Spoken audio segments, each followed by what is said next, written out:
What is up, everybody? Welcome back to Main Sequence 2024 here at GameWorks in Seattle, Washington. I'm Combo, joined here by Lentini. We just wrapped up some pretty awesome squad strike. I do think it's still running. We have 3 streams. It's still going on. If I'm not mistaken, not just 2, but 3 according to Meeps. But anyway, let's hop into some singles. How are we doing today, Lentini? I am fantastic. It feels so good to be back here at GameWorks. For anybody in the Seattle area who has not come out to one of these events at GameWorks yet, cannot recommend it enough. Of course, Meeps always killing it here. She does Protostar every other week, but this is not Protostar. Nope. This is Main Sequence, the regional, here on a Saturday, and we are jumping right into Quilly versus Invictus, Hero versus ZSS. Yeah, this is going to be a fun matchup. Quilly, of course, being the Hero dedicated user in the area for a while now.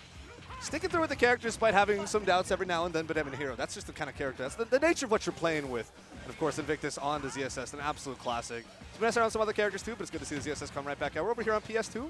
Yeah, you mentioned Hero players. I also saw Sparkle was here today. Yes, I also saw Sparkle. So there could be earlier. some hero-on-hero crime. Maybe the agenda is alive and well here in PNW. Definitely more historically known for our zoners, but the thing with zoners is it gives you a lot of opportunities playing hero. There was a zoom. We didn't select a zoom. It's okay. We got the rising side B. Bounces online here. Now have to worry about the stun gun. The question is how you're going to find your way in, right? ZSS can control that mid-range really well.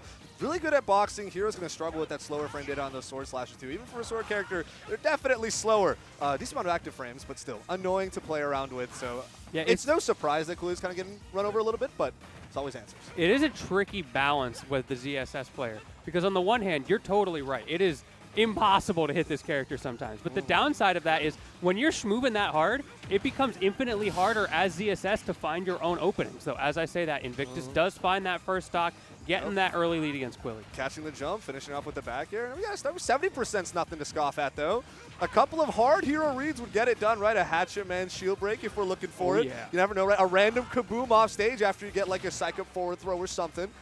Let's take a look, though. We got to control the center stage. Yeah, plenty of mana as well. Quilly has been floating around that half mana bar. There's the sleep, and there you go. It only takes one little hit, like you were talking about. 40% lead, though, and that stage positioning. Let's see if Invictus can keep this from crawling back too much. That's right. Again, this matchup, that doesn't mean it too much, considering how much damage output Hero can really get. So we got the fully charged neutral beyond deck, for example, right now. Oh, my goodness, though. That down B follow-up off stage is going to hurt. We're going to have a full charge up B to make it back. Yeah, no spike. We're still in this.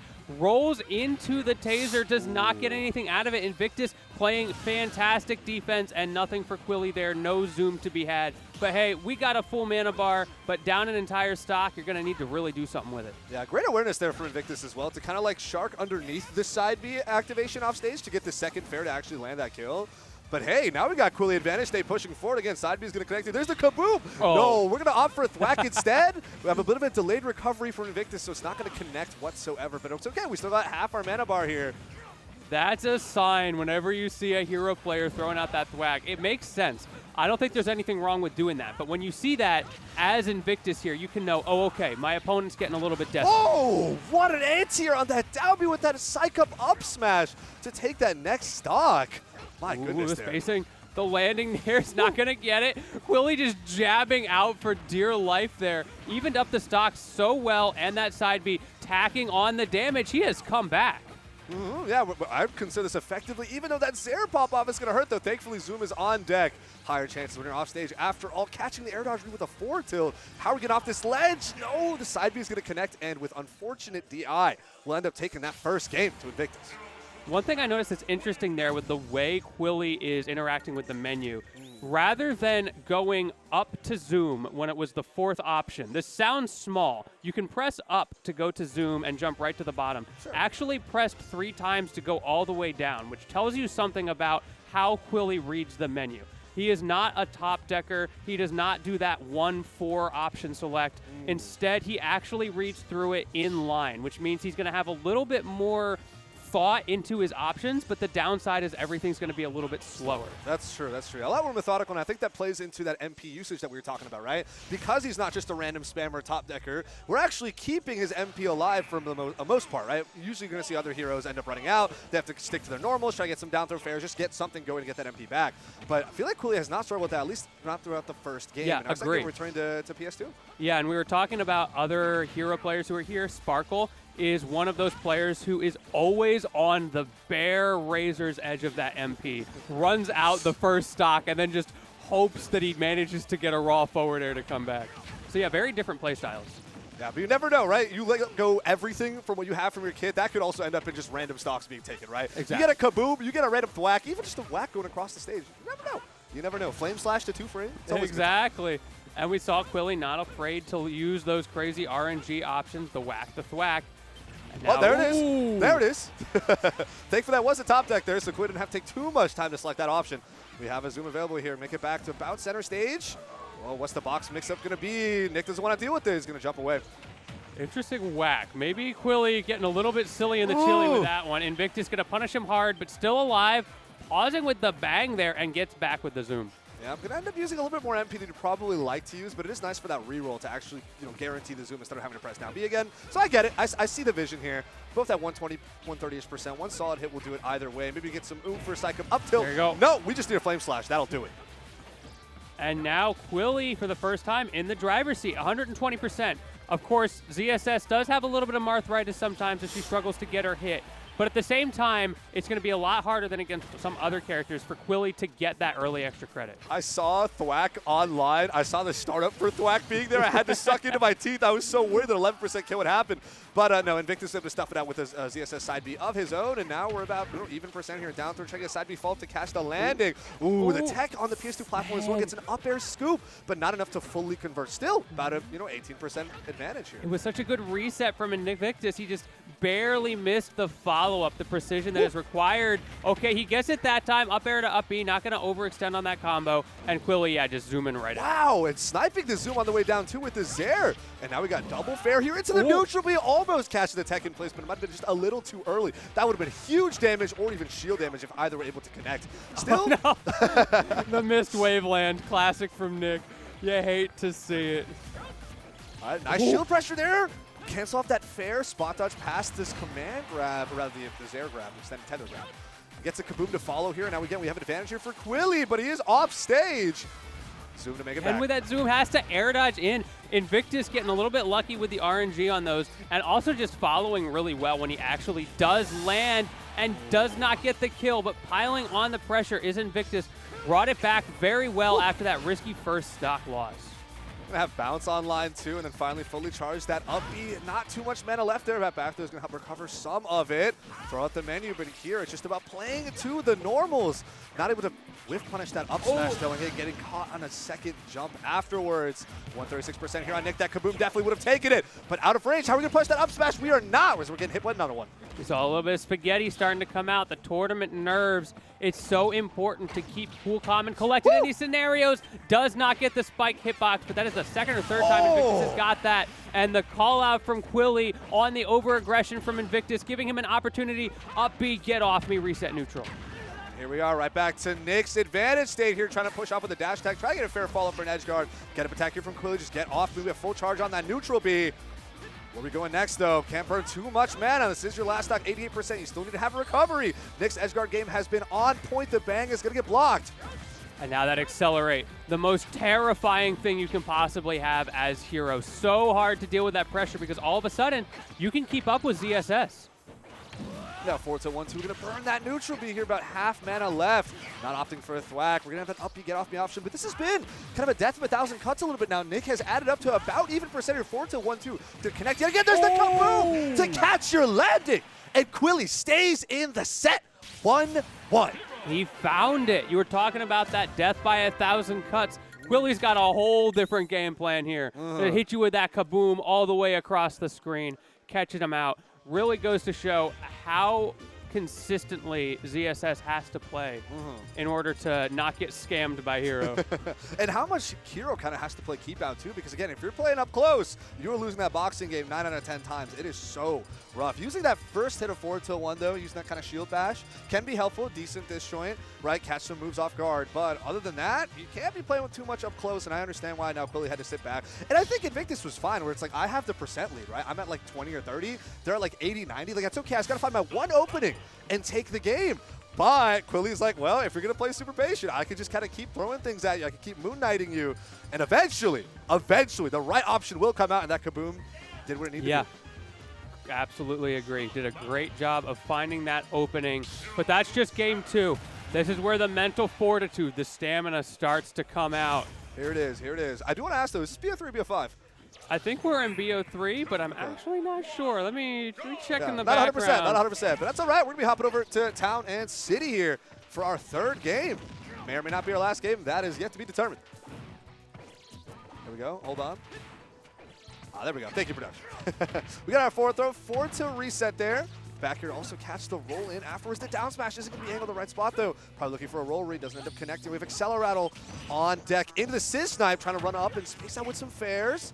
All right, stuck here at ledge. Return to center stage again. Acceleratle mixed with punishing. So much easier, so much more dangerous to play up against Hero because now he's going to run in and out. You know he's going to be doing it. Still, we have a 50% lead here for Invictus. Not worried at all. Trying to approach it with the fair. Gets the down B with the ground. What's our follow-up going to be? No, the up smash doesn't connect. We have an air dodge out from Quilly. Still not able to get any hard cemented hits right back at Invictus, though. Invictus going to clean out that first stop with the back air. How are we going to start off the second star? Okay, we're going to throw it a whack, right? Not too MP costly, I understand, right? 43%, not a super high chance of getting the insta-kill. But hey, imagine if it hit. And you're not sacrificing too much in the process, right? So I understand. I see the vision. We do have Flame Slash potential online here. The bang is also going to get sharked around. See, sometimes when you're playing here and you're going for that kind of deck and horizontal projectile options, your trajectory, your momentum can get a little bit predictable. And I think Invictus has really been on point of sharking either above or below whatever potential projectile that may be. However, Kaboom does throw a wrench in those plans because of the kind of gravity magnet effect it has and the huge AoE to follow up after it. So I tried to look in the background to see if we're in best of 3, best of 5. I can't find it. So we're going to be playing a mystery prize tournament here. Okay, production saying it is best of 3. I should have just asked production to begin with. That's the problem. Yeah, I guess you should. I guess you should. I'm looking through rule sets. My brain is frying. Oh! What? Speaking of brain fry, we had the level 2 side B combo into the whack.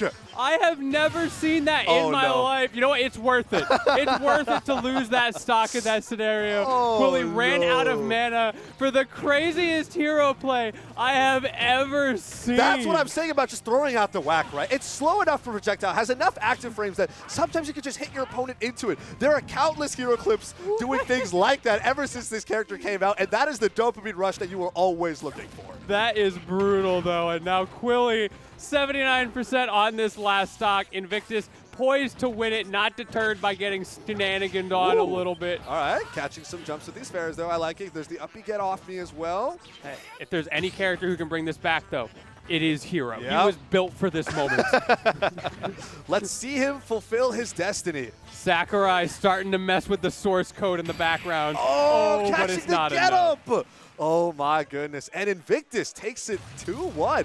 In a really fun set. You can see both these players are smiling. They both had a great time. I know we had a great time. I mean, I just love seeing Hero on the screen. What can I say? Dragon Quest represent, right? Latest Nintendo Direct 2. Right, we got 3 Dragon Quest games on the horizon, all 3 remakes of the original trilogy. Yeah, so you love to see Dragon Quest is in the air, Hero is in the air. We're gonna have Sparkle also, in brackets. Yeah, Sparkle's in the building. Gameplay in the future. So that was a great set, honestly, yeah. Of course, we saw a lot more of the standard kind of maneuverability of like, okay, ZSS is going to do this, Hero's going to struggle with this, how are we going to fight back with it, right? But then there's like the kind of micro optimizations of Nick being like, I know these projectiles are coming out at this time, I need to get underneath or I need to get over them, right? Even those that have different vertical properties, for example, the side B, right? Hero level 2 side B actually has more vertical reach than you think, especially if you're kind of jumping down with it, right? Yeah, it's catching a lot more people. But still, Nick off stage was like, nah, I'm going to go underneath it though. Yeah, and perfectly space this fair and get the kill. I got it. Got it taken care of, and exactly that's what he did. Yeah, Nick playing that very well. I see him sitting down to play FTP next. That's going to be a heater off stream. Looking at the on stream, I don't see anything yet. I heard the word JDV, perhaps.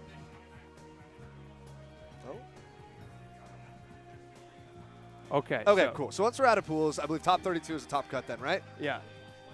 Oh, top 24, 24, that'll be okay, first cool. to Sounds 3. good. Sounds okay. good. That'll be first to 3. It's cool. all starting to come together. Yeah, but yeah, this has been a great event so far. I'm so glad they turned the fans and the AC on in here as well. It was starting to get a little warm. There's a lot of gamer energy. Yeah, you put a little too many people in a single room. It's like, gamers or not, it's going to get hot. Yeah. It is what it is. It is summertime here in Seattle. The weather is so much better. It's right? so nice. As a relatively recent Seattle implant, I'm always a Seattle winter hater. I am a Seattle cloudy, gloomy weather hater. You understand, right? You're not really from here, too, but you kind of are, but not really. It's been a couple years, though. Yeah, you're a lot more local than I am, anyway. But, yeah, I come back to the summers, though, and this is how they get you. The summers are beautiful. This is how they get you. It really is. That's like we set this up. We scheme on people. We tell them to visit in the summer. Yeah. And we just don't tell them about the winters until they've moved here. Exactly. I came in as an intern, so my first 3 months in Seattle, the only 3 months I had were all in the summer. And I'm like, Exactly. this place is incredible. It's Like, amazing. How could I ever be mad? I'm going to sit outside under a tree and read my book. It's awesome. And it's perfect, right? Like my patio is open, nice, the sun is shining, Yeah. right? People are there. The world is alive, right? It's beautiful. The greenery is all there. And then it hits September. And you're like, oh. And you're Oh, like, this is a little chilly. This is what Seattle is like. And then the clouds get gloomy. And then the rain starts and never stops. It's drizzling for the next 6 to 8 months. And It's you're like, brutal. oh, can I go back home now? That's why I need the summer house here in Seattle. Yeah. I use all my commentator money to just buy myself a nice little summer place along the beach here. Yep. The great opening of the empty wallet and then taking out the $1 bill and going, that with no money. But speaking of I love my commentator dollars. Speaking of beaches, though, we've got another pretty big event coming That up is in the true. future. That is Aloha Beaches 2 Beach Off. Right? You got to Anybody- capitalize on the wonderful weather we got going on over here. Anybody watching right now, you want to check out Seattle, come here in the summer. We've got that July, Seventh? 7? I believe Something 7th. like that. Weekend, whenever it is. The weekend after July 4th. If you don't have any plans, you guys should definitely You come definitely check it come out. right? We'll be playing volleyball. We'll be on the beachfront. We were there last year. It was beautiful. Yeah, Gatto, tell them about it. How's it going, Gatto? How we doing How back you here, doing? Mr. T.O.? You know, like any great event, there's too many people and there's not enough time to put them all in. Exactly. Yeah. That's just how it's All going to be. the beach is literally on the beach, so you cannot ask for anything more. It's in the name. Yeah, come play some volleyball, everybody. And last year was great, so this year's going to be even better. It was. I was super excited. We had some crazy Unfortunately, talent last I won't year, be able too. to make it, but yeah, we have some crazy talent this year Look at too. this guy. I'm sorry. Like I said, it's July 4th. I happen to have plans, or I'm sorry, I'm going to be out of town. But if I was in town, I definitely would be there. 100%. My loyalty, my allegiance is there. I just didn't know about it in time. Yeah, my it's bad. tough. My bad. There's a lot of stuff happening that weekend. Yeah, it's a busy time. It's a busy time. Who would have guessed July 4th? We Yeah. lost our TO. I think he's probably trying to find people. Yeah, we got to find our stream time and everything. Oh, we're I think we're chilling. Yeah, they'll be We've here. done in a this second. time and time again. Chat, how are y'all doing today? We don't have a huge crowd today so far. I'm sure it'll ramp up. I hope Yeah. y'all are having a Finish good out. time. We're having a great time. You Oh, can yeah. check out !bracket or just check out that pinned message. Thank you, Taizai TV, for putting that one on there. If you want to see what's going on, the little intricacies. We just started out pool 1, and oh, look at that. We got bracket Let's up on go. screen too. Shout outs to production. Tempest always holding it up. Oh, double A batteries here. Did not realize. Yeah, Young 2 over. So this is just pool 1, if I'm not mistaken, right? Yeah. Yeah, we got some heavy hitters here. I see JDV Nath happening on Winter's Quarter side. Ryan, Zeb, the other big one that's happening right now. And winner has to play against Invictus. I'm betting they're on the side streams if I had to guess. I don't know who else they'd be putting on right now. Yeah, makes sense. 3 streams is crazy. I don't even know how we have that many production Yeah, I don't people, and know. production staff, and equipment, and everything. But hey, Meeps gets it done. Yeah, P&W's Meeps built gets different. it done. We really are. Meeps really does get it done. Any event that Meeps is a part of, you know is going to be a good event. 100%. Been a part of the scene for a long time. Really does a great job. Really cares about the scene. Still hosts locals after all this time Yeah. every other week. Nice and consistent. Willing to communicate and work with other TOs for a bunch of stuff as well, right? Like, this is a collaborative effort here at Main Sequence, right? Something that she's been working on for a while, but she got so many people involved, so many things, just to make sure it's perfect and everything works out correctly. Have you seen the trophy? No, I The haven't. trophy is awesome. It's Wait, like tell me about it's it. like a 3D printed base with like an LED light underneath that's remote controlled, and she bought this globe that fits over it with some sort of like kind of like galaxy cosmo so like cool. kind of formation in between. So you can have like this remote light. You know, like most trophies, you put them up. You're like, oh, here's my trophy shelf. Here's my trophy wall, right? Yeah. But this could be used as more like a This is a set room piece. lamp, right? Like a Yeah. cool like so you can put on your desk. It can look aesthetic. It can fit with whatever other color scheme you already got going on because you got a remote. You can control. Otherwise, you can let it just kind of rotate through its own colors. It's beautiful, and it was super cheap for them to make as well too. So it's super cool. Man, I gotta She's like, sign I up gotta for make one for brackets. I myself. want this. Yeah. Give me one of those. Yeah. I mean, maybe it's not going to say, Main Sequence first place on it, but maybe we can get Main Sequence, commentator trophies or something. I don't know. We don't usually get that kind of stuff, but Yeah. we'll make it happen. We'll get production some trophies as well. Oh, yeah, let's take a look Okay, at the let's take other a look. half of it while we're talking. Ooh. JoJoDaHoBo and Pekwek, a round 2 match. That is brutal. That is rough. That is actually That's so brutal. rough. We got Lumekos climbing their way up here up against OJ Wadler at the moment. Yeah, we always expect Lumekos to do well. Snickledorf cheating his way through the bracket as always with those buys. Average Snickledorf bracket run. But I haven't seen Snickledorf yet. I didn't know he was here. We got some big names and down on losers too. We got D and Alien already down on wow. losers this early. This is a rough bracket. Clem This on is loser just side cool. as well. I see.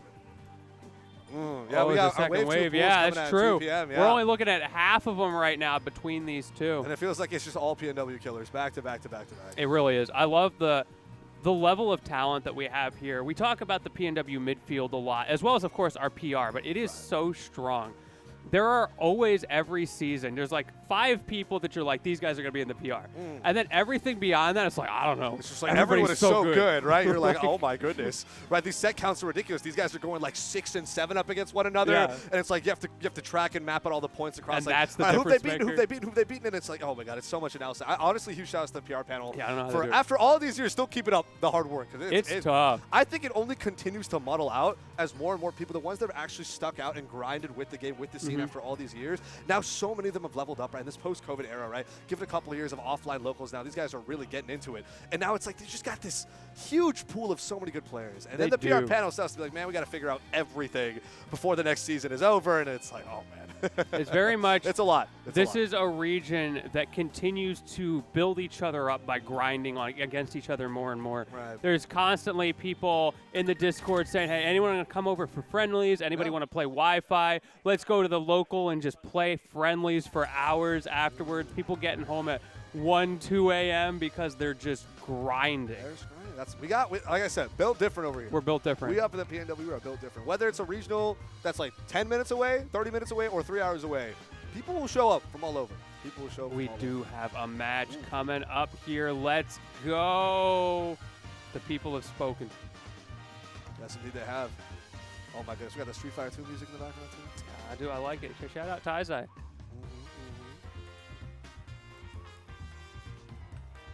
There's Meeps. A little bit Yeah, of. I was there's like half of there's a Meeps. cameo. I was like, wait a second, is that? Has the You have to come in TO showed person to up? see the entirety of Meeps.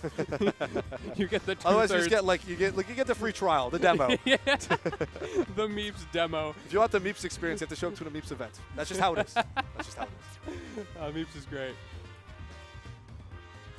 I don't know who these players are. Can someone help me out? Am I uncultured? How's Bracket doing? Yeah, let's see. How's Bracket doing? Someone help me out here. I'm sorry. Delete LJ's tag. No. There he goes. Oh, wait, okay. that's double A battery? Double A battery and Nitro. How do I Okay. not recognize him? It is double A battery. Okay, yeah. That is crazy that I don't recognize him. Hey, maybe you are. I'm so uncultured. sorry. No, I'm kidding. I'm I'm kidding. so sorry. We have played friendlies for extended periods, but it was a long time ago. It was a long time ago. There we go. All right, I'm ready for it. Stay lined up. So, what characters do you think we could be looking at? Double A battery I've always seen on Cloud. Okay, classic. It's been a while since I've seen him, clearly. Clearly. Clearly, it's been a while. So all information could be a But- little shaky. You know, you never know. Oh man, they were highlighting the Tekken music and the Kingdom Hearts music. Oh my goodness. Oh, There's do no it, do way. it. Yeah. Oh my goodness. There's no way. Let's go. Megalovania. I can't be mad. It's Nitro on the Joker. Okay, these are the 2 characters I expect out of these players. Yeah. Joker and Cloud. keeping it consistent. I mean, these are long stay characters in the meta, right? We all know how these characters are going to work. It's all about those nice and delicious fundies here on PST. Let's see. Let's get it going. Bro really said fundies with a Joker on screen. Okay. Hold on. Pre-R said Joker. Yeah, I got my main man fundies standing here right behind me. Yeah, my dash attack's a kill move. So Big- is everything else. Well, okay, hold on. Cloud's got that going on too, kind of. Okay, but Cloud's sick. Okay. His And recovery's Joker not good. You don't understand. And now the whole character's ruined suddenly, huh? Right. Got you. All right, we got our fair spike here. We're going to, of course, approach right back down with the Arsene guns. Up threat pair is not going to connect. We do have that forward tilt to catch the air dodge back to stage. We have limit on deck. You're looking at a cross slash potentially. Blade beam. Finishing touch for fun. Nitro showing those guns early. That is a very strong tool for Joker, of course, but I think it's especially strong in this matchup against a character like Cloud, who is going to be doing a couple things to you. First of all, he's going to be sharking with up airs, which gets countered by the down guns. Second, he is going to be struggling to recover, which is also countered by down guns. A lot of things that, honestly, Joker has. But, man, that fair's going to take it. Yeah, I like how both these guys kind of ran out of their JRPG superpower bars around the same time, and then it was right back to playing the game. And it seems like Double was able to clean up that first stock. Nice. Easy. The drag down fair one into forward smash. Did not connect there. Arsene is back online here. 40%. Tetrakarn is going to whiff their nice whiff punish with that back air. Cross slash is out here for that extra damage. We're looking at about a lap in percent here. And AA is finding time to charge that limit. Has already gotten to this stock, doing such a good job. Woo! Not afraid to burn it, but I don't blame him because of how quickly he's able to get it over and over. Fantastic parry there from Nitro. Just get a dash punish there on the cross slash, despite it being the limit charge version. Still going to have to hold that dash attack to take the stock. We got 2 stocks up here on AA battery, 124%. Right, struggling to recover, but not a problem if you're never going off stage, right? Ooh, a dash back. He wanted the roll in so badly. AA did not give it to him. And now 156 on this first stock. Finally, Nitro going to close it out. That is one of the weaknesses of Joker. If he doesn't get that Arsene kill, sometimes he can struggle a little bit. That's right. Oh, the grab with, rather punish there. Did actually not end up connecting. I guess the cross slash hurt box shifted just a little bit too much right there. Still an entire stock behind right now for Nitro, working up this percent on AA battery. But these cross slash have been so well timed and so well placed. I think it's a little bit of an awkward boxing tool just because of how punishable it is, but it's been working out so well for AA battery. So good with these cross slashes. Down air, back air. Nitro trying to get himself back into this, forcing out the up B. Not going to get a hit on it. Good punish, but no swing from AA. He just slipped right past him in the air. He was looking for that falling nair so badly. Falling nair, falling fair. But no, the Tetrakarn is going to whiff yet again. And AA battery keeping themselves safe right now. 106.6%, getting poked up by these forward tilts, but Arsene still ways to go as the get up down smash is going to clean up for this first game. AA battery takes it. Yeah, looking pretty solid. Nitro could not get the big hits. Like, the damage at the early percent was not a challenge for him. He did a great job. But at the end of the day, it's about stocks. We're playing a stock-based game, so if you're going to only get damage with Arsene, you're going to lose one of the biggest strengths of that game state. That's right. I'm telling you about those fundies, right? The cloud was coming out, and now we're going to swap off from Nitro, from the Joker, onto Richter Belmont. Okay. So now the neutral game is completely different. Now we're looking at a much more of a keep out, but still slow and awkward mid-range character here with someone like Richter, while Cloud has got really decent ground speed, all right, airspeed as well, can easily just kind of swing around with these huge disjointed normals off the Buster Sword. It's going to be rough here for Nitro to really keep Cloud off him, but once he can, it becomes Richter's game. I love these kinds of character counter picks because obviously Joker is the better character.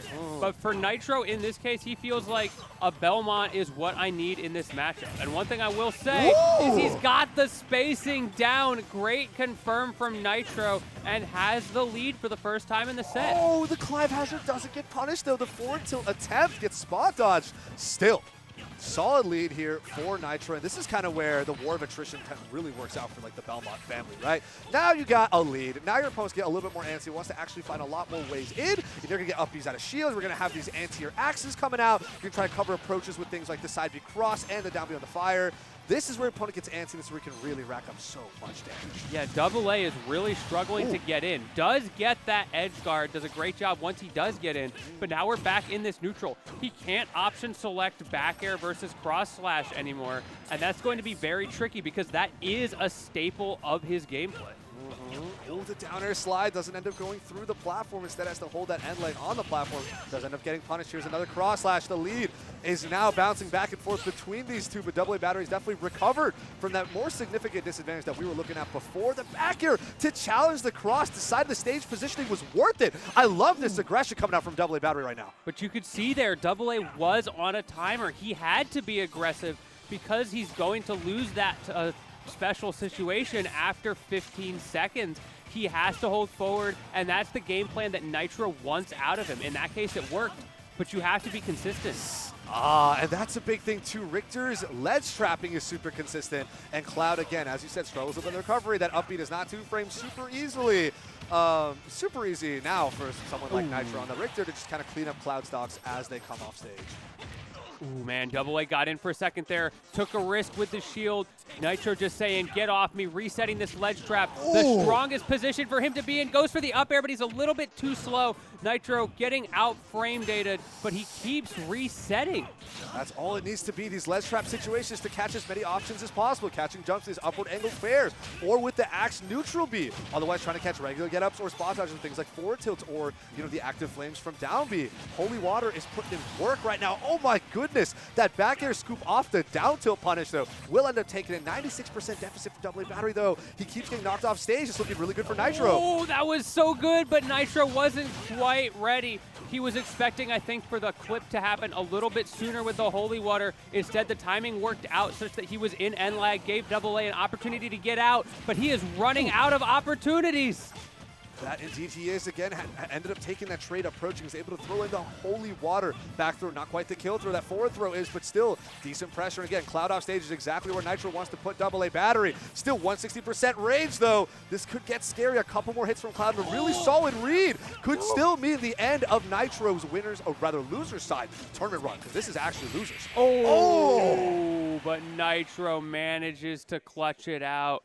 Double A actually had the read twice there to get himself back into the game, but it wasn't enough. He wasn't able to convert off of it. He got like half a side B on one of them, and the other one he didn't commit, wasn't confident enough. And that's going to be it, but we are hopping over to a third game. We're hopping over to a third game. I love that the character swap, again, like as you said, right? A worse character here, but something that situationally felt so comfortable for Nitro. Being like, I know how to play against Cloud. I know how to play the Belmont game plan. This happens to line up really well where I can just kind of outplay and reset up my very consistent situations. We know Cloud is going to struggle, right? As long as Cloud is not winning neutral super consistently, I think the war of attrition goes towards Belmont's favor here, at least with the way Nitro has set this up against Double A Battery. But here we are hopping over to game 3. Again, both of these players' tournament runs lie on this game. Because again, we are in loser's bracket.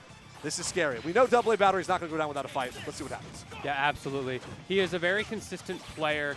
He has a very clear game plan, but I feel like Nitro is doing a good job of stuffing that out and not giving an opportunity for him to very clearly find a way to adapt to the Richter.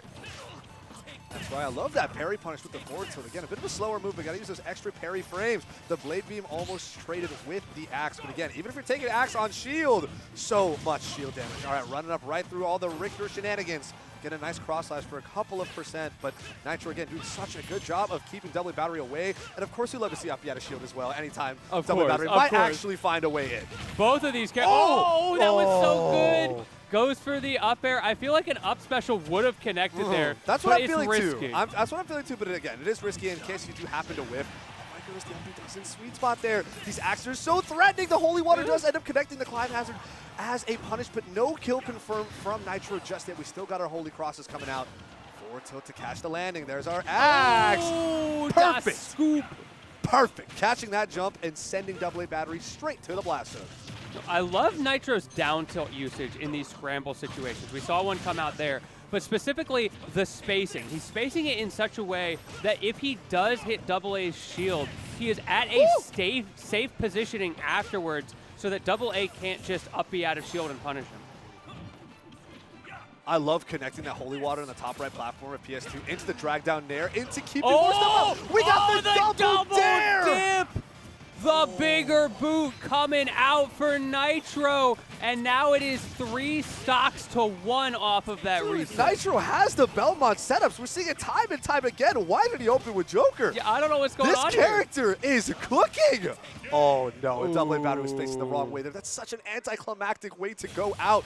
You know the Belmonts love tearing down Castlevania in a blazing, show of glory, but unfortunately, Cloud's just gonna have to send himself down to his own doom as Nitro ends up taking it 2-1 on loser side over Double A Battery. And what a great way for that to end from Nitro.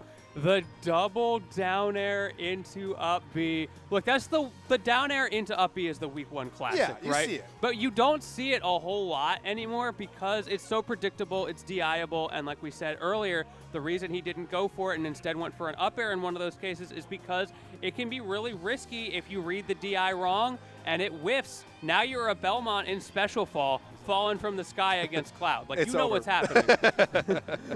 So yeah, very smart on Nitro to be like, oh, I'm going to go for the up air here, even if I'm not 100% sure it's going to convert. Similar thing we Yeah. saw with the Holy Water hitting on the top right platform PS2 into drag down Nair. Instead of going for drag down Nair up B, which again I think is a very classic, standard week 1, maybe week 2, like, oh, okay, cool, I can just kind of approach Nair up B, easy combo, right? Instead of doing that, ends up going for a regrab instead and opts for up their up air. The up air doesn't end up connecting, but hey, it's all about that situational safety that you talked about before, right? Now you're maintaining stage control. You're not committing to, because like let's say the drag down Nair up B did connect, right? Now you're both way up high and you're still in special fall. It's not the best positioning. It's not horrible, but it's not the best. But now instead you're going for an up through up air. Sure, you whiff your up air, but now you're much closer to center stage and Cloud is still above you.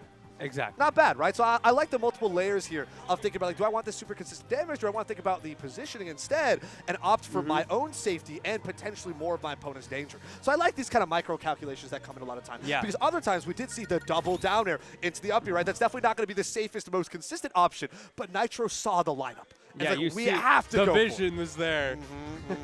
A man playing Shulk or something, looking towards the future. 100%. Looking towards the future. Let's look at the future Whoa. and the past here. JDV PR #1 in the building. All right, I'm Young, looking let's see forward if to you this. got those hands. Young JDV, pulling of up. course, one of the favorites to win this. I don't know if he's like seed #1 or #2 with He's up there. Sparkle. But yeah, he's up there. You He's expect to definitely see him. up He's there. probably going to be in grand finals. Yep.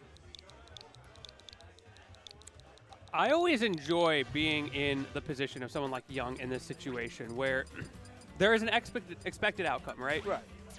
I go into this set in his scenario. I'm like, well, I've been in this scenario against JDV. Oh, like, yeah. okay, like, yeah. This is very personally applicable to you. Look, I understand that I am expected to lose this, but that's okay because you get the opportunity to learn from the best in a tournament environment where they're going to be trying their hardest.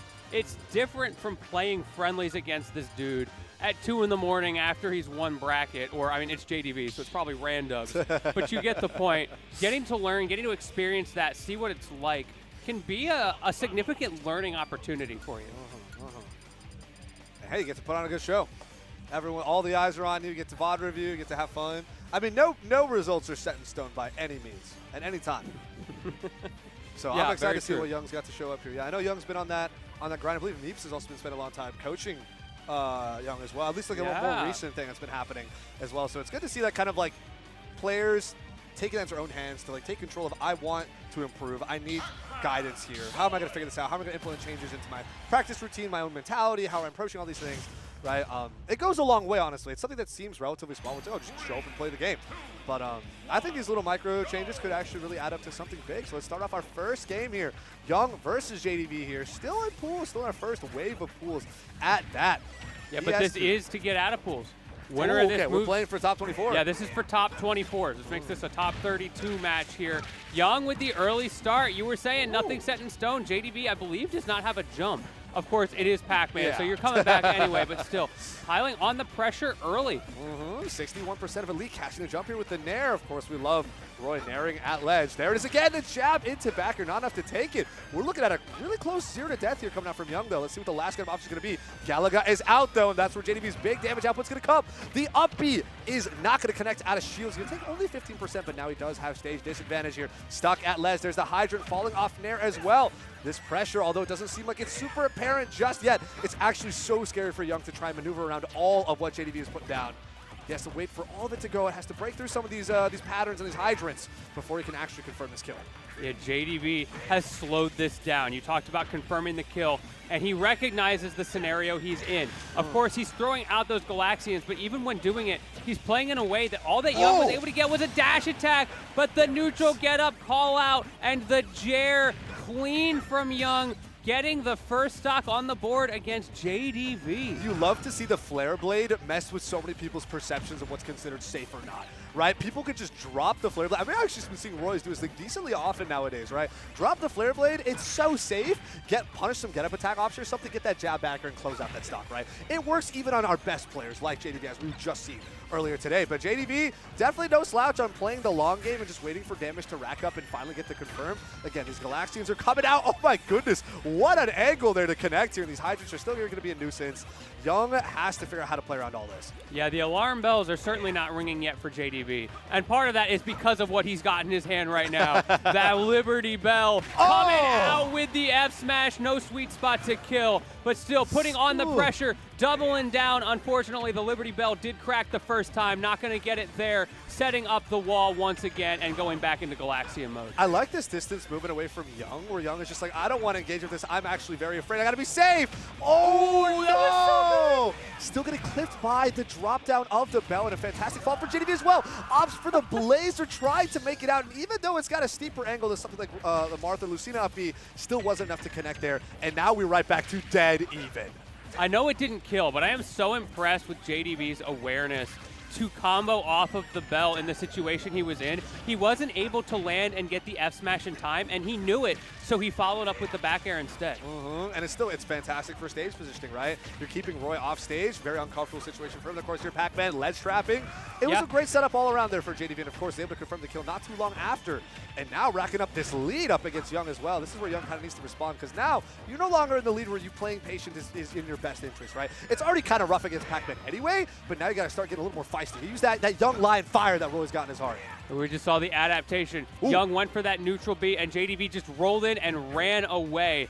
Now he's still stuck in the corner. Finally manages to get out, setting up that hydrant, but the falling up air. Young is not letting him set up that JDV patented wall, but the Earl's Melon. No one's ready for the Earl's Melon. Air dodges into the Bell, though. Catches the Bell, doesn't get a whiff punish on the throw, instead runs up with the Bell, gets a reverse forward smash, sweet spot, still takes it because Roy is insane. Beautiful spacing as well. That must have been the very tip of that hilt tipper. Yeah. Oh no, up for a get-up attack, got a hurt box extension because he actually connected with the Bell, and the Bell ends up hitting him back. And now we're right back to one stock apiece around PS2, but Young has been keeping it dead even all throughout this game so far. Every time you think you've got a lead against JDV, he just finds a way. Oh no! The cherry! Oh, we're back. We are so back. Blazer still able to connect here. 40% deficit for Young. Looking for the shield pressure. Great down air out of shield there from JDV. Just playing the Roy boxing game. Not afraid of these disjoints. Not afraid of the sweet spots. Ready to throw at the Galaxy and get it going. But Young's anti-projectile gameplay has been really solid.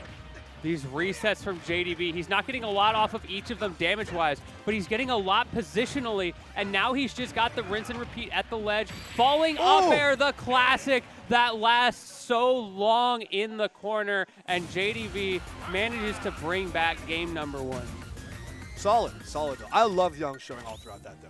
He's so keenly aware of the item placement, which is like run up, catch, whether it be in the air dodge through, or even like waveland catch, right? And then now you're set up decently well, not having to worry about the active item that was just a massive threat in your face. You could potentially try and use it back, like we saw with the Bell into F Smash before. But at the very least, just getting rid of JDV's options, trying to make JDV think more about when and where to use these items instead of just kind of throwing them more of an autopilot fashion. I think that will add up over time, but you have to be careful where Young can't invest too much of the mental stack on item placement, because JDV can definitely use that to his Exactly, and you know that item placement mental stack is going to be a little bit easier on JDV because he has so much experience with it. A lot less to keep in the forefront of his mind. That's right.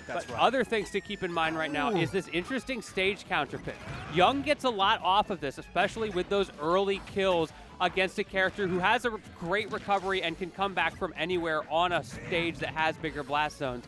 But the downside is that now JDV has more space to run away. And now this patient game that Pac-Man also definitely loves playing. Wow, that was an active hitbox, not forward smash. Sour Spot ends up connecting. This JDV game plan is very, very convenient for him. He's like, I can just keep throwing out fruits. I can just keep baiting out random punish situations like what we just saw. Throw out my Hydra, make you approach me because now I have this massive lead that you're just going to have to continue to struggle with. I really liked the coverage from JDV with that Earl's Melon setup as well that allowed him to get there. He throws out that pressure item, He made a read expecting Young to roll onto stage, doesn't find it, but because of the safety of how he's placed both the projectile and himself, he could immediately get a parry off of it anyway and get the kill. Oh no, didn't get a punish on that whiff throw on top of the hydrant. The forward smash came a little late after poking out with the down tilt on the hydrant. These cherry snipes on the Roy up have been impeccable. They just got that perfect angle. No, we're not seeing the finishing hit of Double Edge Dance that potentially could have taken the stock there. I don't think Young was confident that was going to connect. Ooh, forces him to go high, and JDV, he keeps getting grabs off of these Earl's Melons even though they're not actually hitting. And now again, we're getting these regrab situations too, just to set up the right ledge trap. There it is, delayed get up to get past the hydrant, but still having to hold that down smash. And now again, the Galaxia's out to play, 52% off of one string. Tipper hits of Double Edge Dance to not confirm the stock. Again, that neutral B from Young in the corner. But JDV is so privy to it, he's not letting him get away with that shenanigans. Oh no, this might be it. There it is. It is it, and JDV, after an incredibly close game number 1, that top player adaptation with the 3 stock on Young's counter pick. Wow. Like I said, right? JDV not sweating a single time in that set. JDV has been chilling in these situations time and time again. Even though Young was keeping it dead and even, JDV loves playing the long game, right? Pac-Man, no issue. JDV, he's got stamina of like 1,000 elephants. He can handle it all. He can handle it all. He is chilling. You just get more information to work with, right? Again, the item placement mental stack, I think, could have been a bit of a factor there in that second game. But I do think the stage counter pick also ended up working really well in JDV's favor, despite it coming out from Young. As you said, right, just having all that space to work with, right? Roy wants to be close quarters. Roy wants to kind of play that almost mid-range, but still very close-range boxing to get those perfect sweet spots, but still utilize the fact that these are disjointed moves up against a character like Pac-Man, who does have to commit a little bit more, even though Pac-Man's also a great boxer, don't get me wrong, right? But now JDV's like, okay, play long game, sure. Hydrant, items, all right, have fun. And Young, I don't know if he had a lot of fun, but JDV definitely did, as JDV was able to clean out that second game over there on Town and City. But okay. Yeah. All right, that was our first qualifying set. So that puts JDV in top 24. He gets is to that kill for a also while. Young on top 24 loser side, if I'm not mistaken? No. Oh. Yeah. Oh, okay. Yeah. Interesting. Yeah, that's a. I guess it's just like the way that the bracket's set up. We're not super used to that. We usually think in top 32 terms, but you're right. Top he 24. already made top 32 in the previous set. So because he was winner's side top 32, you drop to top 24. So this is just deciding who gets to be on winner's side there. JDV is top 16 now. Yes. And now the other side, we have Ryan and Invictus on winners semis trying to advance into top 24 winners side.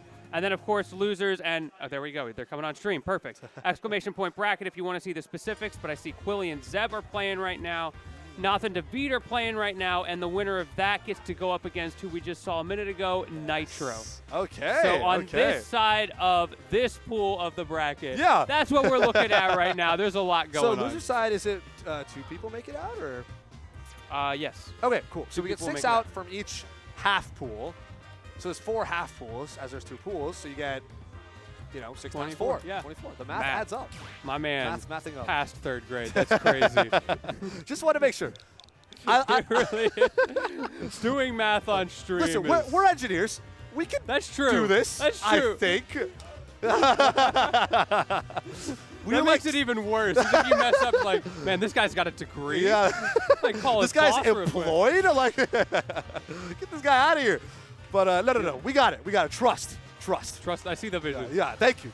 Listen, 6 times 4, not that hard. 21? It's more about close. Close. It's more about formulating that 6 and that 4, right? Because it's a word problem. Right? It's like you have these many half brackets. My man brought word problems to the if you have these many half brackets, right? Players are not playing in top 32. Winner's side making a top 16. Loser side making a top 16. Top this 24. really does read like a middle school That's word what I'm problem. saying, right? It's like, well, how That's many players? awful. So it's a multi-part word problem too. How many players make it out per half pool? We calculated 6. Are you the dude who wrote my word problems? Is that what's going on here? I'm younger than you.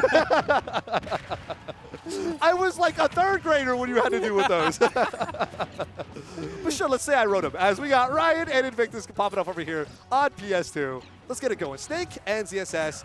You know, Ryan's been popping off with Snake here in the recent months, becoming a PNW mainstay. I'm sure Invictus has got a decent amount of Snake matchup knowledge, but of course, you know how these characters work. They're going to do their thing. ZSS has to find her way in, very in and out on damage. Snake's got his own little weird way of in and out of just more damage or don't damage, but, you know. Yeah, you're talking about the Snake experience. Invictus definitely has that. I think of people like Arpeggio. He's been around for ages with the Snake, always repping the character. We have some other people who play with Snake, like Snickledorf has a Snake. We mostly see the game and watch, but his Snake is pretty clean. It's taken some hot sets. So Invictus knows what he's doing. Bigger thing here is I love to see all the known matchup knowledge against ZSS that multiple players have been seeing, right? Because people have got, you know, ZSS down B is a move that so many people are afraid of, right? But now in the recent sets that we've seen Invictus on stream, we've seen multiple players actually challenge the recover down of the down B and get kills off it. It's crazy. Yes. Ooh, dash attack. Delayed dash Invictus attack just trying to get Ryan to do something unsafe there. He's just waiting. And Ryan doesn't care. He's happy to chill in his shield. It's like, you're ZSS. What are you going to do? He's played his own game underneath the stage, pineappling himself just so he can tech and make it back. Yeah, he's got the mini game going on.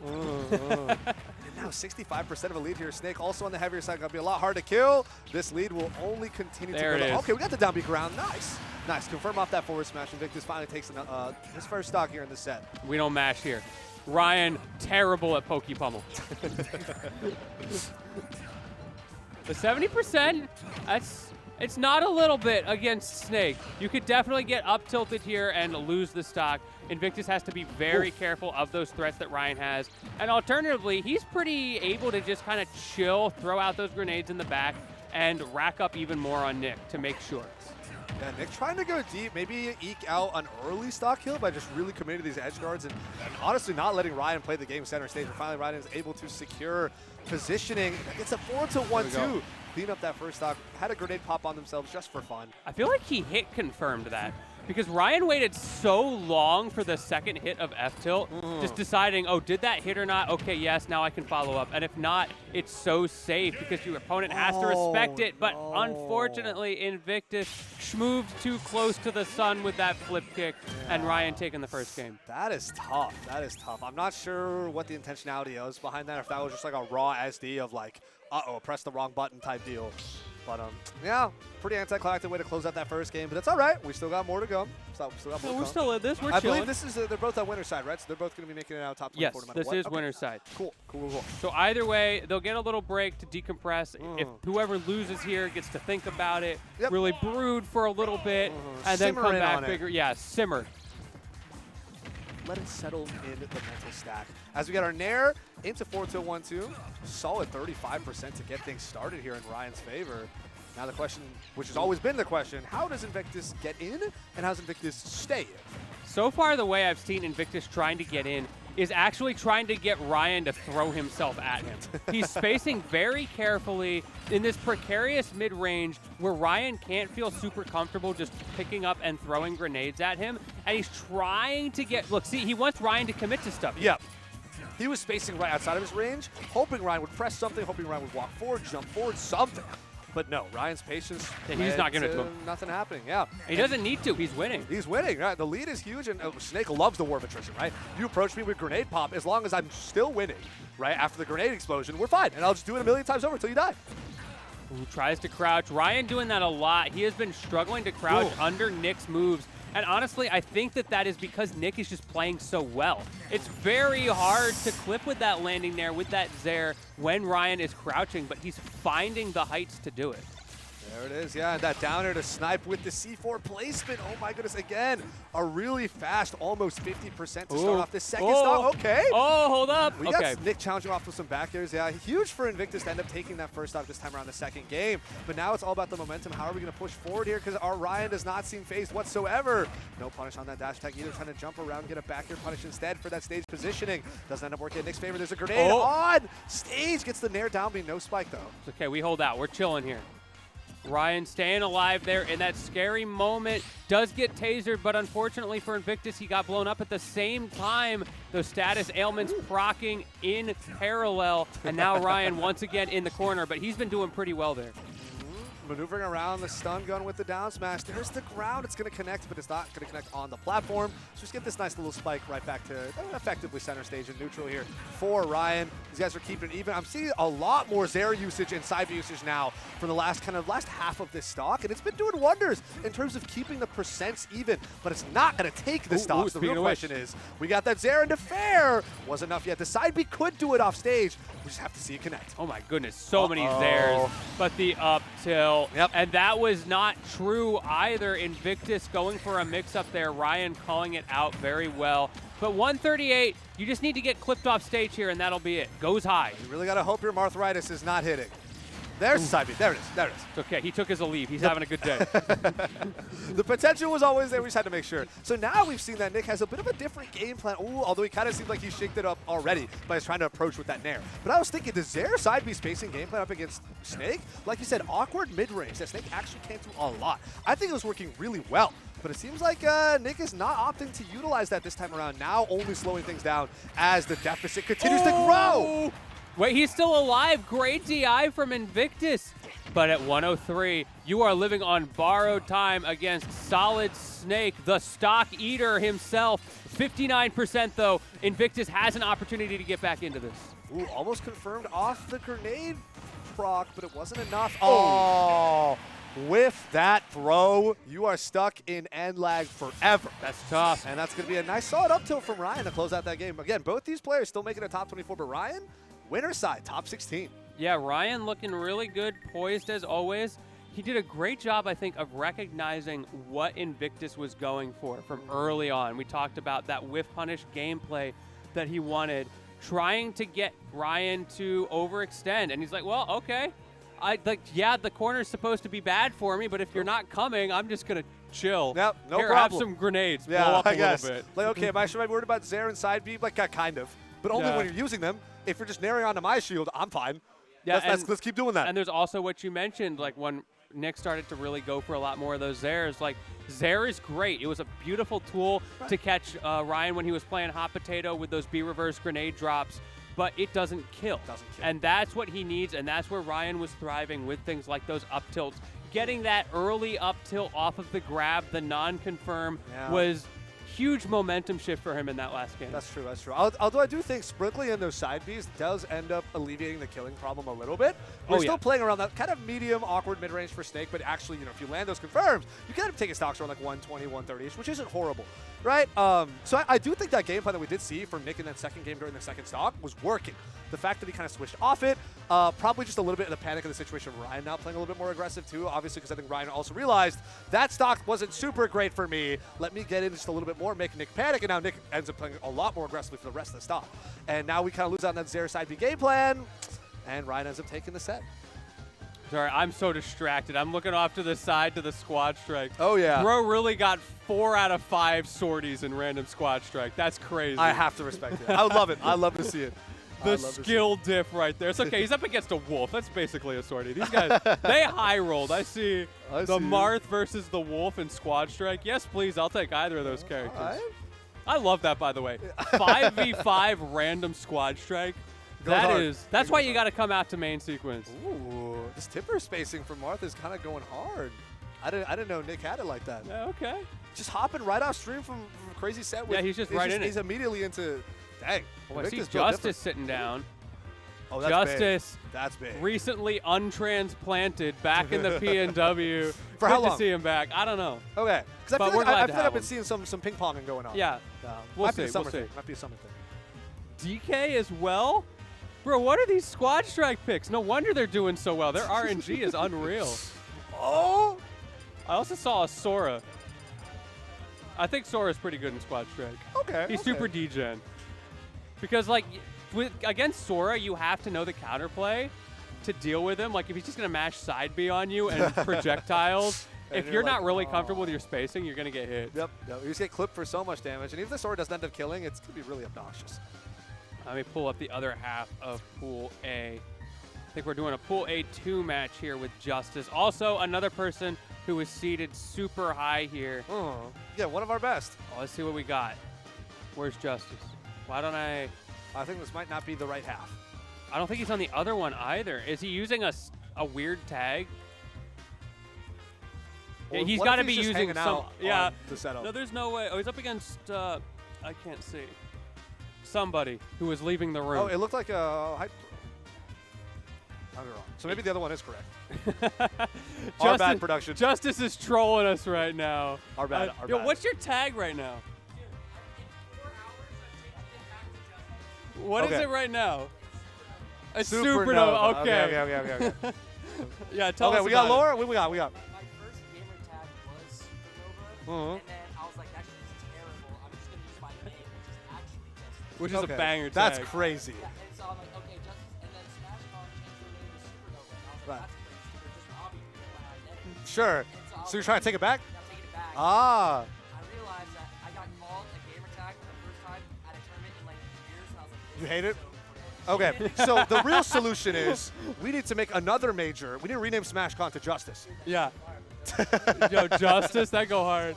Yeah. Anyways, yeah, like 3 hours and like 30 minutes, I didn't change my tag back to Justice. It's been a month then. Okay. So Is there a I- timer limit or? Yeah, Okay. once a month. That's And crazy. So, mid-bracket, my tag will change. Well, Okay. you know he's real about it because he said 3 hours He's and 30 counting. minutes. He's counting every moment. That's Counting crazy. every moment because he's like, get me off Supernova. I hate this. I hate this.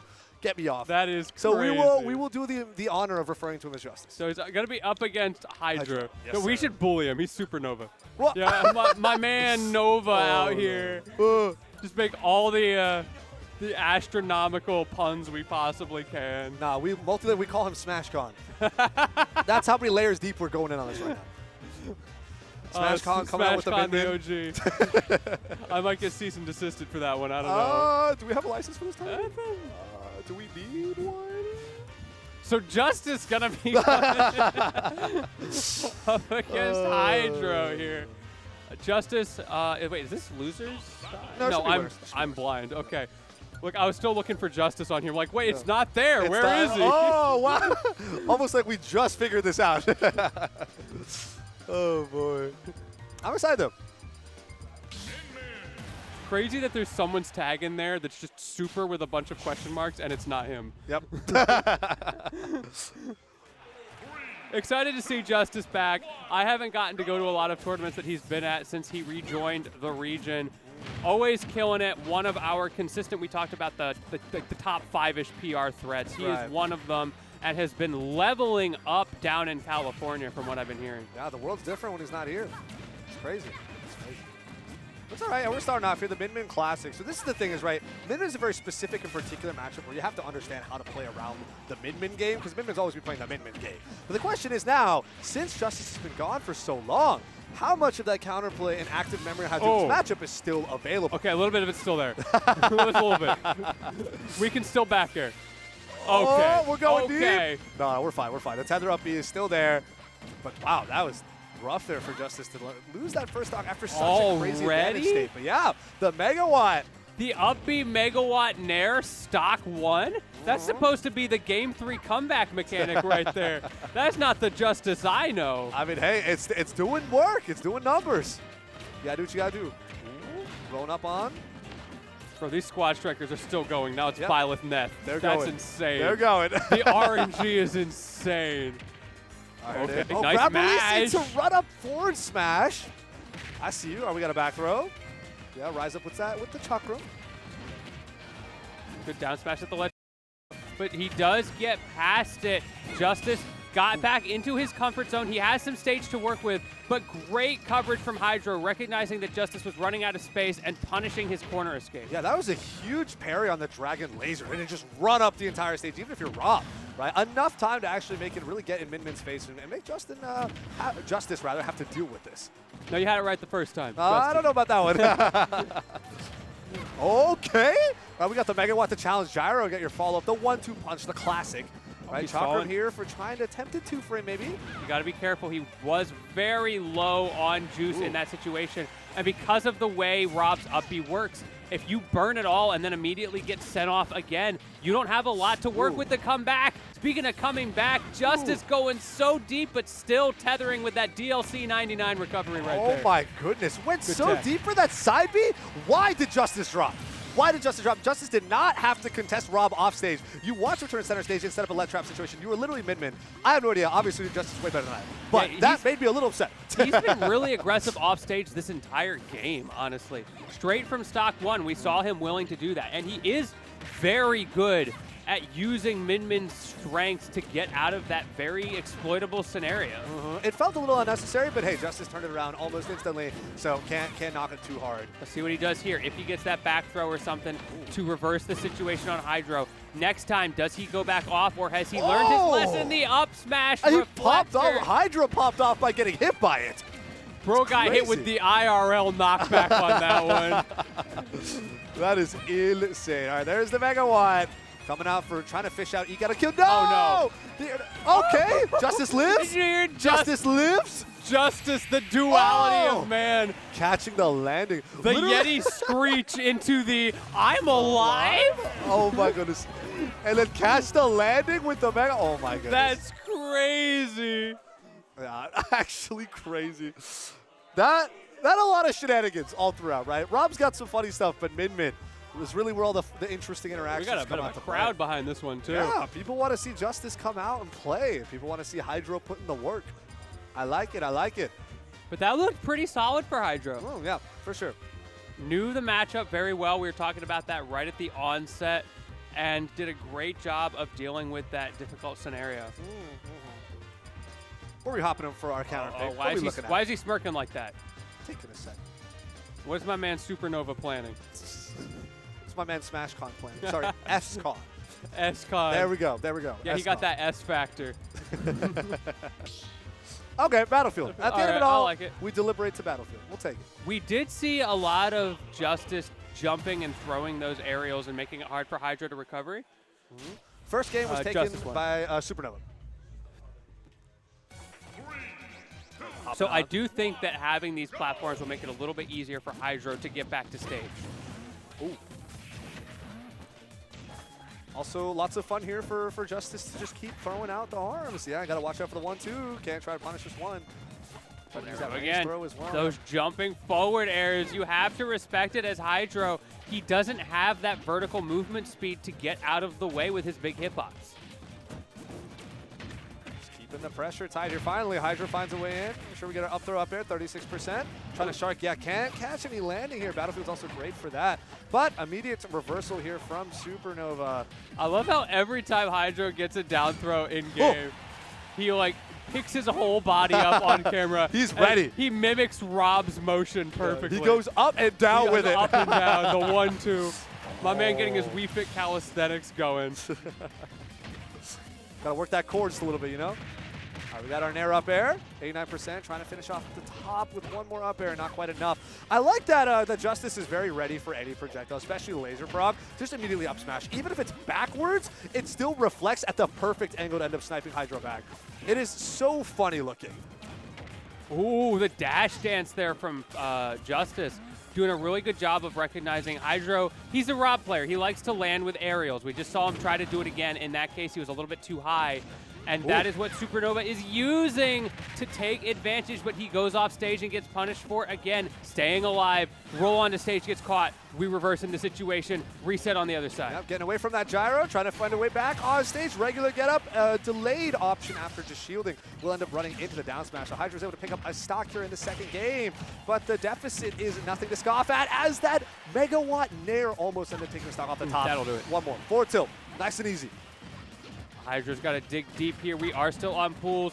We're another one of those top 24 qualifiers. So, of course, you want to go through on winner's side. But either of these guys, they are going to make it through pools. They have proven that they can swim, but you don't want to go into the break on a deficit like that. This Chakram is out to play here. Oh, That Nair? Oh, nope, stuff him out with the dragon. Okay, with throw. Tries to punch with a down tilt into throw. Doesn't end up connecting. so many nairs from Hydro. This is crazy. Aggressive. Speaking of which, a nair now coming out from Justice off stage. What's the landing? Air dodge is in. Okay, we have an up B here. Fishing for that up B Megawatt. Nair gets a Megawatt back air instead. Not enough to kill, but it's so close. And Hydro just falls. Drops to his doom. We saw the Z drop coming down after him. Maybe he was trying to maneuver. He might have overcooked it with the up special usage. I don't know where his tank was. Hard to say. Sometimes it just happens. Yeah, it just happens, and that's that. You know, S-Con moving on. Yeah, S-Con moving on. He got that smash factor. Yeah, I really do. S factor, if you will. But yeah, we're gonna see Justice moving on top 16 winner side, and we're gonna have Hydro drop over to top 24 on loser side. Yeah. Still in bracket though, so if you guys are big fans of both these players, because you should be, because they're both awesome. They're both still thankfully in bracket. You'll be seeing more of them later on stream today. Yeah, it looks like most of our top 24 is figured out. We got JoJoDaHoBo on loser side over OJ Wadler. I saw a lot of people in chat rooting for him earlier. Okay. We've got Lumekos. There we go. Lumekos over Excellent 2-0. Okay. That set's actually complete. Yeah. And Snickledorf 2-0 over Beta. All right. So they will be moving on A2. But let's take a look at our A1 bracket real quick. We got JDV and Young, both, of course, going to be on top 24. JDV and winner side. Ryan, of course, also taking winner side. We saw both these sets on stream. Let's take a look at loser side, though. We got Nitro taking a 2-0 over Nath. So the Joker Richter still in the play. And on for our final, for A side anyway, we got Zeb taking it over Quilly 2-0. So no more hero action, at least from the A side. But I do believe Sparkle will still be on the B side. Yeah. So we've got a lot going on here. I think that's going to be it for this set of pools, right? So we got what? Take a short break?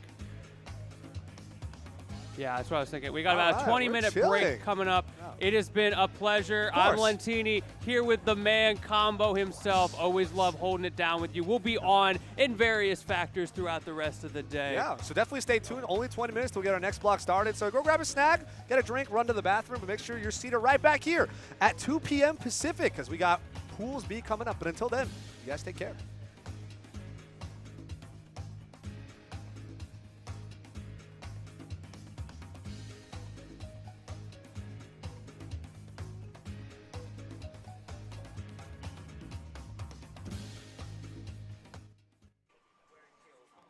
All right, welcome back, everybody. Hopefully we are live again. Unfortunately, y'all missed that first set, but we can bring you back up to speed a little bit. There was some counter picking going on.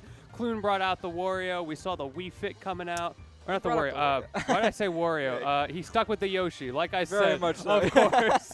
Obvious. That's what it was obvious. That's what you I think meant. it might was on the overlay. That's why my head said Wario. Of course, he plays a million characters, so he could do what he wants. But yeah, stuck it out with the Yoshi. We saw the Wii Fit counter pick. Brought it to last stock, 43%, but it wasn't quite enough. Yeah, not nearly. I am curious whether or not a best of 5 would have made a difference there. Cygnus looked like they were making the adjustments, but Clune also just had that X factor. Ended the game with a spike, so we'll be moving on to the next match, which is Maze and Rush. Maze already on this setup. Ooh, yeah. We're gonna go check for it. I haven't seen these guys play in a minute. I'm excited to see like what the changes may have been. I know Rush has been traveling a little bit, enjoying that I just graduated high, but now he's back. He's ready to game. It's the summer. It's time. Oh, big congrats to Rush. I didn't know he just graduated. He just graduated. That's hype. Yeah. I also have not seen them play in a while. I know these are both people that you kind of can't underestimate, right? Maze had a very, very solid performance over at the P&W Arcadian back in January. Also played pretty well last night at Salt. Rush doesn't come out to everything, but when he does, he's a heavy hitter. He's a heavy hitter, for sure. Not a slouch. See, this dude sauces you with his main, Wolf, and then he counterpicks Ganon and sauces you again. So it's like, oh, it's not a fluke. Yeah, like, it's rough. There's just nothing you can do against him. Okay, we're adjusting the volume over here on Maze. I'm not sure if the stream is working or not. This is all I'm getting. It could just be my internet not being great, though. Okay. A little bit difficult to tell. Chat, if you can hear us, let us know. Okay, someone, Halo Karen, shout out Halo Karen. That's a bit of an oxymoron, but what you gonna do? Letting us know that the stream is back. Appreciate you. That is awesome. Good to hear. That's a wild name. Halo Karen. That's a sick name. I love it. All right, Pikachu versus Wolf here, and we're starting on small battlefield. Ooh, instantly ducks the laser. That's some knowledge right there. Yeah, it's the Pikachu diff, right?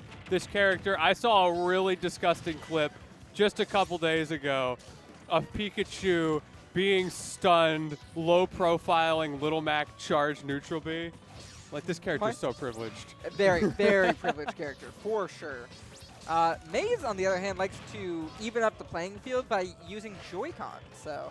Yeah, that's very true. respectable choice out of Maze. If you lose, you can just blame it on Joy-Con drift, right? Oh, 100. That's what I see him use the same Joy-Cons at every tournament. How do they not have drift? They I must don't know. have drift. I've used my Joy-Cons like 3 times ever, and they have drift. Yeah, exact. 100%. The exact. Trying to same play way. like Legend of Zelda. Like, why is Link walking that way? When it starts like poop walking away from me, like, no, come back here. I need you. I would like to play. Yeah, even games so far. Maze, of course, with a slight health deficit, but at these percents, not going to matter a whole lot. And I'm starting to see the patented Rush game plan. He wants to play really safe in this scenario. He's got that powerful laser. Soon we might start seeing those back air walls coming out from him as well. Yeah. Oh, the dash attack gonna get the weak hit of that's not gonna kill. Great use of the reflector. Oh, the up smash gonna get punished, but not gonna kill. Very close. 178 on this rat. Definitely spec'd into those HP EVs, but it's only going to last you so long. Yeah. There we go. That's a dash attack of that That's will super kill. effective. We're still a little bit away from. That is super effective indeed. Nice high side B. B from Rush. Oh, but you can't jump over that hitbox. It is quite large. Maze coming back, keeping it even. Yeah, we got an even game here. That forward smash covers so many options at ledge. Very, very potent ledge trapping tool. He's running there from Right Rush. back to neutral, man. This is very methodical gameplay here. Neither of them overcommitting in any major way. No, I was talking earlier about I was expecting Rush to start throwing out those back airs at the end of that stock. He actually has not done that yet. He's opting a lot more of those slightly safer nairs in the neutral. Maybe thinking that Maze is going to dash in, try to get under him. It is a little bit difficult to space the timing on those against a short character.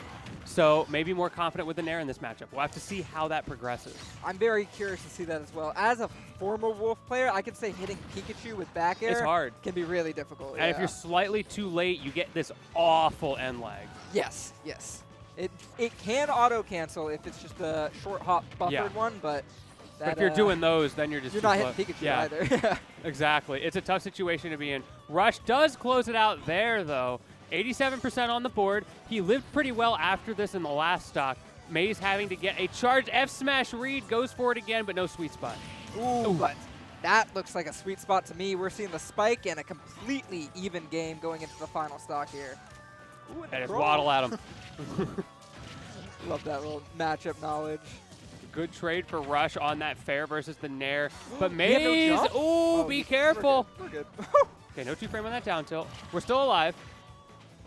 But in a bad position here, backed into the corner. But we have an opportunity to change things around. No, just 10% to speak of. How about that down air from Rush? That might have been a miss input. Hard to say, but we got Forward air. the up air bridges into the forward air. Not going to kill. Goes for the side B. No timing mix-ups there. That time we do get it. And this time, speaking of timing mix-ups, does not roll into the F smash. Very good stuff from Rush. A lot of times in that situation, you start panicking. You see the up air ladder. You know you're in a rough spot off stage. You get hit with the side B, but no panic option. And thankfully, Rush still has a little bit to cling on to. Yeah, it makes me think of an old Fatality clip. This is going back like 2020 versus ESAM. He was doing so well at the time versus Rats. And one of the big things that he credited that to was taking damage on purpose to take less damage in the long run or not lose the stock. Things like those up air bridges. You don't want to jump out. You don't want to air dodge out. You just got to hold that because he's not going to kill you and then reset things and get the recovery. Dash tech just barely killing there. Big find from Maze. And yeah, you're 100% right there. I feel like knowing which percents are going to lead to your death, sometimes you just got to take the damage. Right? You don't want to make the big mistake. You don't want to give Maze especially anything. I recently played against Maze at a local, and I think 3 times in our best of 3 set, he caught me out like jumping when I wasn't supposed to out of those combos, and he's like, you can't do that. Yeah. Can't do that. I'm like, ah. Every time you think, this time for sure I can get out. No, you get Surely. clipped. Nope. Lucio, Clune won the Little Mac set. So not the Little Mac, the Yoshi. Indeed. we are going. Sorry, is this game number 2 or 3? I can't remember. This is game number 2. Yeah, we we're slow it down. Gonna stick to the small battlefield. I think both characters like this stage. Pikachu notoriously doesn't really have a bad stage. Yeah, this is a 2024 looking rule set here.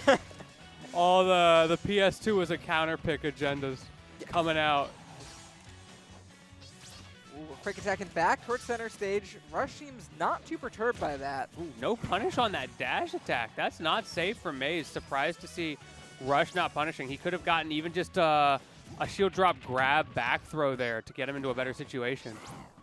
Looks like Rush is trying to just play it slow and very safe, including sometimes missing a punish here and there, and that's fine.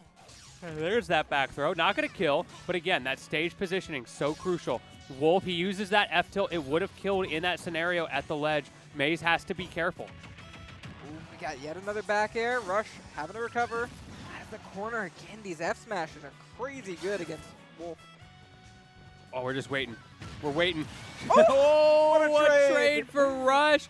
I thought they both died off of that, but no, Maze the only one, only 99% on Rush.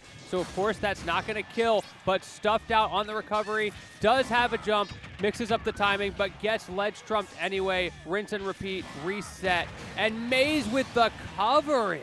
That was a really good adjustment there. I feel like 9 out of 10 Pikachus aren't hitting that right there. You panic, you do a different option, but Maze is ready. Yeah, the one is Maze.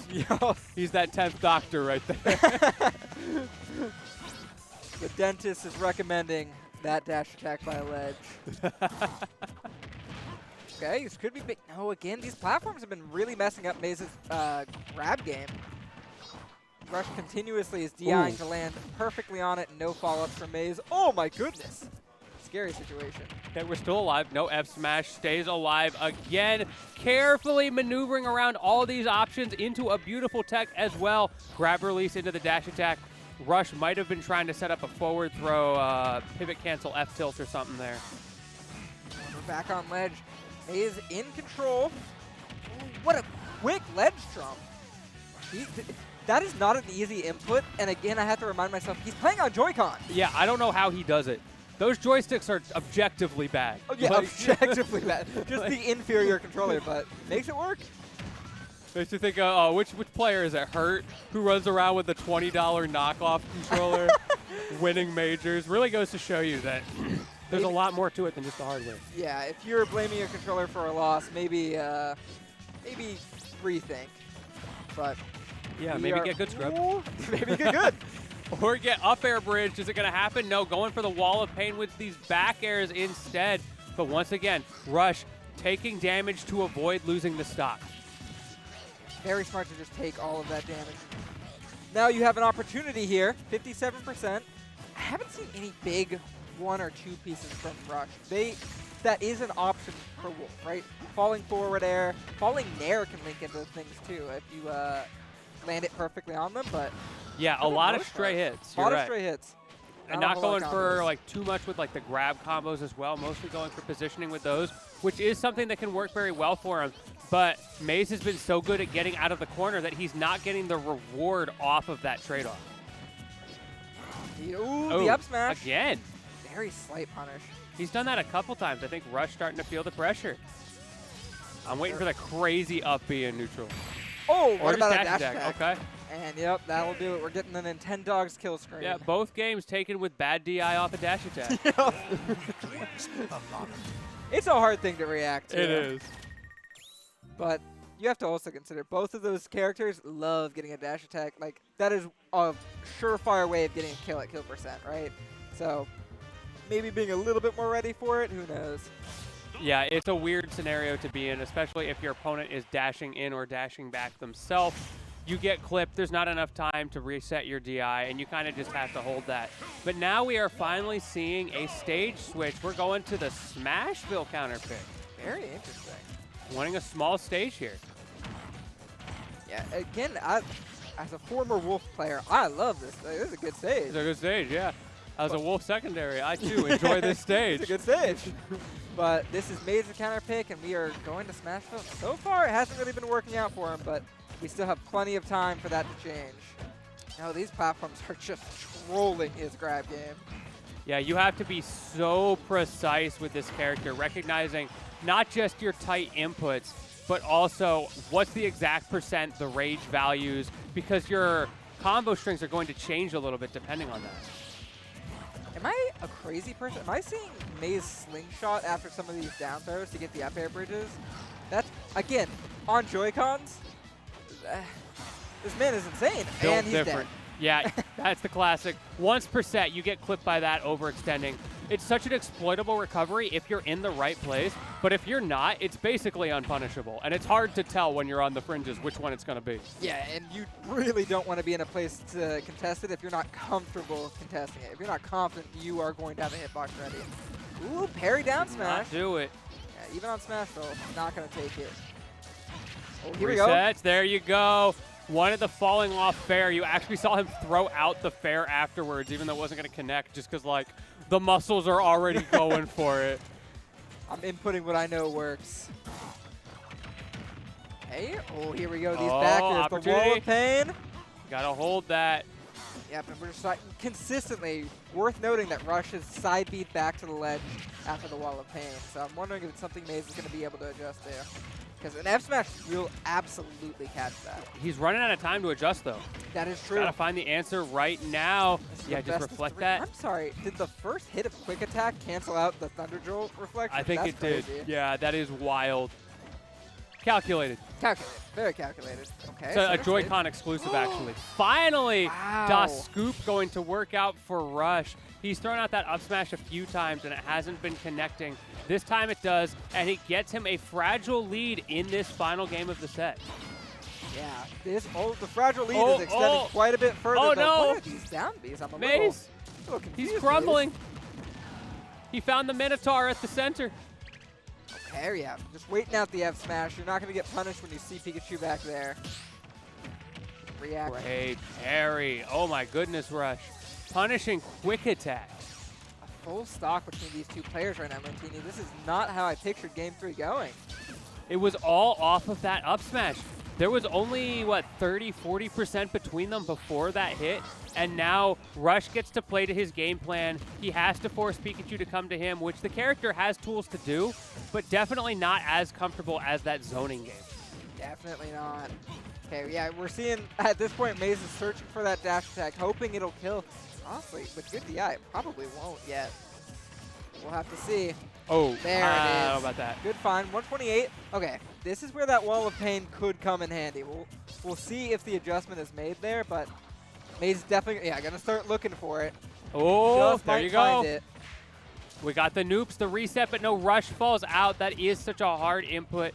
Maze, the Joy-Con hero, it strikes back at him, and now 138 down throw for damage. Yeah, pretty soon here, we'll see back throw kill just about anywhere on stage, but you know what else will? Dash attack. Dash attack. All right, Rush taking it 2-1 over Maze. Pretty hot set. Definitely some very solid adjustments from Rush there. What And kind not of controller is Rush yeah, it's not a using? single GameCube Look- controller look- was had that Look day. at the price difference between these two controllers.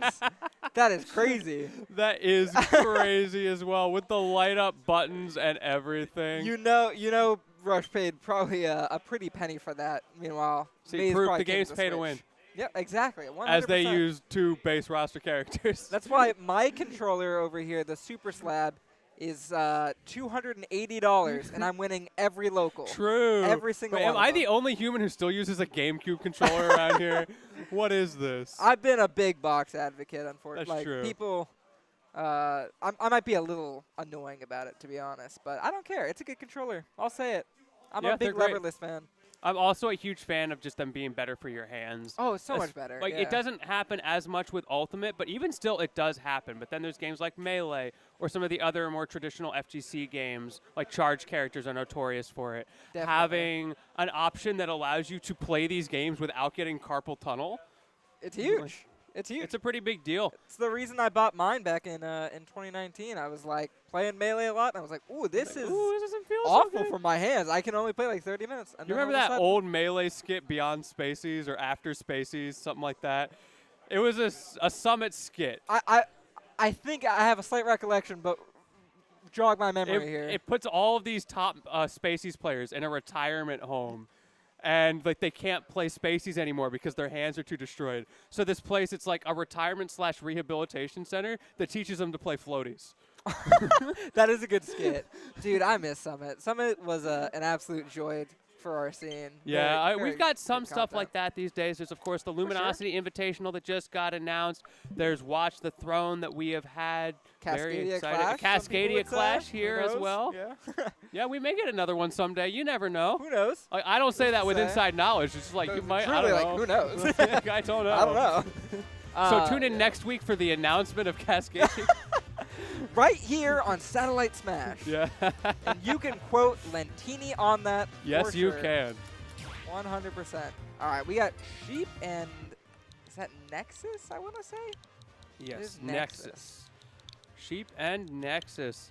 I assume Sheep is going to be rocking the Isabelle, but you know that Bowser Jr., it's always there. The Palutena as well. Oh yeah, the Sheep, Palutena. yep, is an option. I have no idea who Nexus plays. Yeah, All I I don't- know is last night. Actually, maybe this is in bad faith to bring it up, but Seesaw did get a big upset win over Nexus, and that was a bit of a talking point at Salt of the Month. Interesting. Well, let's see if Sheep can do more of the same. Though I wouldn't call it an upset. I think Sheep's cracked. Sheep is cracked. Sheep went pretty far in random squad strike today too. Sheep has been leveling Bunnies up. alone. Just so consistent. I remember when I first started coming to tournaments a few years ago, I was like not as good as Sheep, but I remember being like, you know, okay, I can play against Sheep and do pretty well. And then just consistently, Sheep's skill level started to slowly walk away from mine as time went on, to the point where we are today, where they play several characters at a very high level, and all of them will absolutely body most Destroy you, people. yeah. You just gotta hold that. There's a And- couple of people like that. Just very impressive grind. Yeah, and not playing particularly strong characters. No, I would argue that Isabelle is definitely Pretty bad. in the bottom 20% of characters, maybe. Definitely not a hot take. Definitely not hot. take. Honestly, the 20% might be a little bit generous Little high. for people. some people are putting Isabelle Is bottom up against 5, but who Falco, though, the knows? worst character in the game. A lot of people don't realize this. Wow, a lot of people must not realize that because I was unaware as well. It is crazy how bad Falco is in comparison to the rest of the cast.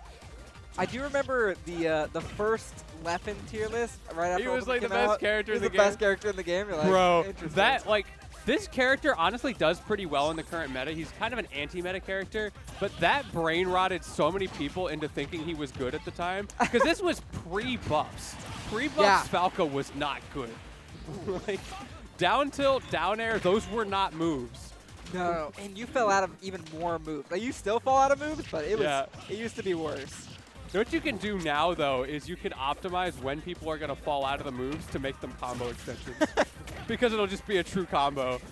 You're just aware that your character is broken, but like, maybe in a way you can use it. Up tilt 1 into up tilt 1, or fall out of fair into double jump nair. It's great.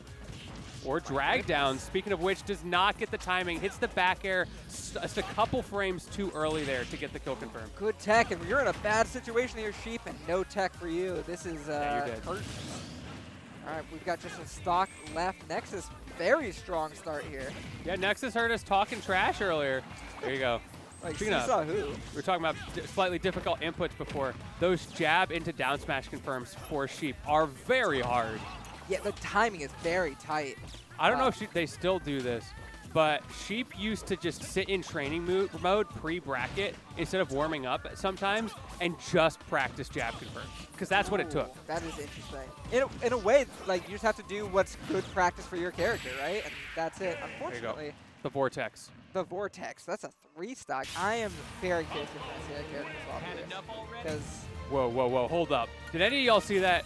Bro's got a straw, bypassed it entirely, and drank straight from the cup. What kind of savagery are we dealing with here? the straw is optional. Yeah, real. Straw is It's an optional option for this select. quest. Dude, the mix-ups are even outside of game, and we're just getting right in to game number 2 here. I mean, that last game, it was won on a mix-up. That up air was DI-able, but you're expecting the back air in that situation. 100%. All right, and we're back on small battlefield, right? This is literally just running it back. Very curious what Sheep is feeling here. What kind of information she has available to her now that what download has happened, I guess is what I'm trying to get at. Okay, yeah, slow it down. This is a good matchup for Falco for sure. Dealing with those projectiles a lot easier than a lot of other characters. Trying to mess up that gyro, even those dash attacks are so hard for Sheep to find the timing. But if anybody can adapt, it is a player like Sheep. Absolutely, and this is definitely looking like adaptation. 80%, this is very close. Just getting very confident. It's Hold okay. on. We got the resets, but no, the timing. It's so hard, and you get up aired. That one was not DIable at that percent. It's just going to You were gone. Good. Again, Nexus has incredible tech so far. Very impressed. Has not missed one. yeet. We're even stocks. Yeah. Maybe I was foolish for even suggesting a character. Messed talk up the before. IDJ. Nexus dropping the combo, only 20%, and that's kind of annoying for Nexus because now those 0% combos don't work anymore. No, they do not. Falco, no shortage of combos, but I don't think they're going to be quite as lucrative Of course. now at this point. Again, missing those jab confirms. Sheep gotta, take a deep breath there. Look, it may be Nexus, but you've proven you've got what it takes. Also, shout out to the amazing Persona 5 music. Goodness, 20% there. I just heard somebody else say. Someone else let out an expletive after Nexus died there, which I thought was very funny. And we won't tell y'all which one it is. You have to be in person to find out. You need to be here. Oh. Were you Yeah, there I think when you're some dead. random dropped a bomb? All right, but this is an even game now. That was a very quick comeback out of Nexus, but she Love the dash attack. definitely not going to let that get to her. Okay. Ooh, great up tilt find from Sheep, and the offense is started. Goes for a reset. Nexus not giving him anything. Man, this Shine has been doing so much work for Nexus. I feel like consistently the pot has been completely invalidated by Yes. that reflector. That pot is so annoying in most Oh, matchups. so annoying. Especially like when Sheep goes up to the platform and just chucks it at you across the stage. I'm like, I'm not even sure Sakurai intended that, but it works. Oh, he could have just up tilted again. Again, just barely missing the follow-up there, and Sheep has the opportunity. Dude, there's a landing hitbox there, and it's a 50-50 on whether or not it actually comes out. Yeah. Ooh, Sheep manages to get past the ledge, though. This is really tight. Sheep looking good, but Nexus looking a little better There's this the time. DI. Does get the DI. Oh, That hold could on. be it. There is the follow-up. Finally, Sheep, when it matters most, landing that jab to down smash confirm. Very interesting set we have going on. here. Chio in the chat with the wildest dreams. The Pokemon trainer combination, Bowser, Bowser Jr., and Game & Watch. Not strong enough to beat Nexus. What is that combo? Bowser, Bowser Jr., and Game & Watch. Like, I don't see the connection. I don't see the like, you almost got there with Bowser and Bowser Jr. Yeah, and then they're it just like, well, obviously, Game & Watch has to be in it's like there the somehow. secret stepchild or something that Bowser didn't tell you about. It's the true Mario Sunshine ending. If you get all of the shines in 3 hours, he tells you about Game & Watch. Game & Watch was actually behind the whole thing. That's the true ending. Actually makes sense. Shadow Mario, Game & Watch, kind of I similar can kinda see vibes. it, yeah. I'd love Shadow Mario in Smash. I- Unironically, my dream character. Really? I love that character. Bowser Jr.'s in Smash, man. You don't have to dream any longer. It's true. Sorry, Mario Sunshine spoilers, by the way. Yeah, yeah, Might yeah. be. Plug your ears, anybody who hasn't finished Mario Sunshine. Wow. Shattering production's mind right now. What do you mean they're the same character? Wait till I tell you about Zelda and Sheik. But that would also mean they would No. have to have not played like Mario Baseball or something either. Okay, trying to get these jab confirms, but just able to drop shield and get out of that situation entirely. A fairly notable lead here for Sheep, but it can melt just as soon as I start Ooh. talking about it. Good awareness from Sheep. I just realized Sheep plays against Beef a lot, who is a that is very true. prolific Falco player. So she's going to know things like recognizing that drag down was not true. I can just swing out. Indeed, but after all of that, Nexus is the one that ends up taking the first stock, which I would say There is we go. pretty surprising. As Sheep had a solid opening, but Man, the lead is being extended even further. And Nexus getting his IDJ that time. Both of these players not deterred by dropped combos. Oh, what a sneaky little slingshot right there.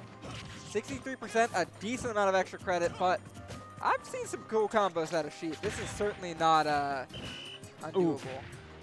Oh. That's what I'm talking about. Ooh, coming down with a very aggressive down air there. And now we see Sheep trying to slow it down. There you saw that dash attack on the ledge, but Nexus doesn't really have to worry about it. You've got a frame 1 reflector. As long as you're not in end lag, you can always react. Speaking of reactions, Sheep did not have one in time for that down air from Nexus. Very good. We haven't really seen Nexus throw out that down air specifically on ledge hang. So far, Sheep has been able to hold on to ledge kind of freely. Yeah, Nexus. you really do have to save it, right? Yeah, Because 100%. it Ace up only the sleeve. works once they're out of iframes. Very smart to not show the hand too early there. Hold on. Ooh. No, the F tilt.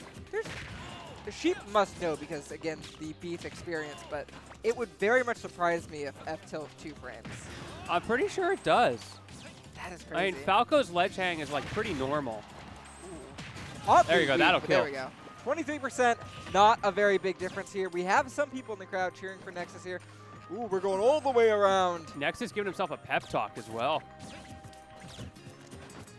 30%. Wave Oh, land, here but we you go. caught Up tilt, anyway. up tilt, up air. Wave landed so hard, only to get up tilted. Someone in the background is very animated on behalf Yeah. of Nexus here. It's very, Real. it's adding to some excitement to the end of this game. 81%.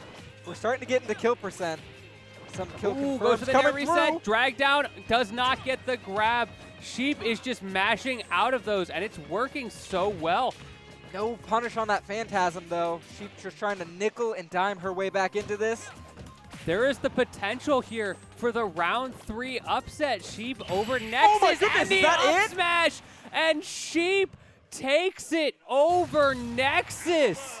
What? Round 3. An incredible upset. That is also just a very insane call out with the up smash. Wow. Barely. Just catching the tail of Falco as Nexus tried to escape there. That is a huge, huge win. That matchup experience. Yeah, 100% the beef experience coming in handy there. You heard me at the end of game 1. Yeah. I wasn't a believer. I was like, It was oh, a maybe rough we get game a character 1. swap. It was a very rough game 1. That is insane. Just all of those little situations where we could see, like, trying to set up those cheeky little frame traps. Like, oh, I'm going to do something that's not true. You're going to land and shield and I'll grab you. Oh, no, you air dodged out. What?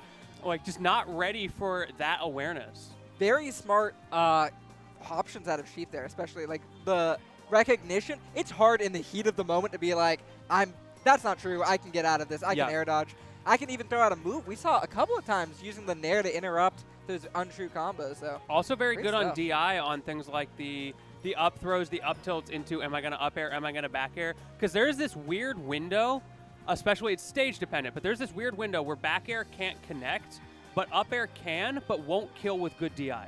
that is true. And then there's like a point past that where up air just kills. Outright. But if you are really experienced in the matchup, like as a Falco player, you get to the point where you can recognize that. But if you've been hit by it a lot, the same thing is true, and you know when to have that DI, and that actually saved Sheep somewhere in that set. Absolutely. I mean, we saw it at the end of game number 2. There was a kill screen for that up air, and Exactly. I was like, oh, that might be it. But it wasn't. And somehow she was able to claw that game back. Great stuff. And yeah, people in the chat, wait, is that Miles? I believe that is beef. Oh, right? let's Am I go, crazy? Beef. Is Let's beef go, in the Beef. chat? That's hype. This is your doing, Beef. You gave us the mashup knowledge here. There is a lot of Falco representation in the PNW. We've got Yep, just like a we bunch had, of random Ducalo. people. We got Duclo, I play Falco. We've got some other people I see through at the locals. Of course, Ludo has the Falco Yep. that we've seen more and more in recent history. All right, but am I seeing this correctly? Am I seeing Embo versus Clune coming up next? Oh, no worries, no worries. worries. We're going to have a little bit of a second here while we figure some stuff out, but I do see my man Clue stepping up once again. Looked solid in his round 1, but that's just round 1. There's a whole lot more ahead of him. This will be up against... Oh, it's Embo. Okay, It is yeah, Embo. Yeah, I was about to, was like- I can kind of see like- him behind us. It's like a little bit, yeah. Sheep is so good at the matchup. They have beaten me last 2 times, I believe. Wow. Okay. I believe it. Sheep knew the matchup very well.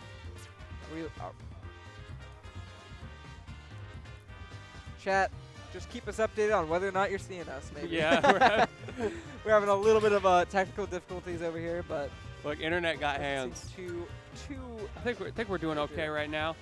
Chat, I hope y'all are having a good time enjoying this main sequence. Once again, I'm Lentini, joined by Ziggy here. It's always a pleasure being on the mic with you, and it's been a pleasure being a part of this event in general.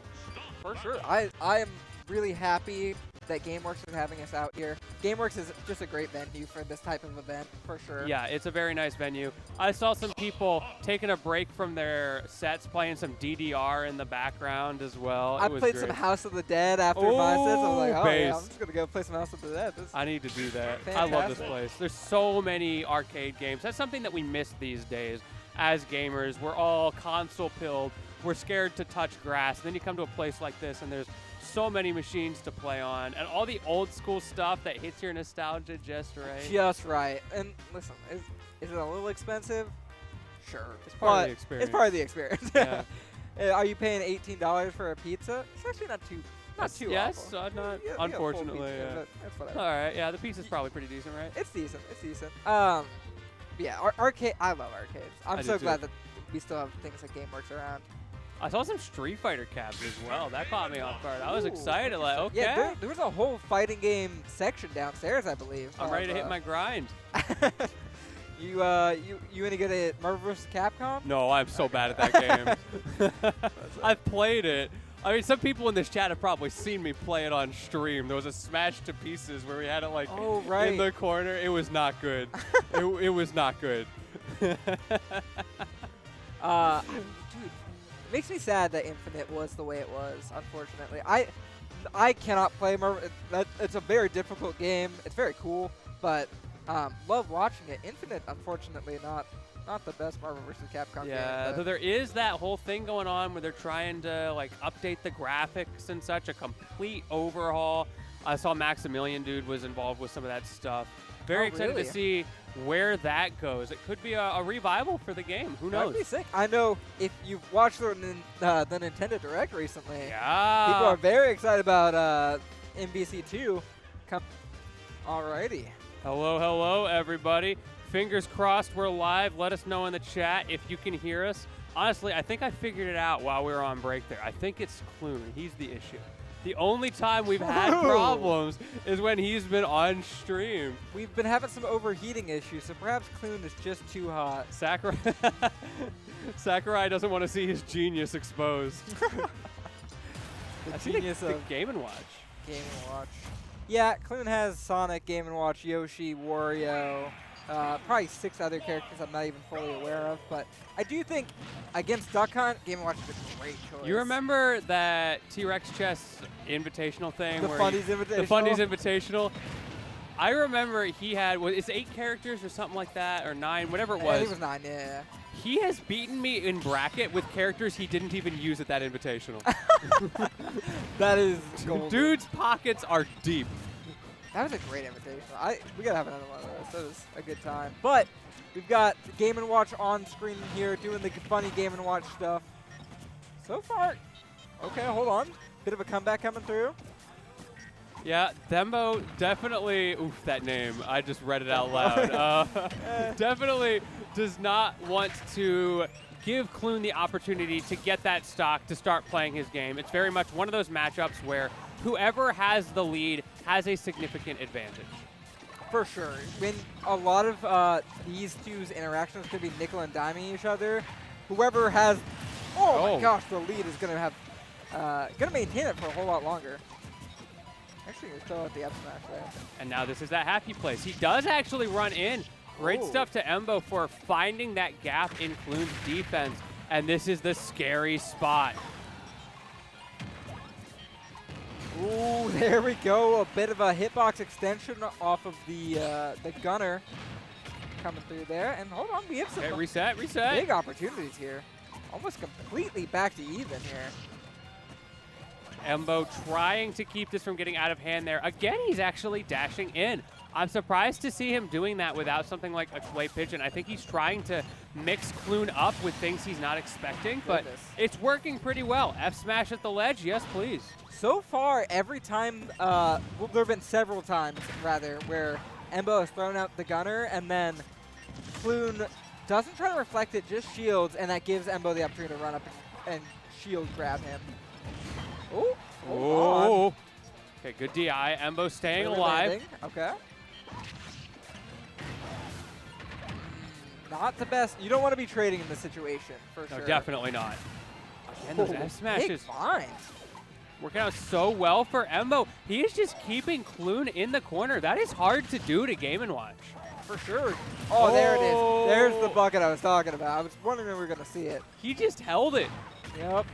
Eventually, that bullet's got to go back at some point. That's big. Ooh, wow. I like it. Return to sender. Very good stuff. Wow, this game's been so incredibly swingy. Oh, we're falling out of the F smash there. That could have been big. Interesting to see Clune not really opt for. There we go. Immediately gets rid of the bucket because having the reflector is more valuable yeah, it's right just now. better. There's definitely situations where, like, yeah, I'll just throw it out in the next interaction. But when you're at 127 on your last stock, I agree with that choice. Like, you don't want to be playing games. You want to get back to your neutral. And honestly, Clune has been warming up the neutral a little bit. That is one challenge of playing multiple characters, right? You have to kind of get back into the swing of things with each one of them. And Embo manages to take it in the corner. That looked like a trap, right? It looked so tantalizing, right? Like you could just, oh, I'm gonna hit this thing away. Uh-oh. Bad news. So Embo taking game number 1, and the question always becomes, will Clune go for a counter pick? I feel like he played well. Embo, I mean, what, number 2 on the PR right now, number 2 last night.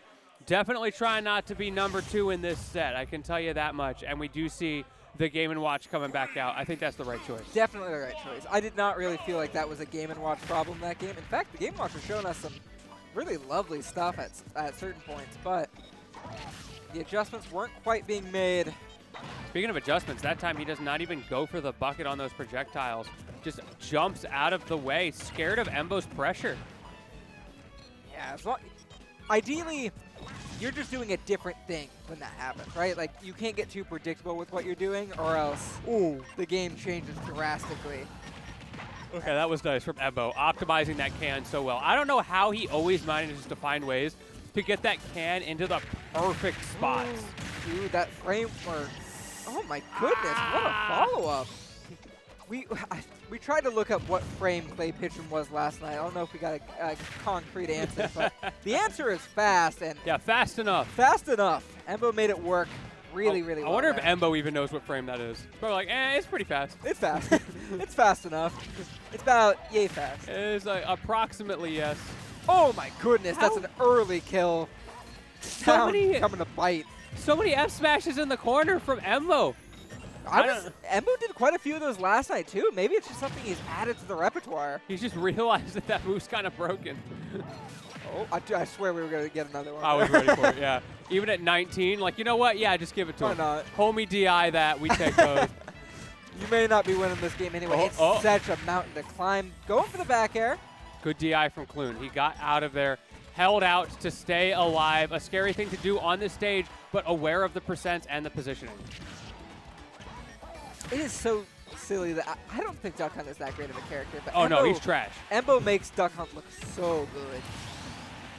Embo makes me forget that Duck Hunt is a bad character. Yeah, I was thinking about that during the first game. Like, you know what? When I look at Embo's Duck Hunt, I don't see the weaknesses of the character. No, you really don't. There are some moves. Oh, my goodness. Oh, God, that can. Just a master with the toolkit there. Great stuff from Embo. Game 1 was looking kind of close, very doable for Clune. Game 2, not so much. Yeah, a solid 2-0 and a handshake there. Very much. Just walking right over him. Embo adapting very well. Like we said, second last night, second on the PR. Gunning for number 1 today. He wants that run back. And definitely possible. This is the one that you, if there was a tournament you wanted to get number 1 at, it's the one with $1,000 the main bonus. event. Yeah, it's the main sequence here. That game works. Also, is Also that Sparkle. Edog Yeah. and Sparkle? Hedog and Ooh, Sparkle. All what right. a set we're about to We got get. the Invader on stream finally. Not really an Invader, but like, you know. In a way. He's not from Seattle, so it counts. Wait, hold on. I just realized you're talking about Sparkle, aren't you? Yeah. I was talking about Edog Sparkle. from Bellingham. Yeah. Oh, no, So- definitely an Invader. They're both That's invaders. an invasion right there. We've got some invaders on stream. That's very fun. Everything seems to be good. Alright, yeah, Ooh, they're look trying at to make that their attack. controller. Yeah, look at I that got like controller. the eyes on the controllers today. Yeah, we've been seeing some good looking Some ones. good ones, yeah. Also, want to point out that there is still a Pro Controller connected. Oh You no. can see it. don't be that guy. Disconnect your pro controllers. On. Sparkle is there. I do Oh, like they're that you can confident. see that in game, so you know. Nobody Yeah. nobody checks, but you can see it. It's there. What was Little early that? warning sign. There was an event recently. I think it was like a Street Fighter event or something. Oh my, yeah. What? Do you remember exactly what happened with the controllers? Somebody, Oh, I it was guess a Tekken. form. I think it was Tekken or Street. I think it was Tekken. At DreamHack, yeah. They hit the home button, right? Yeah, in the Mid-set? middle of the, it was like tournament winning or set winning combo. I want to say tournament winning even. Somebody.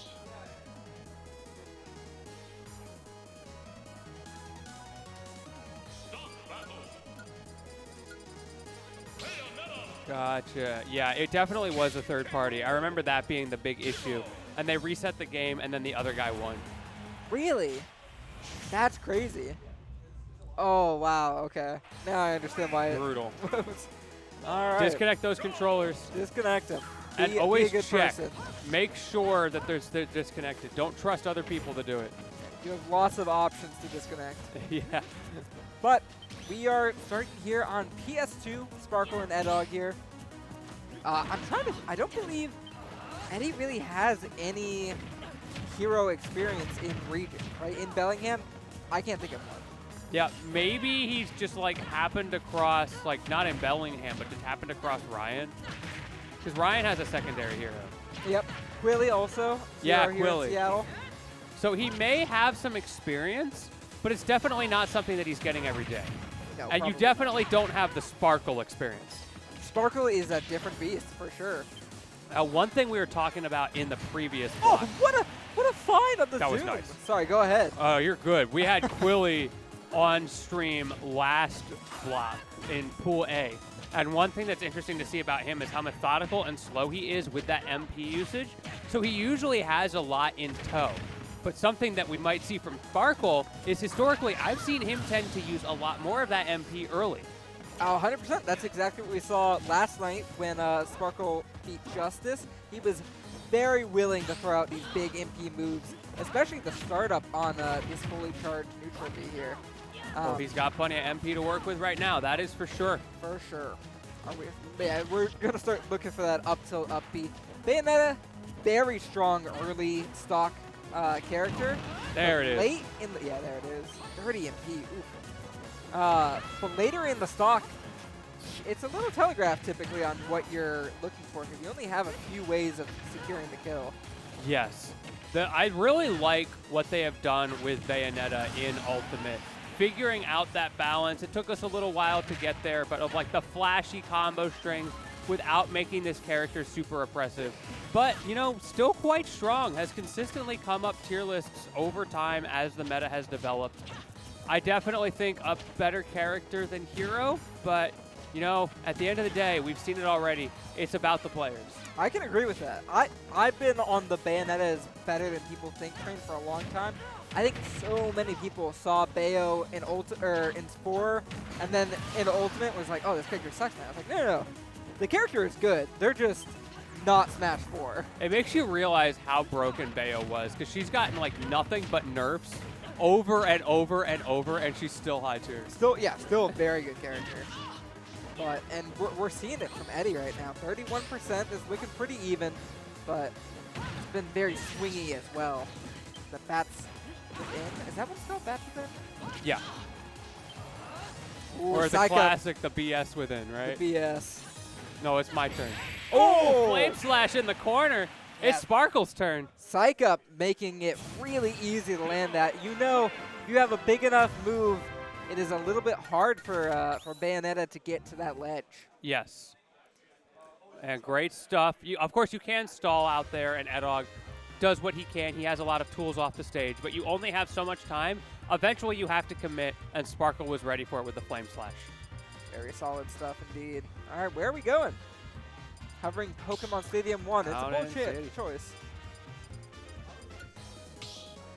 In the halls of the Usurper. Okay, I always care about these music counterpicks. I feel like it goes a long way sometimes. It got to get you in the mode. It matters. I'm a believer in that for sure. You know, there was one glorious moment in Alt's lifespan where I convinced like half the PR to use the DK wrap. Oh, is that on these setups? I assume like it's one of just like the basic, like not on this stage, Oh yeah. but on any of the Smash exclusive stages, you can put it on there. That's hype. Good. I also love our modded setups here, or Yeah. maybe modded. Who knows? Our setups that for some reason look a little bit different, and we don't know why. It's a little bit different, yeah. Yeah. It's a glitch. Every copy of Smash Ultimate is personalized, you know. Yeah, exactly. Oh my goodness, these up smash callouts at ledge. That's the second time we've seen Sparkle let it rip. Also, Sparkle, thankfully letting me know last night that when you see a spell in the menu, it will not come up the next time you open menu. Shout out to the person in chat watching in 160p. We respect you out here. That's commitment. Oh my goodness, coming committing. right down. That's some commitment to the down air right now, and instantly gets caught out of the accelerate. Did you see when he started to fall? Oh, 35% right off rip, and you talked about it earlier. Sparkle really spending this MP instantly, halfway gone, 2 seconds into his next stock. Okay, and just like that, it's back. That's such a tiny little explosion. It's a cute one. Yeah, Edog getting back into this set pretty well. He's been very consistently good in these early percents, but it's what you talked about, right? You can do that all day, but if you can't get the kill, you can't get the kill. Yeah, and Sparkle's making it really difficult. I think there's a big percentage difference in when they're landing their kill moves, right? I think Edog is landing it closer to like 150, 160. Sparkle, oh my gosh, almost put away that stock at 90. Oh, he fell out. That's so rough for Edog. He cannot afford to miss things like that. That slight micro-spacing difference. But Sparkle going to take that to the bank. Goes for the dash attack on his getup. Footstool to get off of him, but he's stuck above him anyway. Sparkle sharking. Yeah, with the way platforms work in this game, Sparkle using them as a shield, a barrier against Eddie. And so far it's working out. Trying to get these up tilts, but no fine. Oh, the resets. If your up tilt whiffs, just keep doing it. Sparkle tried to jump out, but again, dropping those combos. Okay. More damage being added up, but that's really just not 100% what you need here. You need to be finding this kill. There. Tilt there, not going to Not kill. enough. I don't know if that was the strong hit. I don't believe it was. Okay, we're crossing up the shield. He's got no mana. There it is. And that, well, I guess he's got plenty of mana now. Yeah, quite a bit, actually.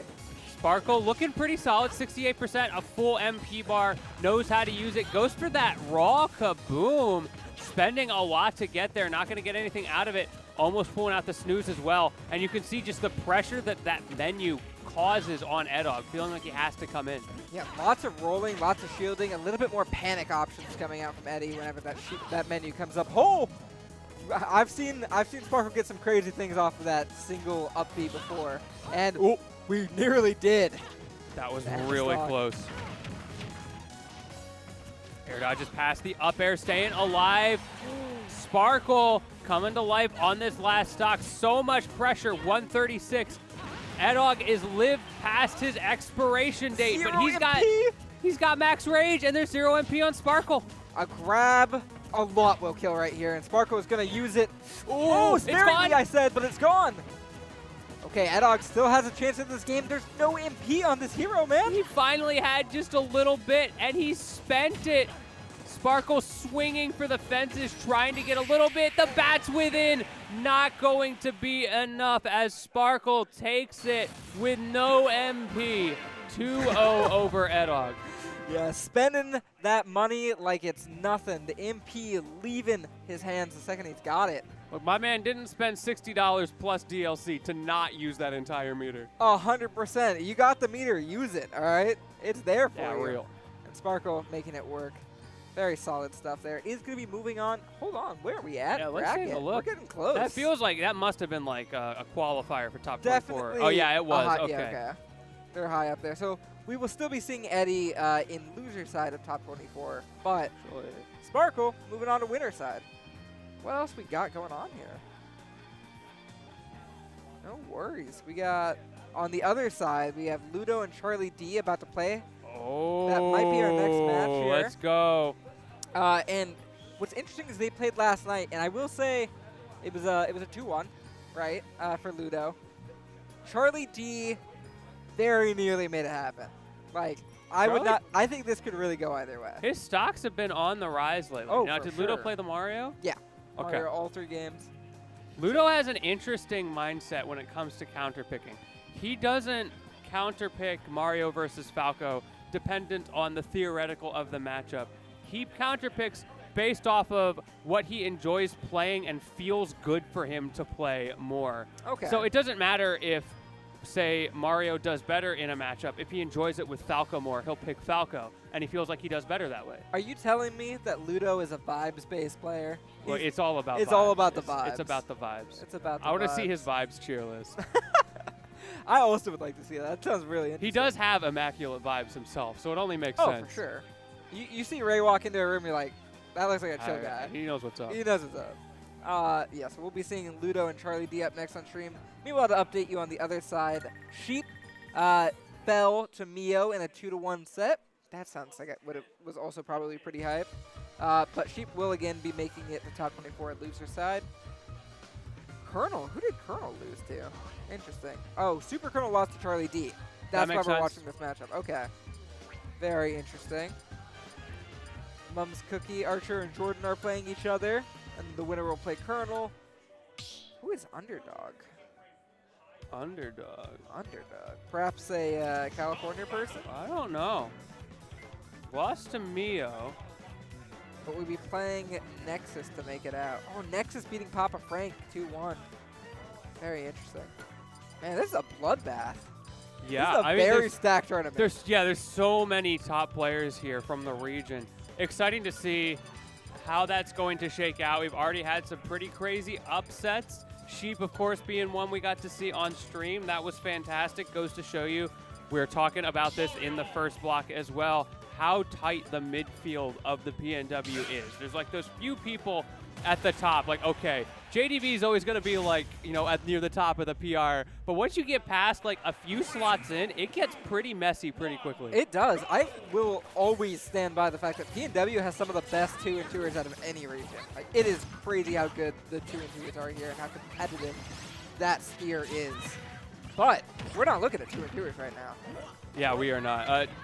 Tara, I'm pretty sure that Charlie D just has an entire closet of that one shirt. Oh, for sure. He's like the cartoon character who always, they open up their closet and it's just the one outfit over and over. That's Charlie D. It's all the same one. Meanwhile, a whole stock has gone by in the last 30 seconds. Ludo opened up with a big Mario combo off the platforms here on PS2. Yeah, this child's a little bit floaty. Sometimes you just get up aired into up B and you just gotta hold that. It does make me wonder. I know quite a bit of people. Sparkle was telling me that he watched last night's VODs before this tournament, right? Like already learning from last night. I'm wondering if that's something Charlie D did as well. It would make sense. So you didn't have a lot of time to do that. Of course, for anybody who's not not a aware, ton. we're talking about Salt of the Month that happened last night. A pretty big monthly tournament that we have here, and we had some of the people who were at main sequence just for this event who came through, had a great time. But yeah, not a lot of time to turn around.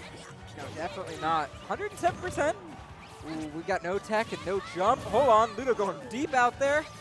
Not finding the cave, Ooh. but cutting it up with that Blammo smash. indeed. Let's see where the Blammo. tag comes from. That's a sick tag. Blammo is like. With 2 exclamation points. Have you seen like the white people sayings tier list? No, It's I like, haven't. Get a load of this guy and stuff like that, and like yellow, you know. Blammo is definitely up there as a top tier. Oh my Ooh. goodness. Oh, you're dead. Sorry, I'm talking about absolute nonsense while Ludo's putting on a show. Well, that was the why I oughta. I oughta. Man. And we got a JV2. That was a show. And that from was Ludo only there. a JV2 because Ludo got a little silly in the chili at the end. He could have come back. Absolutely. He chose yeah. not to. I didn't need it. He didn't need that stock. It's not a crew battle. Honestly, even if it was a crew battle, it'd still be like, I don't need that stock. Again, the Charlie D Ludo set last night was pretty close. That game one was not close. Now, one thing we hadn't considered, what if Ludo watched the VOD? That's actually a really good point. That's a terrifying prospect. You don't want Ludo watching that VOD before facing you again. No. The top player with also the matchup knowledge from the last time you played together, it leads to things like that. Oh, you're dead. My goodness, you're gone. He's dead. Lentini, that was 14 seconds into the game. Both games, he has opened with these devastating combos. That time, resetting again. Stop it! No way. Ludo, please! Goodness gracious, this is a different Ludo. Last night, Ludo was basically a figment of my imagination. This is Ludo. Yeah, he's well rested. No post-workday trauma coming out here. He's ready to game on the weekend. Charlie D being pushed away by the flood here. Once again, having to recover, but thankfully, Ness in this game has a little bit. Yeah, it's a little time. easier. You couldn't just fall through that anymore. That was like day one. I tried to do that to my brothers. Like, wait, I can't just kill Ness for free anymore? Ludo can, though. Ludo can. Yep. Ludo has gotten really good about seeking out when Ness goes low and finding that back air. Very solid stuff. This is crazy. This is not at all what I expected. Ludo, 2 stocks to 1. Charlie D, a strong player. Like, he can make something happen, but like you said, it's not looking good. It's going to be difficult. But if Ludo pulls out things like that, that up B was not great. Yeah, there's some silliness going on here, but we're tightening things up. Down throw, up air. Okay, just a single one. Okay, are we air dodging? No. Jeez, Ness goes high with that. Oh my goodness! Oh! He caught him, the little mitts up high. Mamma mia. Mamma mia, blammo! I can't believe Ludo found him with that up angled F smash, rather. I can't wait to see how long the VOD of this match is on YouTube. Yeah, that was a TikTok clip right there. About 350? About 350. Wow. Okay. And Ooh, is this so Ludo on winner's side, top 24. Looking fantastic. Charlie D still moving on to top 24, but will be on loser's side. What else are we looking at here? We have very few matches. Yeah, we One might more. have time for one more. And it'll probably be the winner Super of Colonel? Archer and Jordan versus Yeah. Super Colonel. Yeah. That'll be an interesting one. All the homies coming together. All of the homies. Jordan kind of on the kill. This is a pretty solid Yeah. shot. Ooh, Jordan beat LJ 2-0. I know what it is. He's got that 12 tag. He needs to live up to it. 12. You have to get 12. You have to get 12. At a can't tournament curse where a you can tag. only get 9th or 13th, you have to You get 12. have to get 12. You got to fight it out amongst everybody to get that spot. All the other 9th placers, you're like, no, hold on. I'm 12th, all right? Remember back in the day, this is like 10, 15 years ago, they used to fight all those out to figure out like who got 9th, 10th, 11th, 12th. Who got 4th? Yeah, exactly. I think of the old, like the Bobby Scar thing. Yeah, I was about to say, Scar got 4th at Evo. He was adamant about that. And then you found out years later that the whole time he was actually lying. Was he? I didn't Yeah. know. Oh, don't crush this for me right now. Yeah, he was lying. That's tragic. Not my goat. Not my goat. The 69th best Melee player of all time. Oh, dude, that's such a sick thing to have. Like, Who's going to contest you on that? yeah, 100%. You've earned it forever. Wait, hold on. Is this it? Okay. Jordan did advance forward. The 12th place dream is alive. Can Super Colonel crush it? Super Colonel taking the upset earlier versus Charlie D, right? Indeed. So we'll have to see if Colonel is able to keep up that seeding performance. Whether or not Jordan is going to continue the 12th place run here. Now, these guys know each other very well. There's definitely not going to be anything unexpected. I see them talking in the group chat about the metagame almost every day. They have played each other so many times. At some point, you have to wonder, like, you've said it all, right? Like, Yeah, you like- guys talk a lot about sometimes the same thing. I'm like, oh, you guys are on this one again? Now I open up that Discord channel talking about Jairs again and Oh my how gosh. Salute the Sun's such a good move you don't understand. Like, no, we do understand. We get it. Did you know that roll F tilt is like pretty good? That's crazy. But we'll be looking out for these leak things all the during group set. chat insider lore. Yes. Wait until they find about JDV. Then it's over. JDV. Oh my JDV. god. That's gonna be a game changer. The Jordan That'll change the JDV. meta. The double J. All right, has Jordan plugged in yet even? No, we're still untangling. He's setting things up. He's Oh, got yeah, the he whole was. the whole production ensemble out here.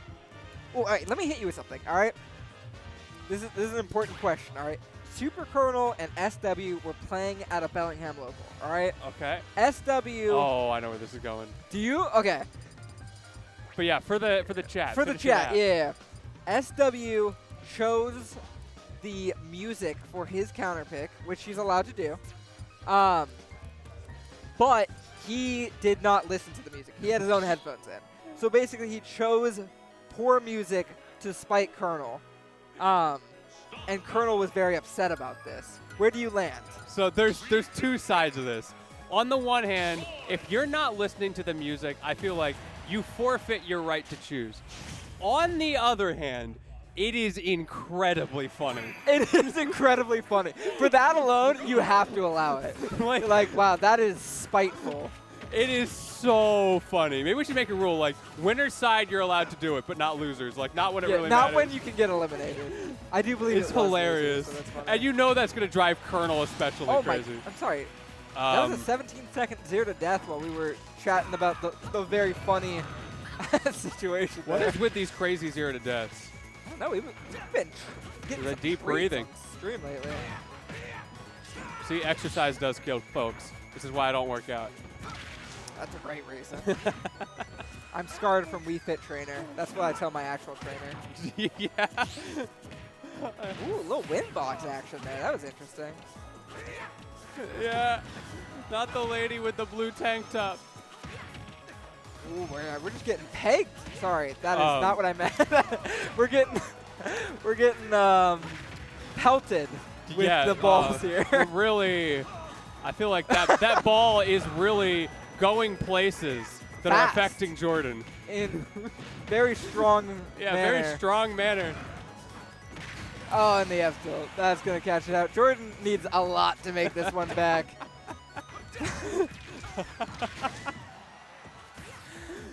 Anywho. We're going to get the JDV? Yeah, there's the jive. I don't know if he's in the right state after what just happened to get the JDV. Okay, we found that falling up air though. We're waiting it out. Ooh, trying to go for some silly combos there, but That does. Oh. what about the tradition? Oh. You see Jordan Outright. reeling in his chair. Maybe he does need to talk more on the Discord chat. That was crazy, man. That was an early kill, too. It was like nair, up air, killed at 99% at the end of it. That definitely caught him from behind. For sure. Yeah, I do.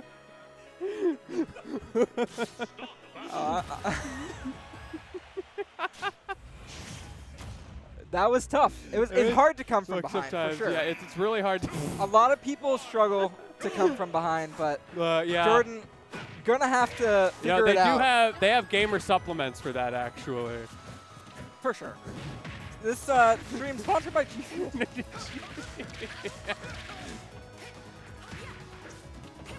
I really like. Have you tried the Focus Fuel? The Focus Fuel is great. It's like a little gummy, so it's inconspicuous.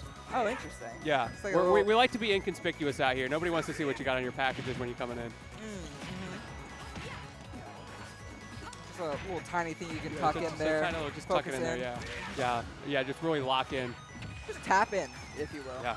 You can use it anywhere. You use it at home. You can use it abroad. Use it in your hotel room. You know what's great here? Jordan getting that first stock there, he's not going to need to tap it in, right? Like, this is... There is no coming from behind right now. At least not yet. Yeah, 96% on Jordan. Really reversing his fortunes with that one. Let's see if it continues that way as Super Colonel trying to get himself on the board. This is not what I expected. No, it's usually not in those situations. Unfortunately, a surprise comeback. But hey, we're forging through new territory right now. Experimenting. if you Yeah, will. get the Clippers ready. Ooh, spacing. Ooh, are we getting the drive B? Oh no. Jordan actually dropping the Jair you could see on his face. That should have been a confirm. I hate when you have to make the comeback and you see on their face that they're not ready for those kind of things. Coming from behind, it's just not something everyone's ready for. Oh, the ball does miss. No, it happens. To the best of us. Yeah, to the best of us. You know, you never expect it. It's not something to be embarrassed about. I swear, it never happens to me. Down tilt reset. Okay. Jordan covering his own end lag with that grab, just getting all up in there on Colonel. F-tilt gonna close it out, and now 2 stocks to 1. Jordan taking the lead, really switching it this time. Definitely a switch. Yeah, for definitely. Sure. Given big switch vibes here, and all of a sudden it's Super Colonel who needs to make things happen. Tap it in, if you will. Yeah, they're taking turns. I think the ball is going to have a big Yeah. role in this for sure. For sure. Yeah, he's As- got to tie him down with it. Ooh, and tied down we are. This is a dominant switch up. Ooh, that was a big whiff. Big swing. And sometimes it's a big swing and a miss, you know? It can be hard. Jordan gets in the corner.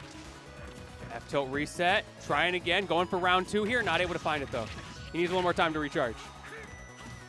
Ooh, the ball coming into play again. Not quite landing the way that Colonel wanted it to. Yeah, I mean, sometimes it doesn't go quite how you want. The important thing is that everybody enjoys the experience. And you try again, right? You don't let it deter you. I mean, that's why we Smash. Play Smash. The comeback has been happening for Colonel. It has. Colonel making the comeback. Yeah. A 128-94. This is so tight right now. Just incredibly tight. Oh my goodness. Oh, Tap it in. it's so tight. Tap it in. Yeah, get right up in there. Ooh, and the poke. Great stuff. stuff. Jordan coming back. Really lasting a long time in this set. Manages to bring it to game 3. Is he going to be refreshed for round 3, though? Yeah, you might need that's some of my the question. supplements. Take a hydration well, he's break got if you what, need. like he's got a good 4 hours probably before he's gonna start to tucker out. Hopefully. And if you're still ready after 4 hours, there might be something. Yeah, up he's with gonna have you. to pull out the Dr. Mario if that happens.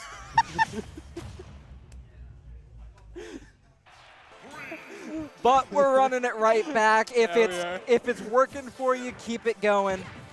Both people seem to be enjoying themselves here. Yeah, So. communication is key out here. We saw them talking a little bit between the set, trying to figure out where do we want to do this? Do we want to change anything for game number 3? Is But now they're this just gonna run working back. for you? It's Yeah. working for me. It's definitely, it was working for Jordan that last game. I do wonder if Super Colonel's going to want to change up the roles a little bit. I'd just like to see more ball usage, right? Like, Yeah. currently, it hasn't made a big impact, and I'd like to see more impact from those balls. Well, he does tap the ball in the corner there, trying to get back to stage. Jordan ready for it, sends him back out, says, hey, you want to try that one more time? I kind of like that. Very enjoyable experience for Jordan right now. Getting the down tilt, sending him away. Sometimes you need that space. Ooh. Yeah, you need space sometimes. You know, try things new, make sure like that this is, it's really what you want to do long term with the strategy. Certainly, certainly. Ooh, that was risky. Very committal. Yeah, ooh, I don't know about that. Some people are a little afraid of that kind of commitment. So Jordan definitely not afraid of commitment, that is for sure. Colonel getting the parry, but not committing to the shield there. Could have gone for round 2. definitely making a comeback here. It's getting a little sweaty. Yeah, he's still like red hot there. He's working so hard. Again, Jordan, he's just committing so hard, and Colonel is not ready for it. Off to the side. Not the side that you want to be at. Sometimes you have especially when you're in the position that Jordan is in, this role, Yeah. you sometimes have a favorite side. Sometimes it's easier from one side than the other, especially with the moves that we've seen from him. I have noticed he is favoring a very specific game plan here. Like, we don't see him, he's not squatting as much as you normally see out of like a Wii Fit, not approaching with that, like the kind of the hindquarters agenda. Instead, he's going for that ball usage we've been talking about, tapping them a lot. Double tapping on the ball that time. Ooh, quick and fast approach there. Not always recommended, especially. And Jordan looks like he's getting a little angry. Gotta be For careful. sure. A little bit of rage in there. We'll see if he's able to use that to his advantage or if that's actually going to, you know, catch him out in this. Ooh, big swings. Are we Big proposing a misses. whole new game plan out here? Really married to that side B, though. But not everyone is ready for that kind of commitment either. Ooh! Big ball to Oh. the face for Jordan. Salute Energy. the sun. Coming through. Oh my goodness. Big find. Ball Oh, getting back there's involved scrapping. here. These two are going back and forth. Oh, the slaps coming out from Hot and Colonel. heavy. It's getting animated oh, out here. man. Colonel looking for Okay. more action than he's currently getting here. Oh It my is- goodness, going for it all. It is more than just a game for Colonel right now. Look, it may take two to tango, but he wants to be the one who wins. Searching for the way back in. The ball coming again into play. I feel like just hasn't been working the way that Colonel's been wanting it to. Ooh, that weak noodle, though, for Jordan. You got to get that ready. He needs a little time to recharge off the stage here.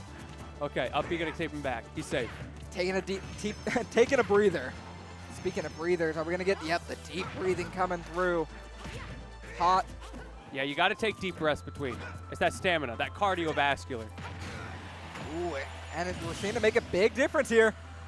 Big, Jordan big getting his deep whole breath. body in it. His whole body is in this one. Oh, we're swinging wide here. We're going we are all wide open in. here. Is Jordan able to tap this in? No need to come from behind. Yeah, we are going head-to-head, man-on-man action right here. Salute the sun. The ball's coming out. Two different types of balls. I didn't even know you could do that. Two at the same time.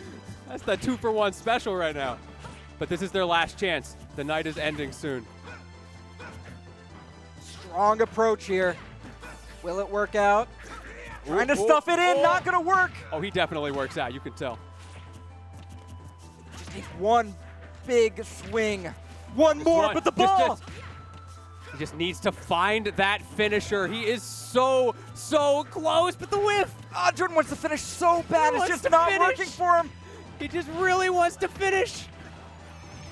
Tapping it in, the ball not working. Are we gonna have to come from behind? It may end up happening that way. We're going to have to change the positions here as Colonel finds it in the end, finishing all over Jordan with that handshake. Using the feet at the end. That is a common way of finishing it out there. Very solid stuff from Colonel. What a set. Man, good game. They're the GG's all around. Let's hope they never watch that VOD. Yeah, please do not watch that VOD.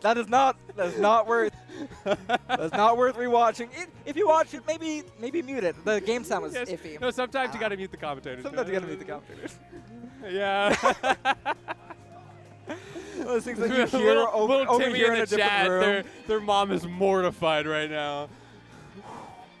Making the feet work for him just Yeah, at the end. It was the feet. It was the feet. That made the I big didn't know difference. that about Jordan. No, but that was clearly what ended up finishing things out for him. Yeah. Speaking of finishing, is that going to be the end of our block? What a way to finish. Yeah. Yeah. What a way to finish that block. Feeling satisfied? I'm feeling so satisfied. I would do this with you another time, perhaps. All right. I'll meet you in the bathroom afterward. I need some water. Yeah. Need a little break. We got to hydrate again before round 2. But y'all, it has been a pleasure.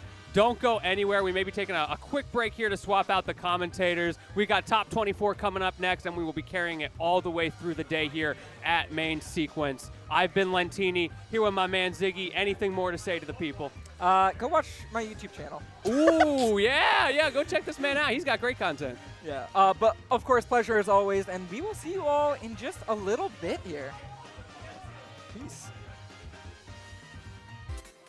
Welcome back, everybody, to Main Sequence 2024 here. I'm Combo, joined here by the one and only Subleaf, and we're starting off with top 24. Right, all of our pools are done, right? Squad Strike is wrapped up, and now we got all of our in-region and out-of-region killers lined up here to slug one another for their spots in top 8. How are we feeling today? We're feeling pretty good. I think we're starting with Sparkle and Embo. Okay. One of which are out of state, not very far out of state. I think this guy's They're from like Oregon. in-region, Oh, right? yeah. Yeah, it's Oregon. It's like, it's Kind of in-region. almost in region if you think about it. And then we've got Embo, number 2 in the state. Obviously, a very heavy hitter. Yes, one of the high seeds for a reason. Oh, yeah, absolutely. Oh, my goodness. And it looks like we're starting off just right now. We're All jumping right. straight into it. Yeah, we got the Jumped right hero into and the it. duck hunt, right? Tried and true both ways. Sparkle on the hero. So we were talking about this before because we had Quilly up on stream before as well. Oh, yeah. But the Dragon Quest love is all going around, right? Recent Nintendo Direct and whatnot for the 3-1-2 remakes. But it's always good to see, Sparkle sticking up with the hero. Hero is always a fun time. Oh, yeah, and absolutely. Embo with the duck hunt here. So, of course, like more centered around like the very zoner-heavy matches we have here in PNW, right? But more specifically like, in the Seattle area. I don't want to generalize just the PNW because we are seeing Sparkle also coming from Oregon here. But Hero is definitely a very different game plan compared to what I think Embo is mostly used up to in the big hitters here in PNW. Ooh, solid F smash to just start it out. That was fast. That was really fast. There was just so much that went on. That's just how Sparkle plays. This guy plays fast. This guy loves to play. He loves to use his poking tools. Accelerato, get in there. Oh yeah, absolutely. You get some psych ups, some oops in there. It's like, all right, next hit, I'm breaking your shield. Oh yeah. We're playing the game for fun. Let's go gambling. Oh dang it. No, but one thing I did notice earlier is that Sparkle immediately went for the reflector. I really think that is going to be crucial toward his gameplay here.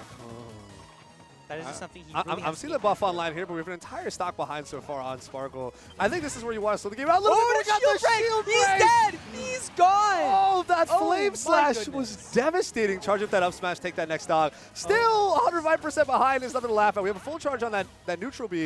Use some of that side B level 2 as well for that mid-range spacing, but how are we actually getting it?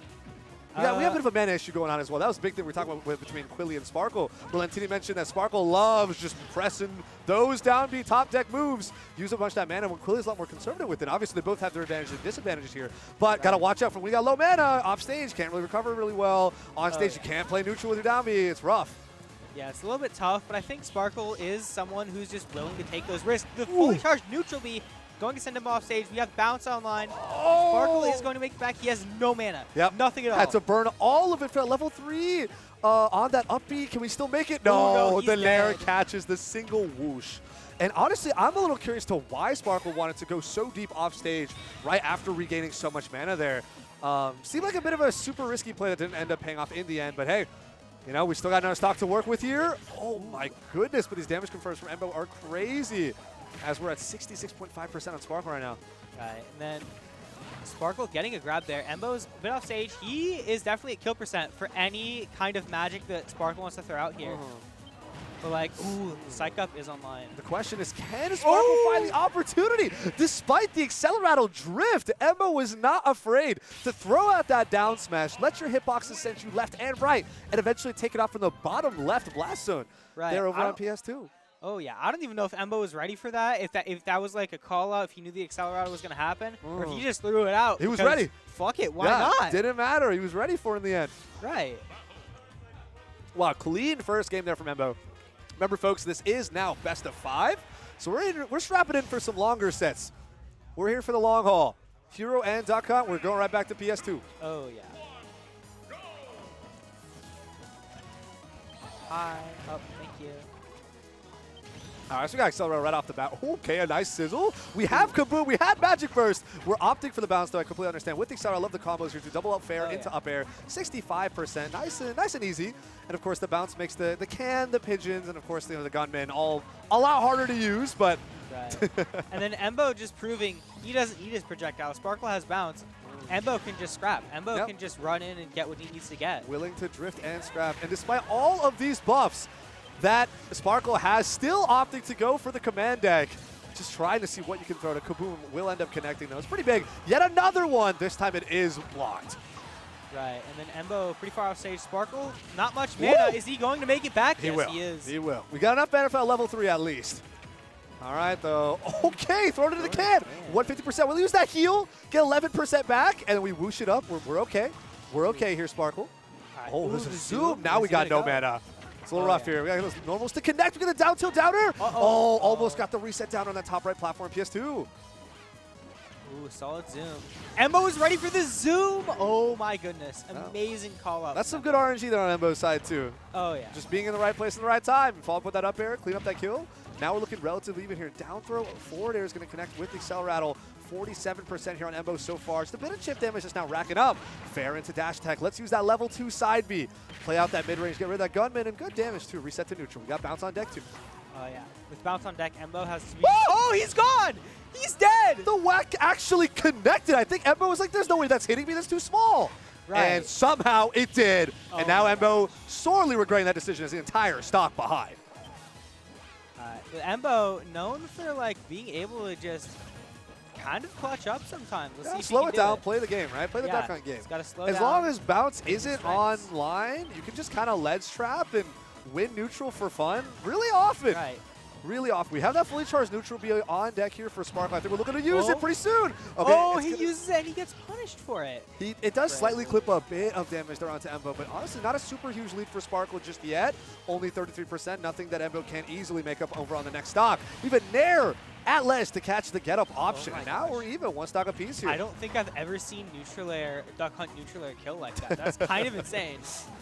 Ooh, I saw the thwack online. All right, there's Accel Rattle. Now we got to fish for that one hit. He just has to try and find just one hit. Flame Slash gonna whiff. Yeah, that could have been shield break on the other side. That would have been the game. All right, Accel Rattle is down. We get the sizzle snipe, though. What we're looking at here is potential the last get-up situation. No, Opster forward tilt 1 doesn't connect. Doesn't want to go for the up tilt until much later. It's not going to connect either. Some shield pressure off these cans. Weaving between the gunmen, ends up burning a back air there. Not even connecting onto Embo. And then Sparkle, Embo is just using everything he has to just try and put Sparkle in the corner. Sparkle does get out, gets the psych up. Oh, commits to such a hard read on that forward smash. And- But Sparkle's going to move forward and clean it up with the buff, the back air. Oh my gosh. Sparkle just finding, I think that was psych up, right? I believe so, yeah. Okay, just finding the psych up and clutching it out exactly when he needed to be able to take that game too. Held on for a while, too, yeah. It's scary when you just got the single hit usage, right? Especially if you're trying to autopilot, for example, a grab. Pummel uses it up. Crazy. Crazy thing about it. Right, and it looks like we're going to Smattlefield for Game 3. Rivals music on deck. Okay. Oh my gosh. Okay. That's Bumping tunes. Oh yeah, We're bumping absolutely. tunes. I want to know who put that on. Probably because- FTP. That's my guess. I don't know. He's the big music monitor guy. Oh yeah, I do think this is the FTP music pack. So shoutouts to Fire the Pyro. Oh my The gosh. one and only. All right, there it is. We got a Psych Up on deck here. There's a whoosh. Doesn't use up the buff yet. He did physical move to do that. Crackle Slash. Still looking for all the shield pressure. The Sizzle's not going to come out here. We have got bounce, the though. bounce. Great timing. The snooze is going to connect. Are you dead? Forward He's smash. dead. Oh, he's not dead. Not yet, Never not mind. Maybe My could fault. charge it just a little bit more, but we were close. Oh yeah. Okay, throw out a frizz. All right, down throw fair. That will connect with the Accelerator. We have a heal as well. Okay, we're going in deep. Trying to use that level 3 uppy. Good recovery by Embo swoosh. there. All right, whack. Oh, it does 2-frame, but just a little bit too early there. Sparkle with a pretty big lead right now, but he is almost out of mana. We got to see how he tries to close this out, or if Embo can just get through it. Okay, we got jab 1, 2, 3. We have our Psych Up again. Up throw. Ooh, up. Yep. Yeet. Up throw on Battlefield is kind of crazy, but it did work out for him, and it did kill Yeah, it did kill. relatively easily, too. When you got that Psycho, you know what to do.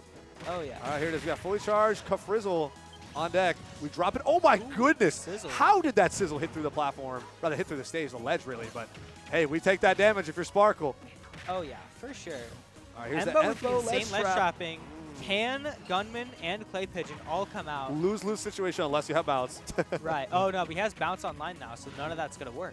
Yeah, not this time, but again, it's limited. We don't have a lot of mana left here either. 149%. Fishing for that Nair kill. Oh, he's dead. Air Oh. dodge away. Honestly, I think he knew it's not going to happen. Yeah. gets the psych up off the Angel platform. Ooh, But punish. Embo able to punish it with a few up airs. Uh-huh. A few more up airs. Now we're effectively even here. We do have the psych up online. But Oh, yeah. my goodness. Oh my gosh, this Still is the paying up the air price. show. Still paying the price from dropping that one Kaboom full screen against the gun mid. Oh yeah. This is a struggle now for Sparkle. Trying to fight the way, and Embo gets the forward throw. Is Can ready? And now, Forward smash charge. Hail Mary, if I've ever seen one. oh my gosh, if that would have worked though. I saw But the if it vision worked. there. But if it worked. would have been crazy. Would've been Okay, bounce crazy. online. Bounce- Oh no, he's dead. Oh! Oh. Two framed, no mana. It's top Kaboom, still getting shielded. Sizzle's gonna get whip punish here too. Jump in with that Nair, 26% with the jab follow-up. Fair to beat out the gunman and get a bit of damage to stage control over Embo, but this is rough. Embo is just able to call out when Sparkle wants to use the B button. He's been getting so much off of it this game 3, especially at that turning point, I feel like. All right, we got the can and the gunman online for Embo. What's the ledge trap gonna be? Now is he making Oh, it back? it's the snooze. Doesn't hit. Almost connected. All right, Can's gonna send them both flying. We have Psych up again, no mana. Hail Mary off of one move. 4 to 1 2. So that's another problem, right? Only 4 to 1 is boosted. But Right. thankfully was able to secure the kill with the offstage forwarder and have enough mana to make it back with the swoosh. And with Embo having a 90% lead here, with Sparkle not having much mana, it's looking a little bit scary for Sparkle here. Oh, Oh, no. Drops the neutral B right there. The Kafrizzo's going to go to waste. Do you think he was trying to be reverse there? I oh, think good. so. Okay. Okay. Gets the Clay Pigeon Reflector. Almost got a fall to after that. I mean, only 60% difference here. Zoom Good to get us zoom back. All right, opposite end of the stage. Gunman's going to have to snipe himself. How unfortunate. There's the can. Oh! Almost Oh, a bait no! from the snooze that he falls on the first up smash. Run it Oh my back gosh. with another one. And Embo's going to clean up this third game. 2-1 Embo's favor. Oh my gosh. If the first up smash doesn't hit, Run it back. just do it again. Run it back. Run it back. He's just too good with those. It's insane. All right, so now what's our next game counter pick there? Clearly, Battlefield wasn't it for Sparkle. Where we head? I mean, I did not see it. Oh, Oh! yeah. Okay, we're going Battlefield My bad. instead of Smattlefield. All right. My bad. Smattlefield. I've not heard that one in a while. I mean, it's just short for small Battlefield. It saves like a tenth of a second. True. So like. Not drops to fill time. Come on, man. No, I'm kidding. Oh, are you dead? Oh my God! Okay, Not yet, he's not not. yet, He's not not dead quite yet, but that's a solid 90% already on Sparkle. 95. This has been Embo is painful. This has just been the up air show for Embo Z. Yeah, this was not the Duck Hunt show. This was simply Up Air show. Oh my gosh! The Duck was doing work. It's just the duck. We don't need to talk about the dog. It's just the duck. Can he land? No. Sparkle is struggling so much to land right now. Of course, taking 118% in the entire process, only retaliating with 24. Measly 24. We're looking at almost a stock difference here the moment that Embo can actually clean this up. Ooh. The crackle slash into the can actually exploding here onto Embo. There's a fair as well, going a Goes little too deep. for it. We He just have doesn't make it enough back. mana. What we're looking at, air dodge, yeah. Catch the air dodge there with an air. Yeah, again, Now neutral Embo air is coming looking up. good here on winner's side, top 24 for a solid. Oh shit! I spoke too soon. I was about to think Embo's looking good for top 8, but no. That No, you wax could have spoke- changed You everything. spoke way too soon. Sparkle just pressed down B, and it's just the stock. It's just the stock. We saw another Kaboom. We saw another wag. Okay, again, opting to go for these 4 to 1-2s. When you have Psych Up on deck, you're going to be burning the Psych Up buff on that. Got to be careful. But again, the up air into the can. Very. Oh, no. Again, struggling to land. That entire stock was played near perfectly from Embo. Sparkle just can't land to save his life. He just gets hit by something. Up air, F smash, Ooh, what a- down smash, doesn't matter what it is. Embo's just able to catch him. Yeah, great spot dodge on that up tilt. Gets it down to punish in return and is going to end up burning the Psych Up, but decent amount of damage and knockback. Again, right back to the Embo show. Uh-oh. Block the snooze. We have the sizzle. Get rid of the gun mid. That's Looking a little scary for Sparkle, and he doesn't find the zoom. It's going to be 3-1 for Embo Z. Clean from Embo there. That one game where Sparkle was really able to show up, though. Yeah. Game 2, that was great. That was fantastic. There And was- again, we got signs of life here, even if it was through a whack, right? We were looking relatively even. We're like, you know what? There's a possibility here.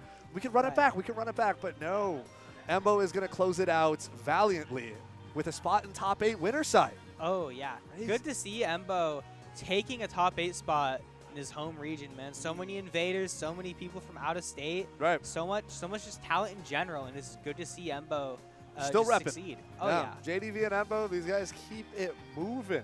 Right. Our two best players here in Seattle. They got to defend. Right. Don't forget about Ryan, Mm. JoJoDaHoBo, Justice. I do think all of them are in winners top 8. So it's good to see some Seattle 24. representation. Yeah. Yeah. Right. I know Justice is kind of like an interesting thing because he moved out for college, but like, Oh, is he yeah. kind of back for the summer? I What's going on? think he's just kind of back. Oh, okay. Is he I'm not graduated, entirely or? sure. Oh, I see. Because I know there might be some ping pong going on with like, oh, summertime, then go back for school when school starts and whatnot. Yeah. Because I think he goes to Winthrop, right? He does go to Winthrop. Yeah. So that's over in like the Carolinas. That is in South Carolina, I think. One of the Carolinas, I'm pretty sure. So East Coast, Oh yeah. right? Playing coast to coast here.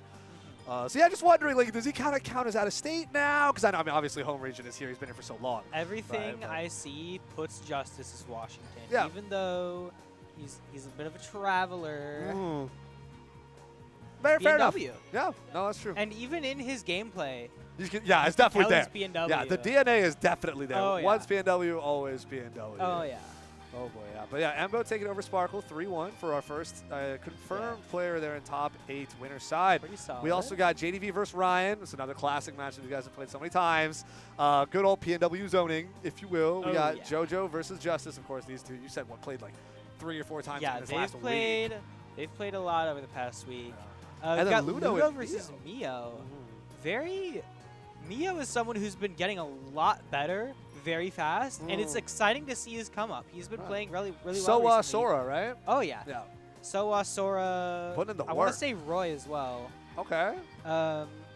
Putting in the work could make top 8 winners here at Yeah. main sequence. Pretty huge, yeah. It's funny how at least all of the current 8 people in contention for top 8 are all PNW. Oh yeah. While a lot of our out-of-state and out-of-region invaders are actually dropped down to loser side.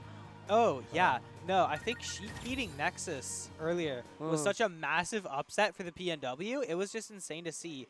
JDV! There he is. Oh the my gosh, one rocking and the only. Celeste shirt. Okay. Oh my gosh. Okay, I'm You at a love to taste. see it. I'm at a taste. Of course, we have Ryan stepping up to the plate as soon as possible. Pac-Man versus Snake.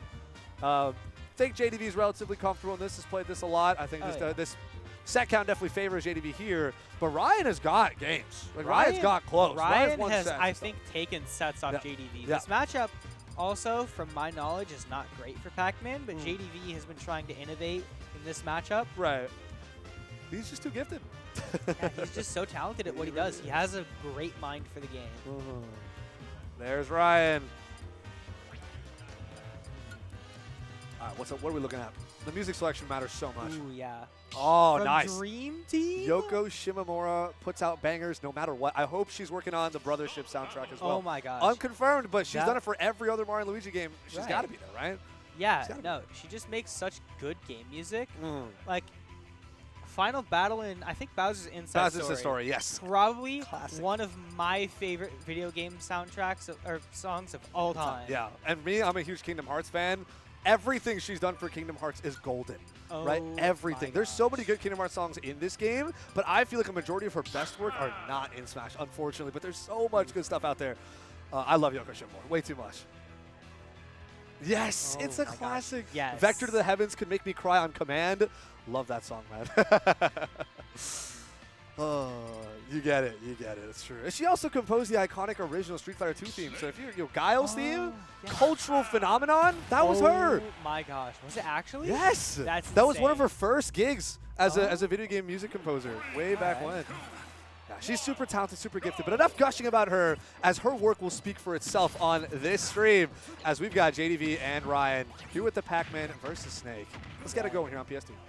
And JDV just is able to just get his combo starters so easily. I played against JDV yesterday. This guy just won neutral for free against me. It's a bit unfortunate. That's just kind of how Pac-Man goes. That downer's going to connect to that. We got grenades coming out. Going to re-grab here. Throw it up. No. Ryan going to sit in shield and let that pop on JDV. And we're looking relatively even here. The Galaxian is out to play. Contested with the grenade launches. Oh, yeah. Oh, my goodness. These guys are just trading blow for blow. JDV going to make it back to stage. Just side B's right back to the ledge. Does it again. Going to get hit by... Nikita is here. And we got up smashes too. Got to hold that on shield. Tries to catch the roll read potentially with an up tilt, but it wasn't even necessary. No, as JDV pops on the second up smash. He didn't even need to try and read the roll. JDV just blew up. It didn't even matter. It really didn't. All right, we got our Bell. Oh, yeah. Not going to let us down here just yet. Bell didn't do Ryan much wants to there. build an easy lead here, and honestly, Snake is one of the characters that can comfortably do it, right? Just pop that Right. grenade when you're at disadvantage, you both blow up, bam, more percent for your opponent, you're fine. You win the war of attrition. But we got to see that actually happen. Oh, yeah. Ooh, good parry up tilt by Ryan there. Something I have noticed, Ryan is just so good at just catching what JDV wants to do. There's a grenade proc on that hydrant to pop the hydrant up and still slam JDV in the face. Oh my gosh, that is insanely clutch. We got Bell on deck here. What a stun! No Oh, follow-up this is after. up there. What is that angle? Up tilt sends it. That angle Yep. for hydrant? Hello? Must be great for the matchup. Just kind of throw it out. Have this yeah. vertical wall right in front of you and above you. And just be like, yep, you have to deal with this now. There's that up smash again. JDV trying to maneuver around it. Nair to space out on Ryan, but Ryan only at 140% here. I say only. Snake is on the higher side of weight, and on top of that, 82% of JDV. It's a huge lead here for Ryan. Right, and then amazing tech there from Ryan to get back to stage. Ryan is at 163% right now. Granted, Snake is a little heavier than most characters, but he still could die to a lot of stuff that JDV can just throw out. Cypher just armors through the hydrant there. That's insane. I didn't know Cypher was like that. Not here to mess with it. Just hold that up B, hold that armor. Right. Oh, we get the drag down from Nair. 4-1-2 doesn't connect. We get a pair Nair punish from, sorry, a parry Nair punish there from Right. JDV, but definitely not enough to kill. JDV does have the key online, throws it, doesn't connect. Bit unfortunate. Ryan is just trying to build whatever lead he has here. He might be able And to he's take doing a the second really stock. good job, yeah. Yeah, no, he's just doing so well. You can tell that this matchup is just not great for Pac-Man. An up tilt would easily do it here. Oh, yeah. The question is, can we get to it? All right. Oh, that grab range actually still connected despite the bounce after the grenade activation. Nair to punish the get-up attack is still not enough to kill. I know we mentioned, Duck Hunt Nair. How is that killing? That was around 150. Now we're at 210 on Snake, and Pac-Man Nair is still not killing. It's insane. Is that going to be the second stock? No. But we're close. Maybe. Oh! It is. The amazing Cypher from Ryan there to close that second stock out. Oh, This what a guy's got a snipe. 3-1 lead, no LeBron. 220% here. That's a lot of rage. Oh, Like, yeah. sure, you get tapped by anything, including an apple, and you literally explode. Oh, yeah. But up no. until that point, you're still a massive nuisance. And now we have an entire stock leader for Ryan. Galaxian does not connect, but if it did, that was an easy free 50% there for JDV. So definitely fishing for it early on. We're getting our up throw upper waits out the grenade activation, so does not actually commit to any follow-up options. We have Right, a that's grenade just catch. insane matchup knowledge for JDV to wait. He doesn't want to have to take a trade, especially when he's down. He just waits for the grenade to just blow up. It's not winning. You got to really slow down the pace of the game. JDV needs to capitalize on every opening possible. Galaxian again still online, fishing for a potential combo starter, but we're not there yet. There's the orange. Nice! Spot touch, the second hit of forward tilt. Gets a forward tilt punish in response, so nothing too huge, but it's all about that mental stack. Right. Ooh, Galaxian's going to connect, but it's going to trade with grenade proc, so it wasn't enough for JDV to actually confirm and combo off it. But still, again, slowing down the pace of the game here, playing this full screen to like upper ends of mid-range game, actually working wonders for Jose right now. Oh, yeah, no, it's working so well for him. You can definitely tell that, like, the game has started to even up a little bit more. JDV definitely has a lot stronger of a win condition here. He still is on his last stock as well, though, so one opening from Ryan could just kind of be curtains for JDV here. That's right, there's the key snipe. Not going to connect here. JDV kind of wants this stock, but I'm pretty sure JDV knows get too greedy up, especially on Snake. You're going to be in for a world of hurt, so I still appreciate the patience. Despite less than 2 minutes left on the clock, JDV does have to work his way up here, not only taking this stock, but even out the percent deficit on the next one. And all that in such a limited amount of time. Oh, yeah, no. With the clock ticking down, Ryan has to just try and hold on to the stock, do as much damage as possible. He's got to try and go for the timeout here.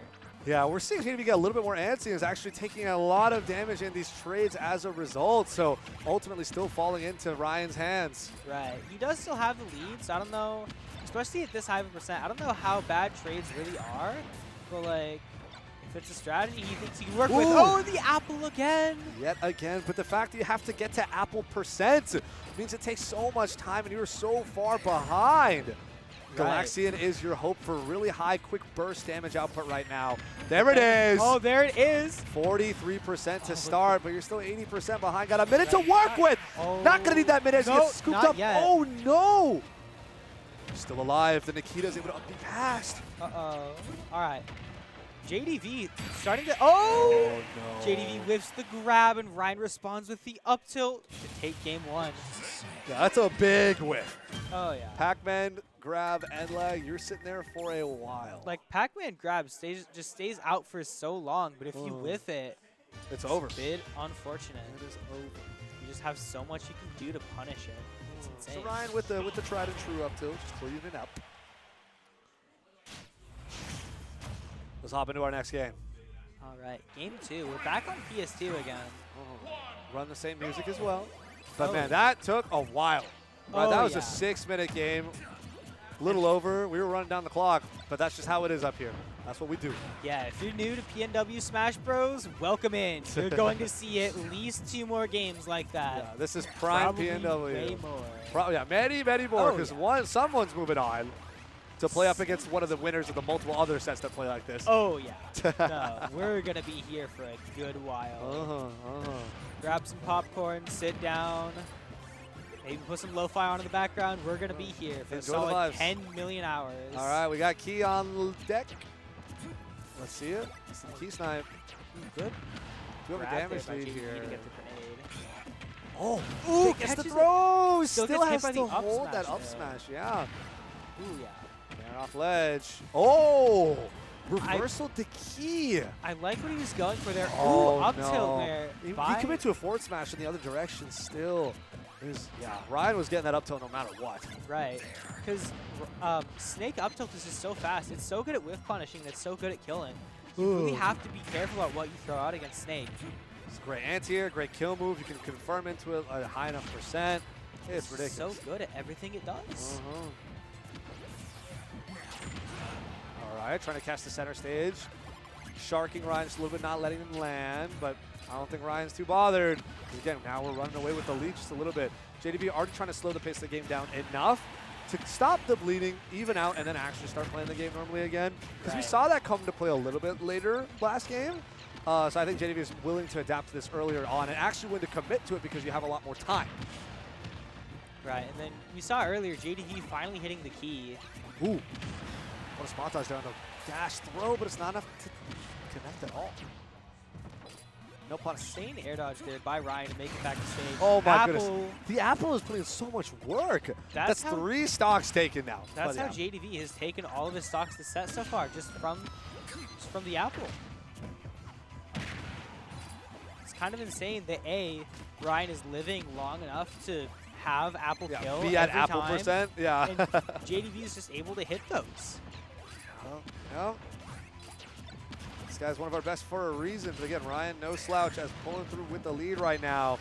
40% of a deficit. JDV struggling to find a way across, his own hydrant being used against him after all these grenade activations, these Nikitas, these C4s, and these up smashes. His hydrant does not stand a chance. It's just another obstacle in JDV's way. Right. Ooh, up tilting the hydrant there. I love the angle. Oh yeah, it just sends like almost straight up. It's insane. High recovery there from Ryan. Very interesting. Oh, no punish on the Pac-Man landing. Despite being in special fall, the down smash does not connect. Right. I think JDV using the hydrant to get out of that was just so smart. And then Ryan just not getting a punish out of that. It's hard. It's hard indeed. It's a bit tough sometimes, but JDV percent steadily still rising here. The key oh my does gosh. not connect there on Ryan. Instead has to worry about pairing out the hydrant. There's the hydrant again. All right. Hydrant not going to kill Ryan quite yet. Good high recovery there from Ryan. Oh my Are goodness. they dead? No. Oh my gosh. Dragon Ball Z moment. That was key. That was grenade proccing the hydrant. They both got sent flying. Oh, finally. Finally. An up air off the top. JDV's been looking for this for so long. JDV finally catches one of Ryan's recoveries Ooh. for the kill. Gets a nair out as a kind of a combo breaker of sorts. a reversal, if you will. Right. And gets a really solid string here. Advantage state has Are you lasted dead? for so long. But Oh even my without the gosh. kill spark, JDV is going to go down. 40% lead, though. Pretty solid. Yeah, that was such a good call out for JDV to hit Ryan coming back from the up tilt on the hydrant, but the hydrant came back to kill JDV. That's just 5D chess. Oh, my goodness. The forward air. Looking for that forward air spike That could've been this the under. early. Again, maybe fishing for Hail Marys. I think now Ryan realizes, I don't know if I can rack up enough percent by playing carefully, and if I play aggressively, chances are I get punished super hard. Only 2 minutes, 30 seconds left on the clock. Hail Mary might feel like your only option. Right, and JDV is just playing with the angles that he needs to. He's taken the lead back. And right now, he is in the driver's seat. He just has to hang back, do what he does best. Almost another back air. Ooh, good tech by Ryan, but now Ryan does have center stage here. He can do whatever he wants. Pac-Man doesn't necessarily need center stage, but he can work with a lot of stuff here. Now it's back to Snake's game, but how are we making up this 120% deficit in less than 2 minutes? Again, if you're Snake slowing down the pace of the game, it's rough.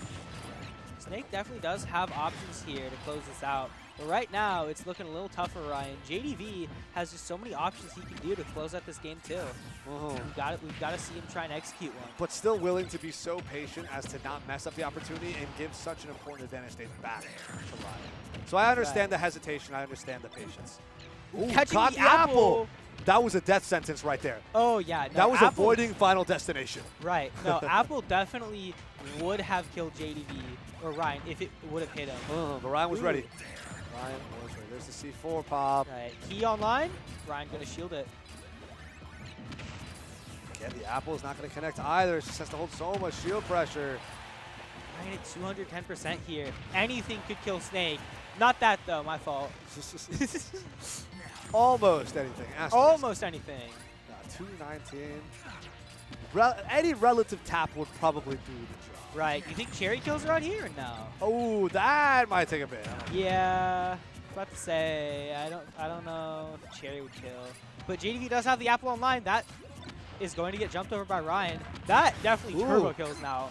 Ryan probably just has so much rage here. Yeah, it is actually very dangerous. It's looking a little 99%. scary. Oh Uh-oh. my goodness. Okay, no, we have an Oh, insane he- mash out there from JDV. JDV Not just has committing some to of the best smash in the entire state. Man, it's crazy. Not having to worry about the Oh, the throw. rolling up tilt. Ryan living to 220 to clutch game 2. 25 Oh my seconds goodness. left on the clock at that. Oh. Slowing down the pace of the game. It did end up working out in Ryan's favor. Oh my gosh. He just knew exactly how to close it out. And he got it. He wouldn't let JDV kill him with his late options, with like apple and like up air. It just didn't work out for JDV, and Ryan took advantage of that. And now we're going back to game 3. I think they picked PS2. I'm not sure. They went back to PS2. Oh my goodness. Game 3 PS2. Oh my Better not be a goodness. solid 3-0 in Ryan's favor, but it very well could be. Ryan's been playing so well, whether he's got the upper hand or on the back foot. Of course, banger song selection as well. Stardust Speedway Bad Future. Oh It yeah. was crazy. This song does go kind of crazy.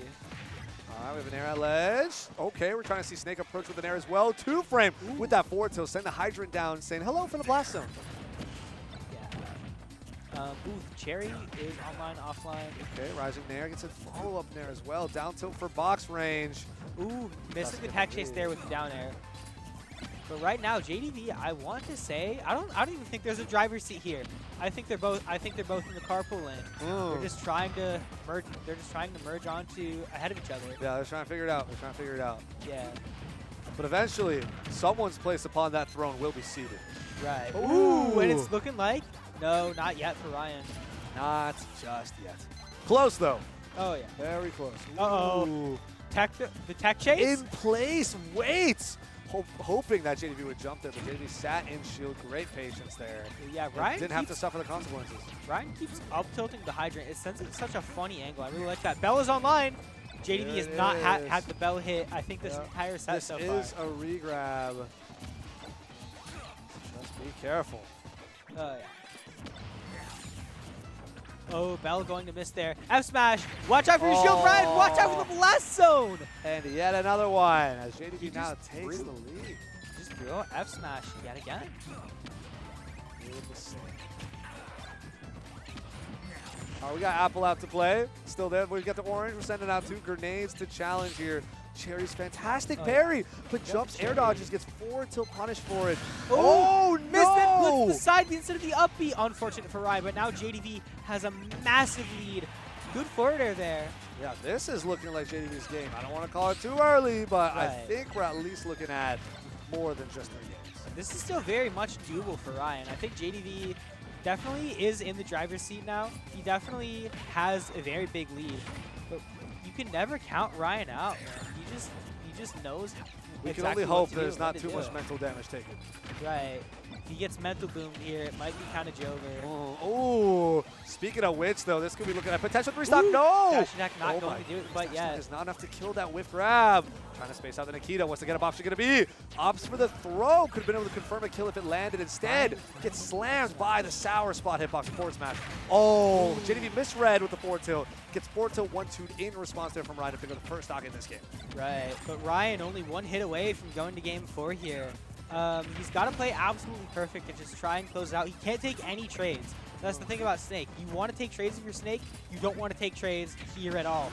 The key not going to kill Ryan quite yet. It's looking a little scary for Ryan here. Yeah, 172% and likely counting. Trying to opt for some of that rage, but no, JDV's going to jump right in on a trade. I'm not even sure what that trade was. Was Yeah, that? it was just that a couple down air? startup frames. I have no idea, honestly. Oh, okay. My guess of the positioning would maybe want to think either Nair or fair, but I genuinely Oh, all right. don't. Okay. Ooh, Ryan just using the Nikita armor. so well. He knows exactly where JDV wants to go, and he just sends side B right to him. 188% here on Ryan. Yeah, eventually had to get cleaned up. Oh yeah, Fishing up for that air's one good. last up air. I was like, there's no way Ryan runs this all the way back for a solid reason. JDV must be on the board. Right, And on the there's board he no is. shot. JDV had to have clutched that out. There's no shot. With as big of a lead as JDV had there, he had to close it out. And the up air is such a great tool to do it. Yeah, that's a game. That's a game. Take Jose a is game. on the board. Take a game, you can take a set, One step at a time. one step at a time. Absolutely. Take the first game, Ryan. I'll try to take the second one. And it looks like we're going to FD here, game 4. Oh boy.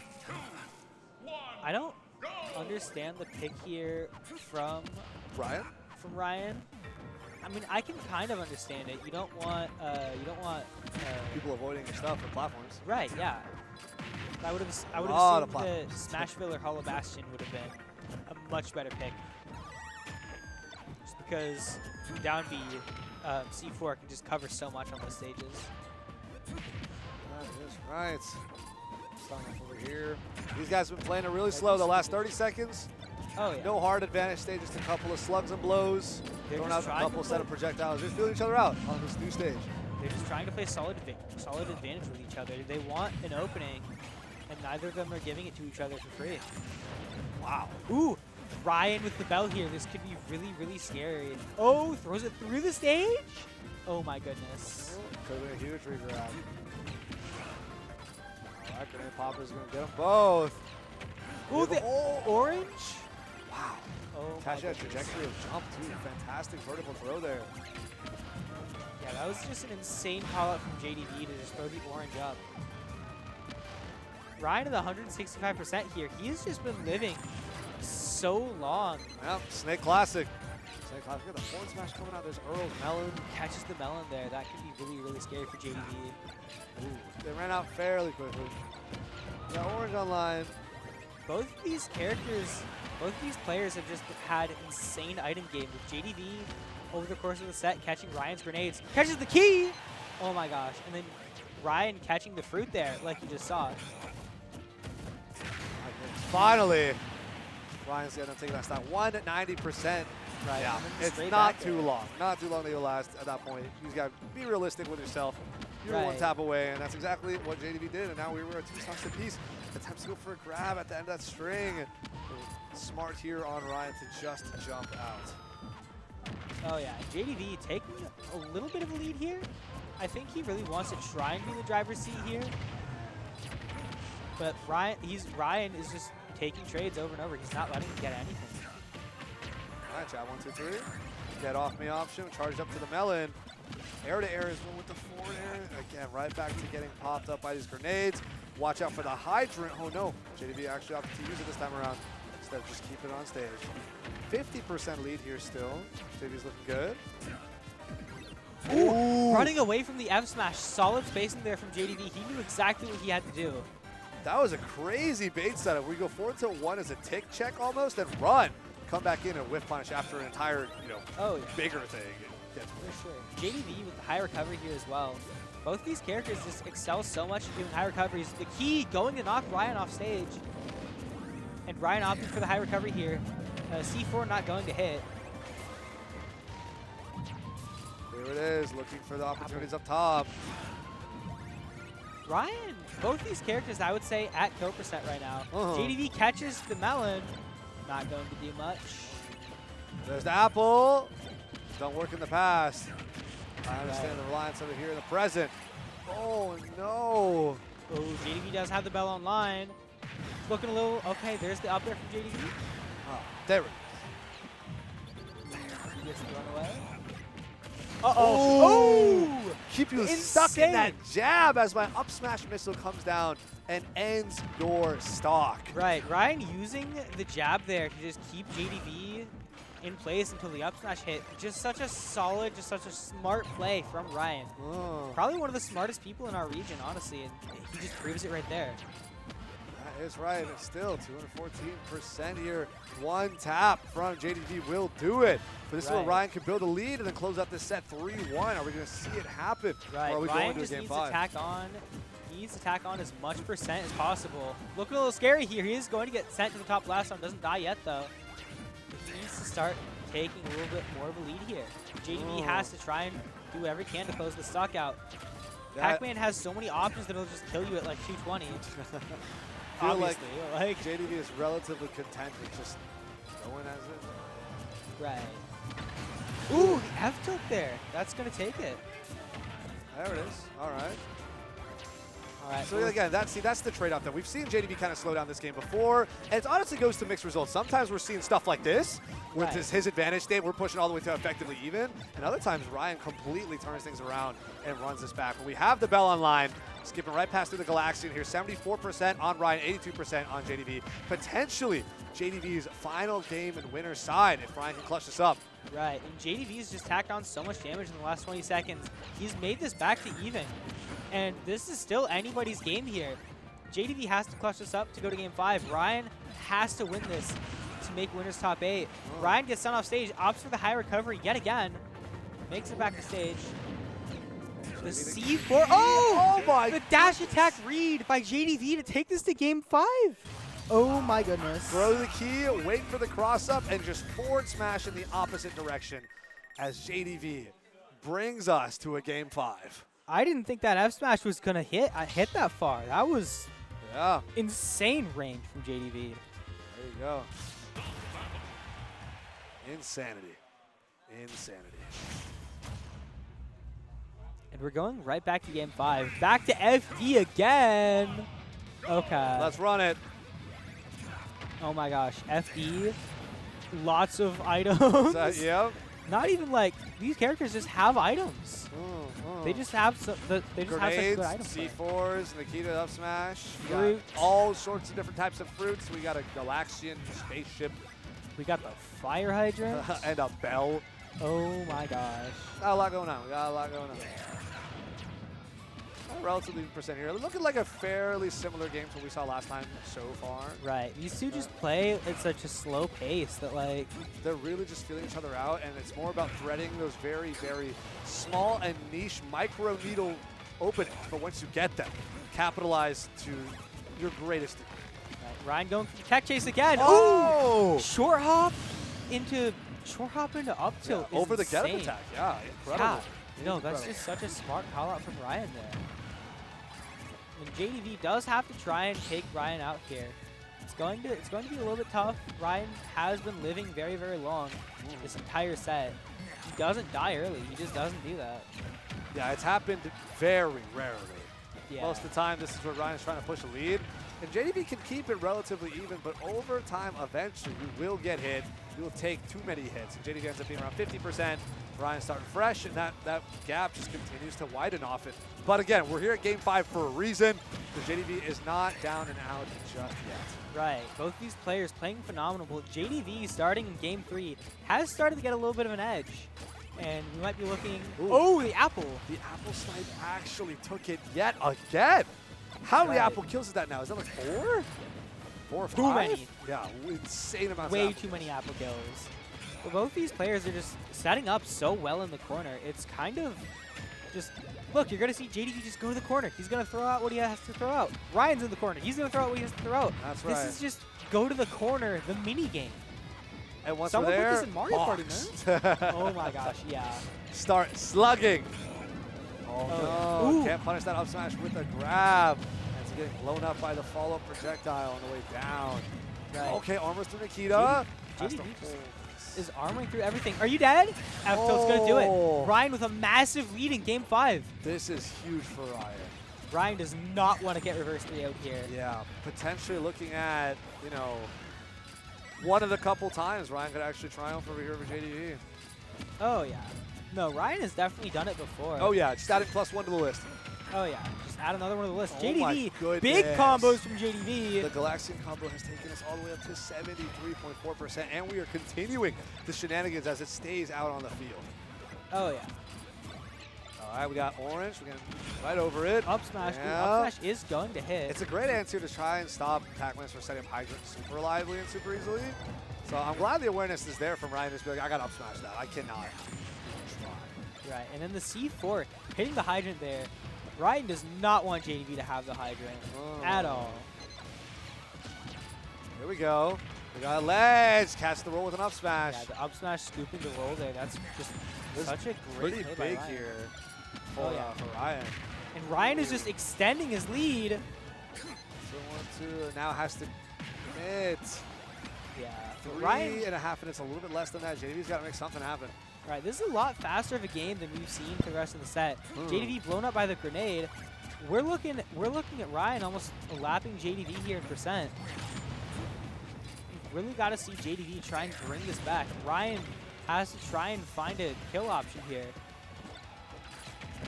Mission for it. There's some shield pressure with a bunch of grenades. Right, this is Game 5. Yep, Game 5, Oh a my high goodness. percent potentially final interaction here for JDV. We got to see Ryan first drop down to his last stop for really all that climactic feel. Oh, he did not armor through.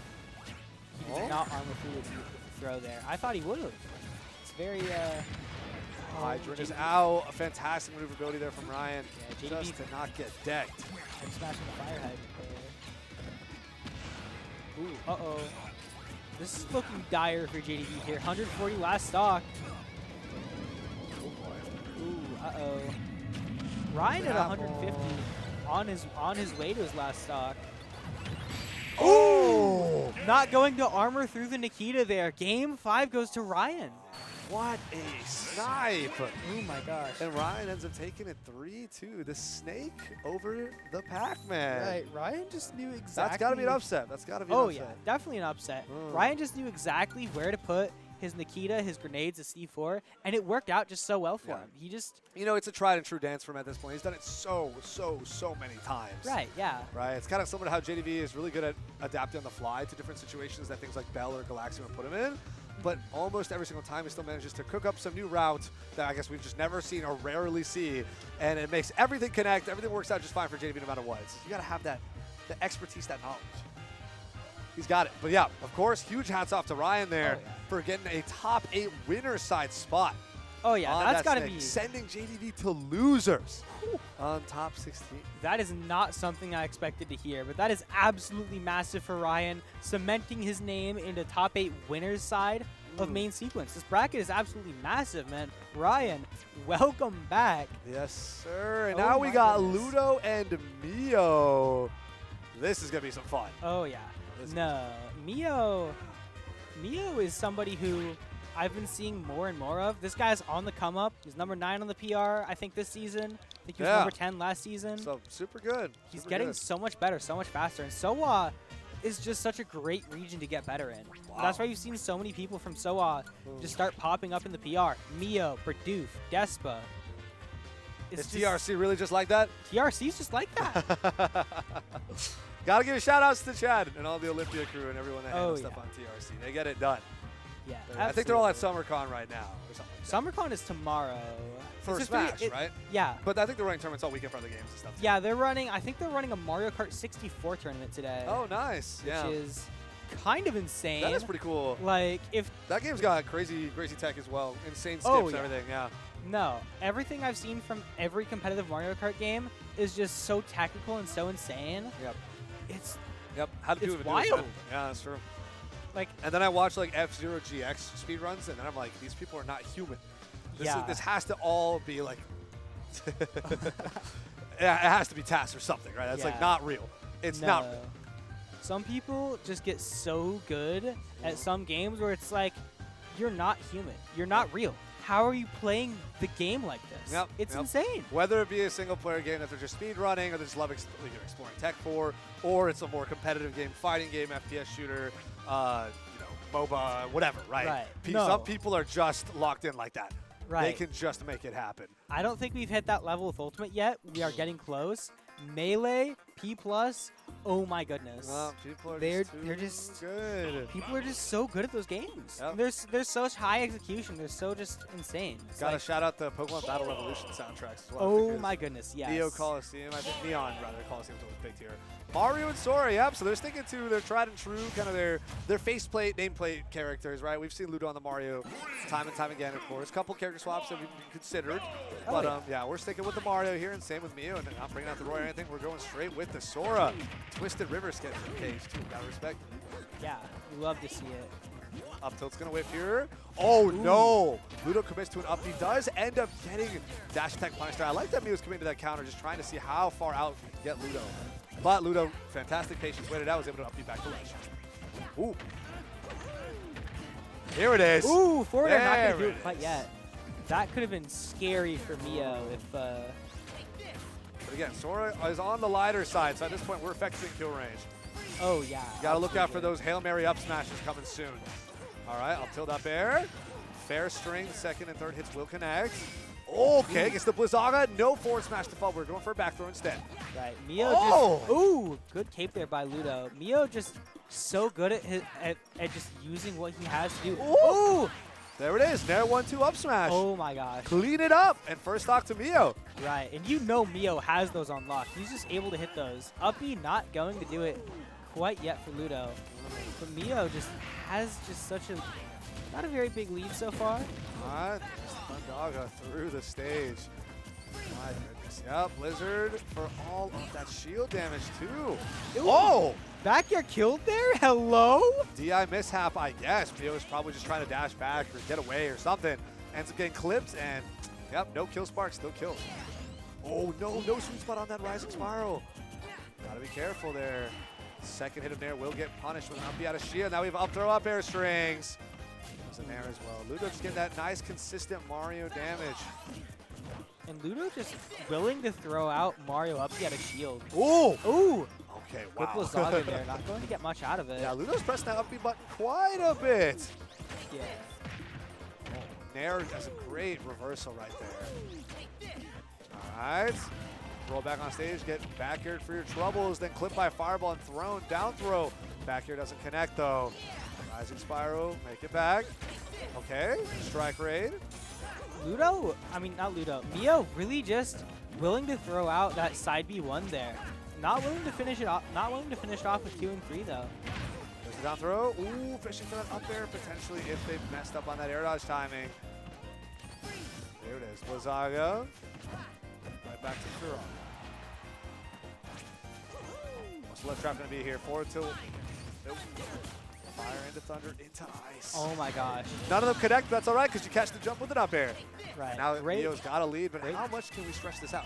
Ooh, yeah, I think Sora is definitely a character where if you win neutral once, you can stretch out this lead really far. Ooh, there's ice. Only 9.8% though, and no distinct, solid follow-ups there, but that's just kind of struggle with that. That's Right. just how it is. And Mio just not afraid to use the call out there. Grabbed by the counter there to call it out. Ludo sending Mio pretty far off stage. Mio's still fine here, though, with almost 160%. Oh, Ludo yeah, just he's trying to fine. figure out, how am I landing this without too much issue? And that back here to catch the get-up will do it. Get the job done. Now we're only 23% behind here on our last stock of the first game. Ludo versus Mio here. Winner moves on to top 8 winner side. It's Right. big. A lot on the line here. And this entire match has just been pretty even so far. There we go, the 1-2-3. Waiting it out.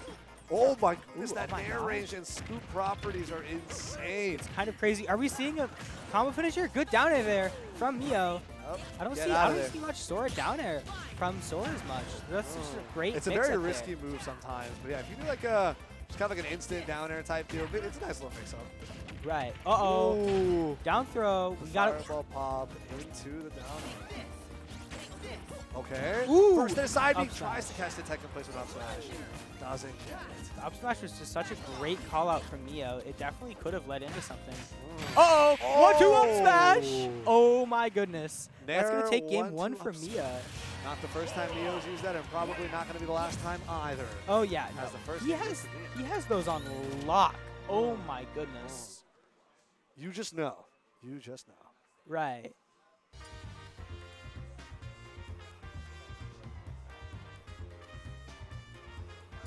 So where are we headed? Where are we dropping? Surely not Brinstar Devs. We could be heading to Mushroom Kingdom 2? No, we're going to No, PS2. we're going PS2. Yeah, I was like, ain't no way, bro. I Ain't no mean, way.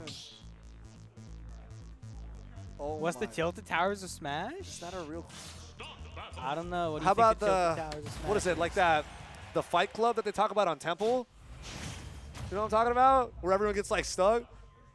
So Don't. it's got to be one of the big stages. It's got, yeah. It's got to be one of the big stages though. Got to be one of the big Tilted stages. Towers of Smash. Maybe. Could be Temple. Could be, oh, what's the cave one? The Kirby cave The one. Great Cave Offensive. Great Cave Oh my Offensive. That is goodness. the Tilted Towers of Smash. That's crazy. I see though. I see the vision. All right, we got Mio cooking up with some Firaga right now. Oh no, didn't aim the right direction there with that up B. Gonna have to hold a bit of a punish there from Ludo, but not too much. Not too, oh, just kidding. I spoke too soon. All right, up air Getting reversal out of here the from Mio. Okay, there's a Blizzaga. Chars that up smash. Just gotta hope it lands. Uh-oh, is that it? Nope. Oh, Nope, nope, Mio we're fine. There's the flood. going right through the up air there. Down air. Ooh. Uh-oh. Oh no. Ooh. Oh no, indeed. Mio- That side B will get hard punish with that forward smash. Mio Ludo not looking good. dealing, Mio not dealing with Flood the best way and gets F smashed for it. Great call out from Ludo. It's hard. It's hard. I also do love this music call out with the Celeste B side. Mhm. Oh my gosh, is that dead? Nope. We gotta wait it out though. Parry. Oh my god. Scoop. Keep scooping. There's the flood. Uh-oh. And the double jump is gone too. Mio's so Oh, high. flood him No away double with the jump. nair. So close to catching that drift. All right, both go for that Firaga and the fireball. Love to Up see there. our fire effects going everywhere. Dash attack doesn't connect there. I see the potential though. Oh no! Up B didn't grab ledge there. Ends up getting scooped up with that down tilt and continue to be punished. All right, what's the rising option going to be out? Roll on stage. Hold that Oh up my smash. Ludo's just so good at catching roll-ins with up smash. As are most Marios. No, the flip No, he's Sora fine. again? He's fine. He's Oh. fine. Yeah, he's Sora. It's Sora. He's fine. Up B into side B is real. Don't worry. Oh, nice. Ooh, All right, Nair. up B is 1, real. 2 into up B. Oh, Clean yeah, it up. yeah, Clean it up. B. It's always good, nice to have some kill confirms. But Oh. Leo's an entire stock behind. Can we turn this around? Oh no, committed the entire jab string. So he's not able to follow up on the whiff up B as fast as he would have liked him to. Okay, air dodge past the dash attack. Ooh, double dash attack. Can't touch the ground. There's our Thundaga. Looking at that back air too. Mio is going Look at all the crazy. stuff. Oh, you're not Fair. making 1, that 2, back. 3. Oh my goodness. Drifted out a little bit too, and Mio actually, wow, surprisingly quickly, effectively evened this up. Right, Mio just took him on a ride, man. It was looking a little, Marvel vs. Capcom 2 style. oh yeah. There it is. We got a fireball. Oh my Ooh. goodness, the reverse hitbox on that falling up air actually manages to connect. All All right, we're going to nair off here. Ludo again keeping Mio trapped at ledge. Makes it out and away from the forward smash. Gets a Blizzaga into up air follow-up as well. All right, Yo, trying to catch able to land. Uh-oh. Looking a little bit. Oh, down tilt. Uh-oh. Oh, that up tilt almost hit. It's looking like Oh! F smash for Neo. Not enough. Not yet. I'm actually surprised that wasn't enough. There's Fire, fishing for that jump catch with a back air, potentially. Doesn't quite get it. Ludo returns to center stage. You're trying to approach the fireball. Finds your way in with some back airs of his own. What's And he looking even for? after the kill stream, this game is a little bit even. Ooh, a fantastic spacing away from Blizzard right there. And he parries it as well. Very, very impressive, Luda. Oh my goodness. What a nair over the Blizzaga Oh. into that reverse up smash. My God. After Mio was so far behind and then just cooked crazy No, he on that was- second stock, and Mio ran it all the way back even. I was thinking maybe Ludo's a little shaken, but no. No. Ludo still wraps up that second game for his first game on the He was board. just able to come back. He was just able to find his option and just find his way to take that game. Yep. That definitely seemed like it was Mio's game to take, especially after the F smash. Uh-huh. But Ludo just fought his way right back into it. There it is. Now what's our stage counterplay? What's gonna be Smashville? Okay. Oh no, Going to music. Smashville? Music. Where we headed? Fire Emblem. Oh yeah. What are we doing? Fire Emblem. What are we doing? Oh, classic. Keep it classic. FE7 attack theme. Oh my gosh, this song is such a banger. It is such a banger. I am And in it's the iconic. middle. It's iconic. Its history is rooted in Melee. Oh yeah, for sure.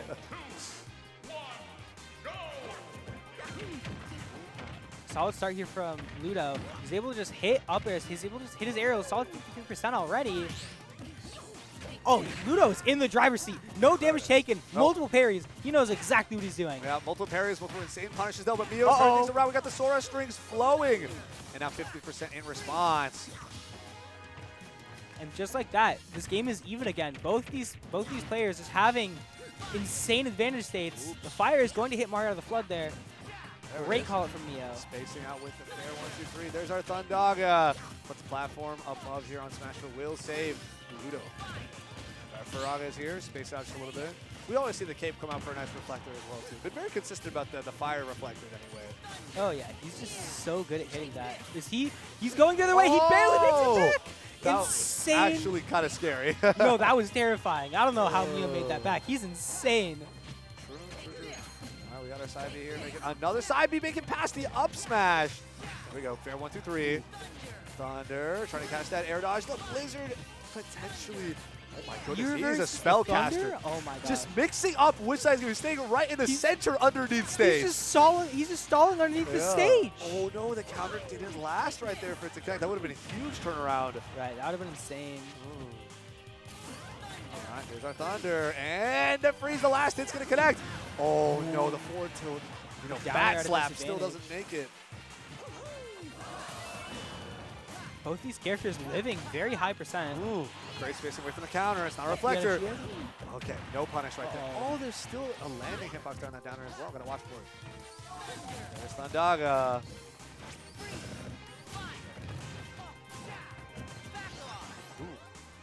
Ooh, going back to ledge after the missed up B. Still Very, safe. very, Back throw, that'll do it.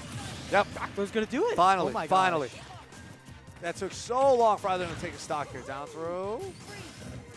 Neo just going to keep living here. Yeah, but no extra credit just yet. Ludo could very easily clean this up.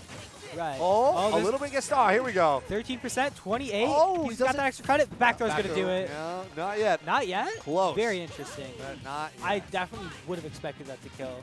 No, not yet. Close, though. We're really close.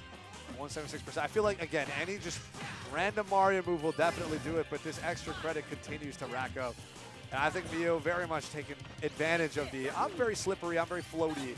Let me just get in and out. Right. And you're going to have to get frustrated and annoyed that you can't kill me. Sora is just such a Whoa. perfect hit. Misses the tech. Unfortunate missed tech from Mio. You hate to see it, but that does even up the game for Ludo here. All right, Rising Dare. Another Rising Dare. 24%, nice and easy. Yeah, hit it straight out of the side B chain with a really fast up air. Fantastic reversal there and completely turning everything around. Whatever advantage Mio had built before, vanished. Oh, yeah. No. Ludo has taken his lead back. He's taking it back with style. Oh! Nope. Right back to ledge. Not punished. Yeah, insane fastball to ledge from Ludo there. No punish on him. All right, forward tilt. Oh! Not enough to connect just yet. All right, side B. Oh! Ooh, Fantastic insane parry at from the Ludo. end of those active frames, too. Right, he just knew exactly how to get at the frame advantage. Nice. What a Good counter there. counter. Oh, he's fishing for the hoopy still. Ludo had to drift enough. Got scared enough by the Sora presence and still wasn't able to make it back. Right, because, like, what can you do there? Sora is either going to hit you or you're not going to make it back. There's not much you can really do. All right, down throw.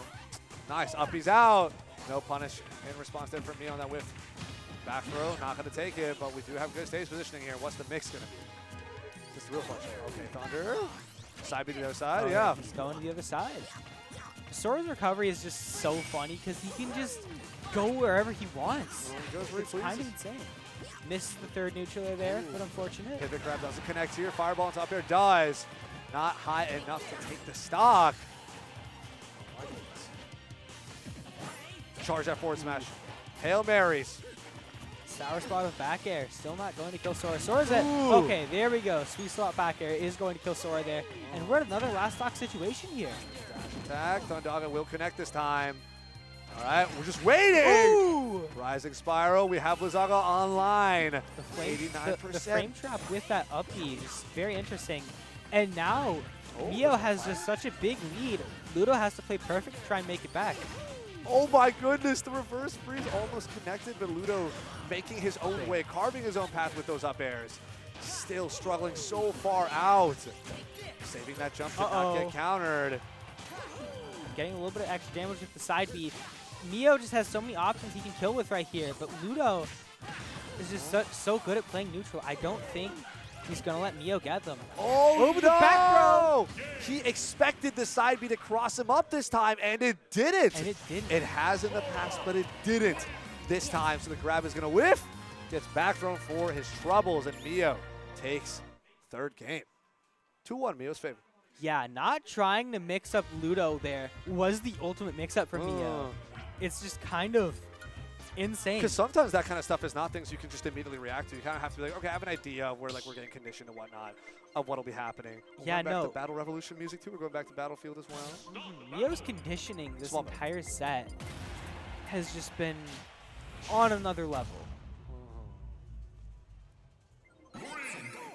There we go. Yeah, I was like, there's no way regular Battlefield's unbanned up against Mario. What am I saying? No Definitely Brawl shot. Battlefield.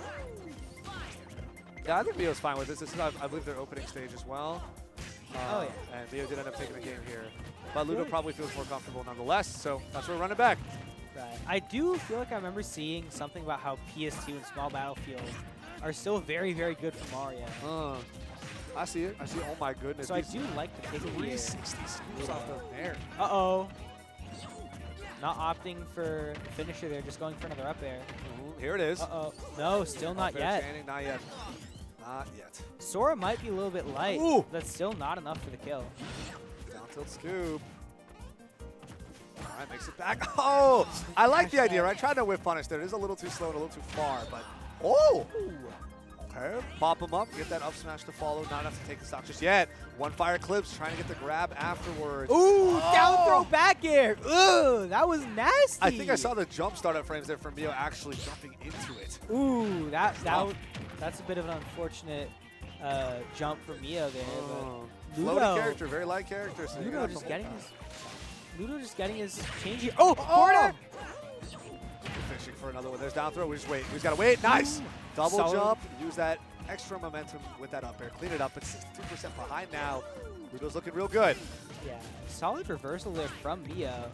But he is still playing a bit of a deficit. He has to try and find just some way to just close this out. But Ludo putting Mio into the corner, looking a little scary there. There it is. Uh-oh. The Sora strings have begun.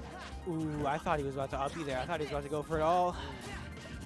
The potential Potential was there for sure. Dash Potential attack. was there. Trying to dash away, but gets dash grabbed instead from here from Ludo. Now pushing advantage here on ledge. What's the ledge trap going to be?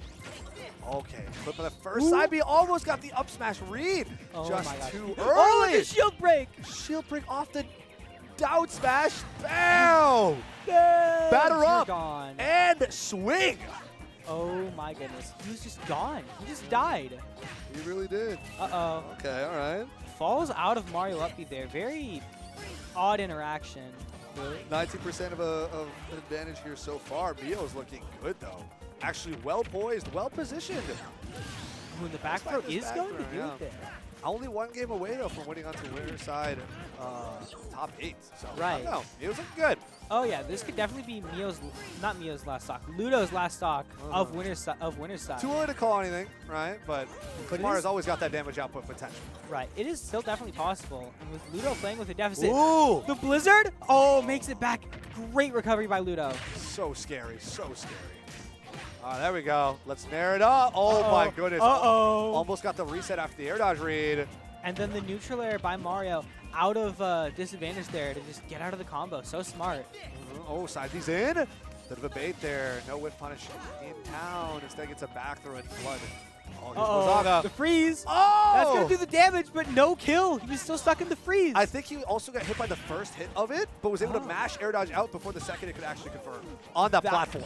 That is insane. Oh my goodness. All right, up the side B back into ledge. Where a one up smash here from Ludo could be. I'm surprised there wasn't one right there. Oh yeah. There's we the go. up There we smash. saw the up smash. He's fishing for it. There's He's another fishing one. for it. That's it. Up The up B. B does it. Mio moves on to winner's top 8 side. Yep, up B out of shield. Massive upset over Fantastic Ludo. punish. Oh my goodness. Oh my goodness. That's big. That might be the biggest upset of the tournament so far. Maybe. There's quite a few, honestly. There's Oh, some yeah. crazy stuff, especially early on in pools, too. People are dropping like flies. Oh, Like yeah. killers after killers all throughout bracket. And I wasn't even able to pay that much attention to what like the second pool was like, because I know it's just crazy people all around. Oh. But yeah, insane upset for sure. Mio now top 8 winner side, guaranteed top 6 at the very worst. Right? Fantastic. Absolutely fantastic. Oh, yeah. Still here to represent, Washington coming out from SOA. Great to see. Love to see it. Yeah. Wow. And me again, huge Kingdom Hearts fan. Love to see some SOA representation. Can never be mad about that. Right. And then Mio is definitely someone that you would not expect to see in top 8 winner's side, especially with how many hard hitters are at this tournament. Like he's just been playing so clean this entire bracket. Yeah. He's been playing so Taking well. out Ludo is huge from winner side. Oh anyway. yeah, that's massive. That's like Absolutely formerly like number 3 on the PR. Massive hitter in SoCal. I think NorCal. I don't remember which Cal. He moved through. Yeah, One of them. I also one of them. Yeah. Well, so what's our finals winners match then? Because we played 3, I believe, right? I think We should so. have one more for our last top 8 contestant. We I can- have.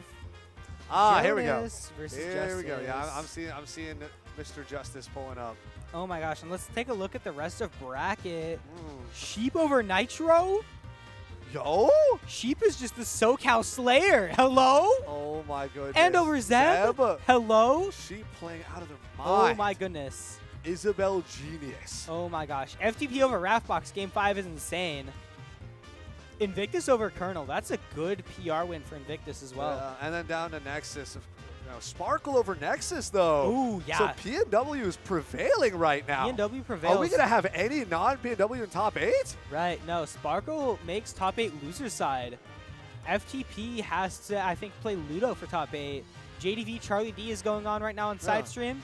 And then I think his Sheep is going to play Yeah, it's a loser of Justice and so it's all the loser of this PNW. next set. Oh my gosh, it's all PNW. We defended. We defended. Hey, let's go, baby. We did it. We did it. You love to see it. Oh yeah. PNW has successfully defended. Hats off to all the PNW folk. Oh yeah. Love to see it. Love You to love see to it. Hope see you're all having a great time over in Twitch chat as well. How we doing? Pretty good.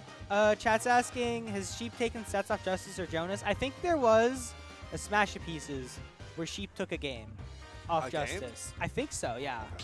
And then I'm not sure about Sheep versus Jonas. I would not be surprised though, because Sheep has been known to play very, very good sometimes, and it's looking like this time is one of those times. Oh. All right, here we go. Some more PNW Zoner classics. Oh yeah. Mario! Nope. No shot. No shot. Ooh, we got the Min. We got Min Toon Link. And Absolutely Toon love Link. it. Yep. Very, very interesting. Both players sticking to the characters that you would Oh, expect not them off to stick Justice? Alright. My fault, chat. I'm a little bit silly.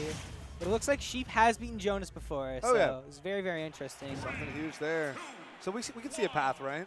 Oh, yeah. Let's say, Justice ends up beating JoJo here, and then JoJo plays Sheep. Sheep managed to eke out a win. Oh, You yeah, never know. no, Sheep Never could know. definitely still make top But that's 8 going as well. down some all future timelines type shenanigans. Oh, yeah. Let's focus on the present, the here and now. We got Justice, or rather Supernova. Or if you want to go deep, Smash Con, but S-Con, whatever.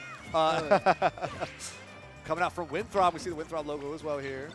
Up against JoJoDaHoBo on the Toon Link. Oh, yeah. So here I think Toon Link doesn't struggle in terms of finding a way in anywhere near as much as a lot of other characters do. Right, Boomerang and Bombs helps so much, as well as having really good airspeed relatively. And on top of that, can actually box decently well up close too. So it's a bit of a pain house here for Min Min. Right, if you have non-committal projectiles like Bomb Pull and then good airspeed, it's just so good for a character against Min Min. Yeah, you just gotta float your way in. Scoop up kills left and right. That first forward air was Yeah, nice just like- and convincing. Just like that. That's the first stock. Just really showcasing Toon Link's airspeed there. Jonas is going to catch Justice is going to catch Jonas's rolling there. Second arm. Now, that's something you just have to be so cautious about. Min Min has 2 arms, and she can mix up when she wants to throw them out. Yep. Gotta always watch for that 1-2. Stay in Oh, shield. Hold all that shield damage. Find your opening. Find your opening. And sometimes there won't even be a 2. You just gotta. Oh. Min Min just has to pick a better option. What a spot dodge on that throw. And now we're getting a lot of up air shenanigans to follow. JoJo has been clean with these up air confirms. Tries to go for a hard read on that forward smash. I think another up tilt would have been well placed right there. But Oh, whatever works for JoJo here as another forwarder ends up took it taking it. again? God, Justice struggling a little bit. Right. Quite a the bit, footstool honestly. down air. Oh my gosh. Justice is in a little bit of trouble. Jonas is off to a massive lead so far. 3-1, and Jonas isn't even scared. You can just tell that Jonas has the fire in his eyes to try and just close out this game 1. But Justice really doesn't. I don't think Justice wants to let that happen. Good F smash there by Justice. He's got a lot of work ahead of him to try and close this game out, to even this game out. Ooh, but he's not going to get it. Wait, not quite yet. Made a bit of a preemptive call there. All right. The real question is, how can Justice really adjust around this, pretty standard Toon Link game plan otherwise to actually create the more Min-Min setup situations that Min-Min wants to be winning off, right? How are we keeping Right. Toon Link at such a bay where all the arms are either doing shield damage or actual damage and just can't find it open? Well, I right? mean, It's hard. It's hard. Jonas has been trapped in the corner there for a little bit, but the up smash out of shield is going to take it. Justice did just kind of run into the corner just to try and reset. And Jonas just Justice just kept him there for a good while. Yeah. And like, Resetting didn't seem to earn Justice a lot in the end. Big thing is that one thing that we saw up against, in the Raw matchup before is that Justice was very ready and willing to just kind of up smash projectiles, like some Right. reflective properties on him. But I do think the usage here is a lot more limited. yeah. Up against Toon Link. And I mean, obviously makes sense, right? These are, again, non-committal projectiles, super light, super easy to play around. It won't do a lot of obstruction for JoJo, and if anything, gives him more opportunity to float closer. And then way more issues. Way Right. more issues there for Justice in the end. So, I don't know. This is a hard one. This is a doozy. It's a bit of a, yeah, I'm not entirely sure how Jonas would try and get around just like projectiles, because you up smash it, it's not that great of a projectile to up smash. And then going right into game 2, we're on Town and City.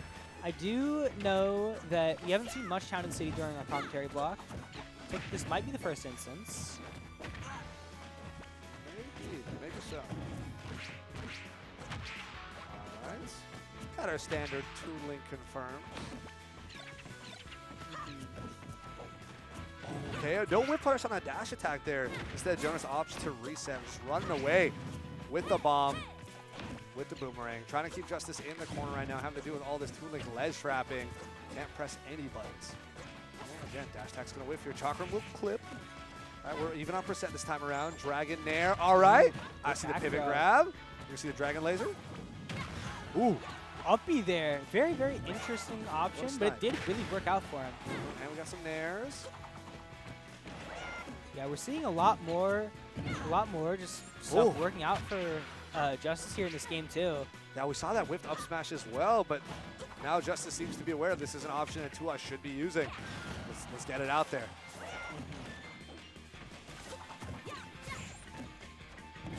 All right, Dragon Dragon into Laser. Dragon. Oh! Amazing Fully call charged out. the Chakra. Sometimes it's just that simple. Sometimes it really is just that simple. You just got to throw out what you have and just hit it. Was that something in the fair? Wow.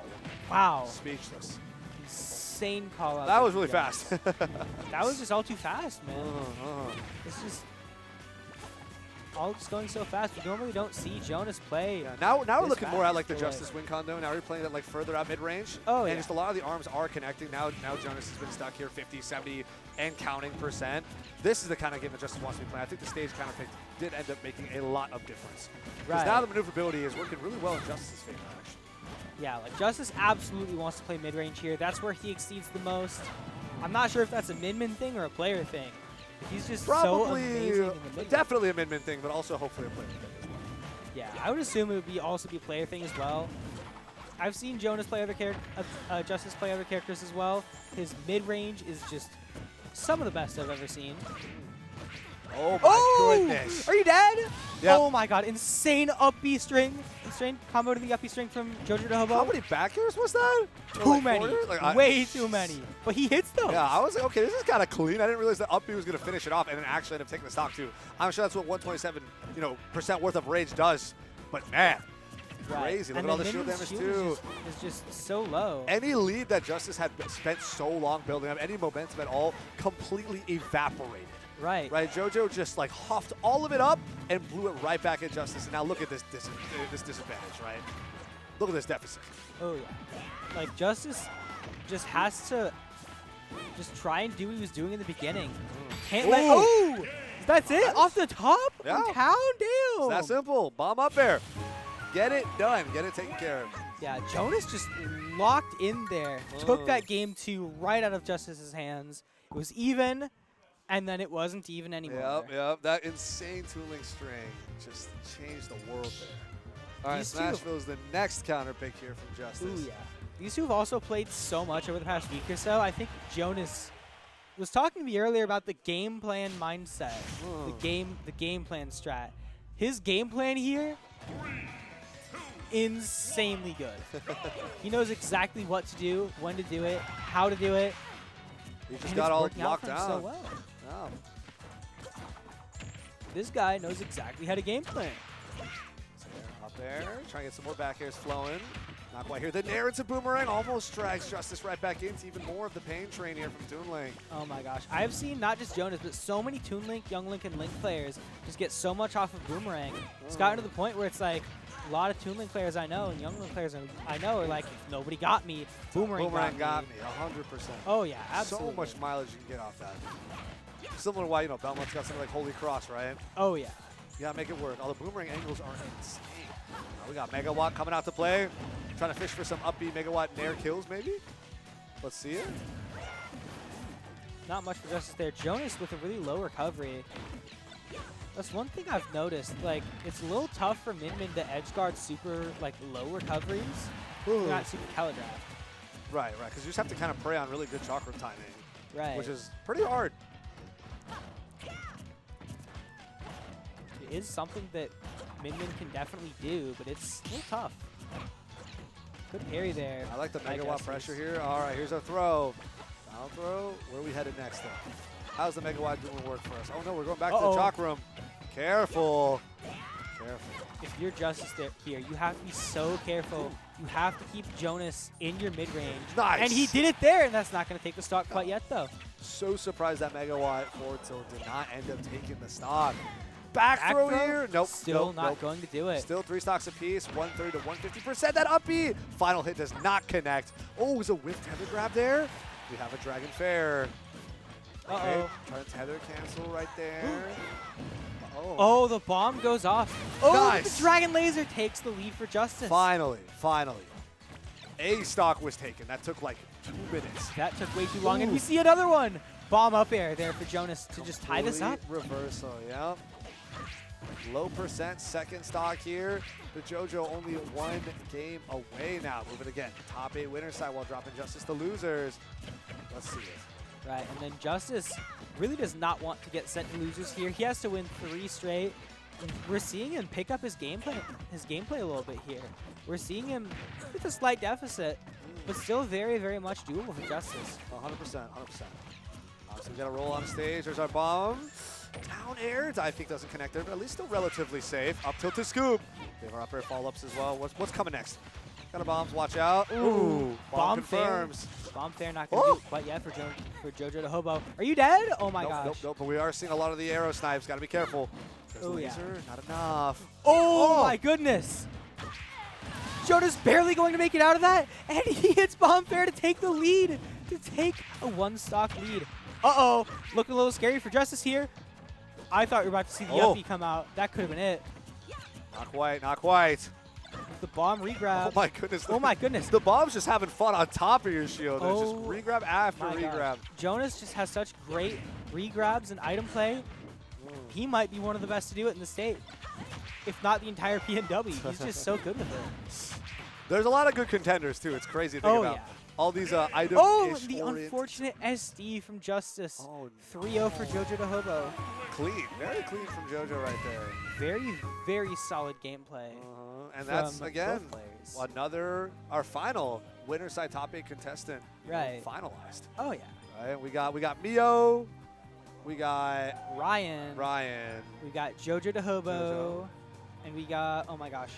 There was Forza. one more. I don't know why I'm forgetting this. Who did Sparkle play against?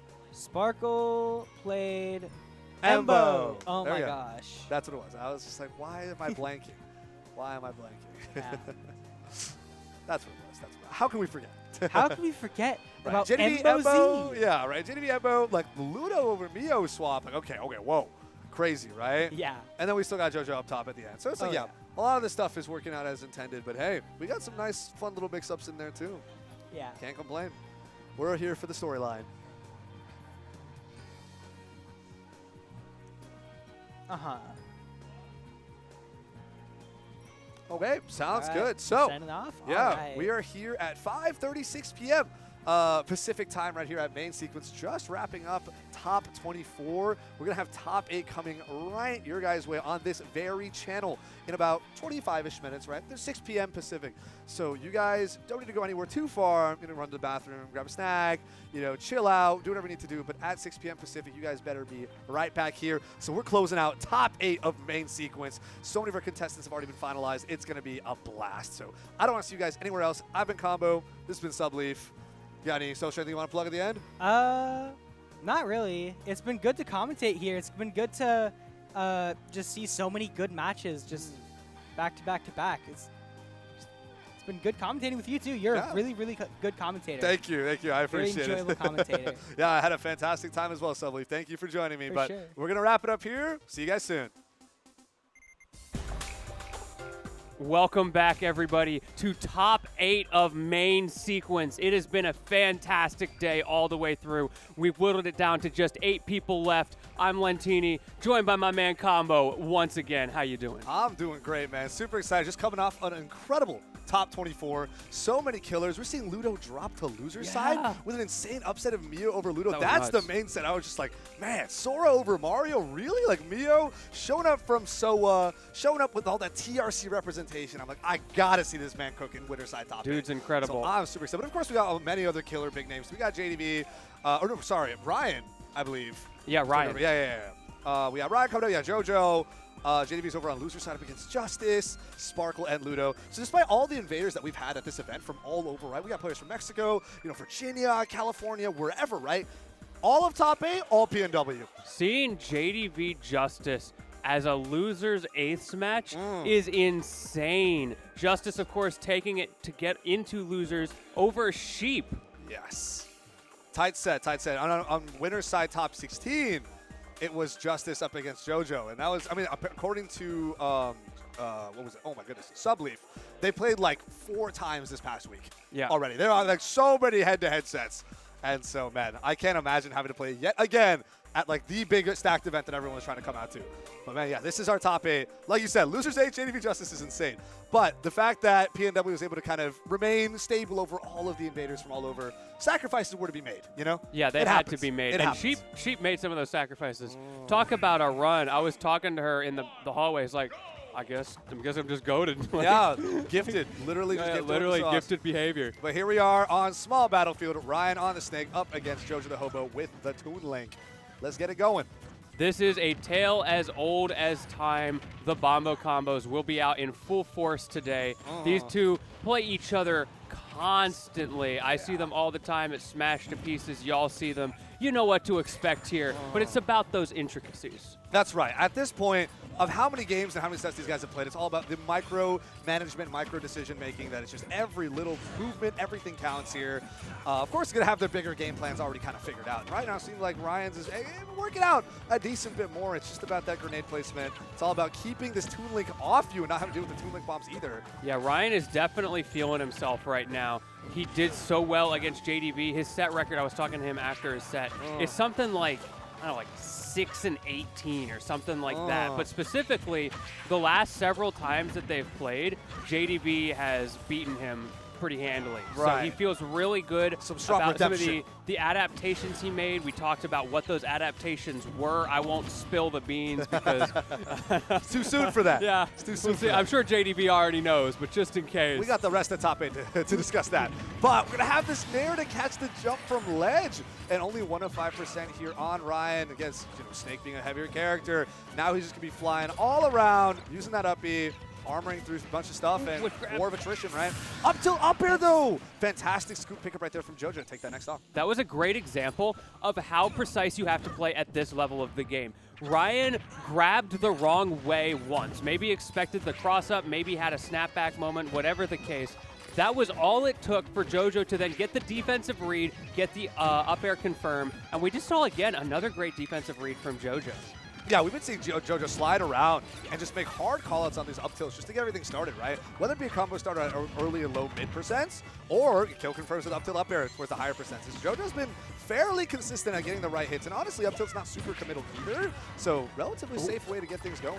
Expecting a double jump there. Good defense from Ryan. Able to avoid the chicanery that JoJo is so good at utilizing in those positions. If he gets that additional back air, he could just kill you with an up special combo. Again, those minutia of the defense. Every little point matters here. Now it's about how are we maneuvering around and away through these arrows and bombs, and Ryan finds a way in. Set up this ledge trap situation. There's a down air. The bomb goes the wrong way. Fantastic parry on those lasting frames of upper into an up tilt to close out that next stock. Reset here. Opportunity for JoJo. Slips through his fingers as Ryan just slides past him in the air. Not willing to press that button that JoJo was so begging him to press. And 130 on this stock. He doesn't have a lot of life left in it, but this is that happy place for Snake. He can just start nickel and diming you away. Ooh, and the roll read. What an up smash right there from JoJo. Cleaning up that next stock. Only 43% of a deficit. It's been really close first game so far, and action-packed too. None of these guys are trying to round the timer just yet. Back and forth in the neutral. Neither of them wants to overextend. JoJo finds his opening, but gets dash attacked right back. They're boxing a little bit now. Neither of these characters really like to do that as their primary tool, but you know what? They both got some pretty good boxing tools that can catch you off guard. Yeah, because the hard thing is neither of these characters can actually hold a super long advantage state over one another Exactly. either, right? And so because of that, that boxing almost becomes a necessity.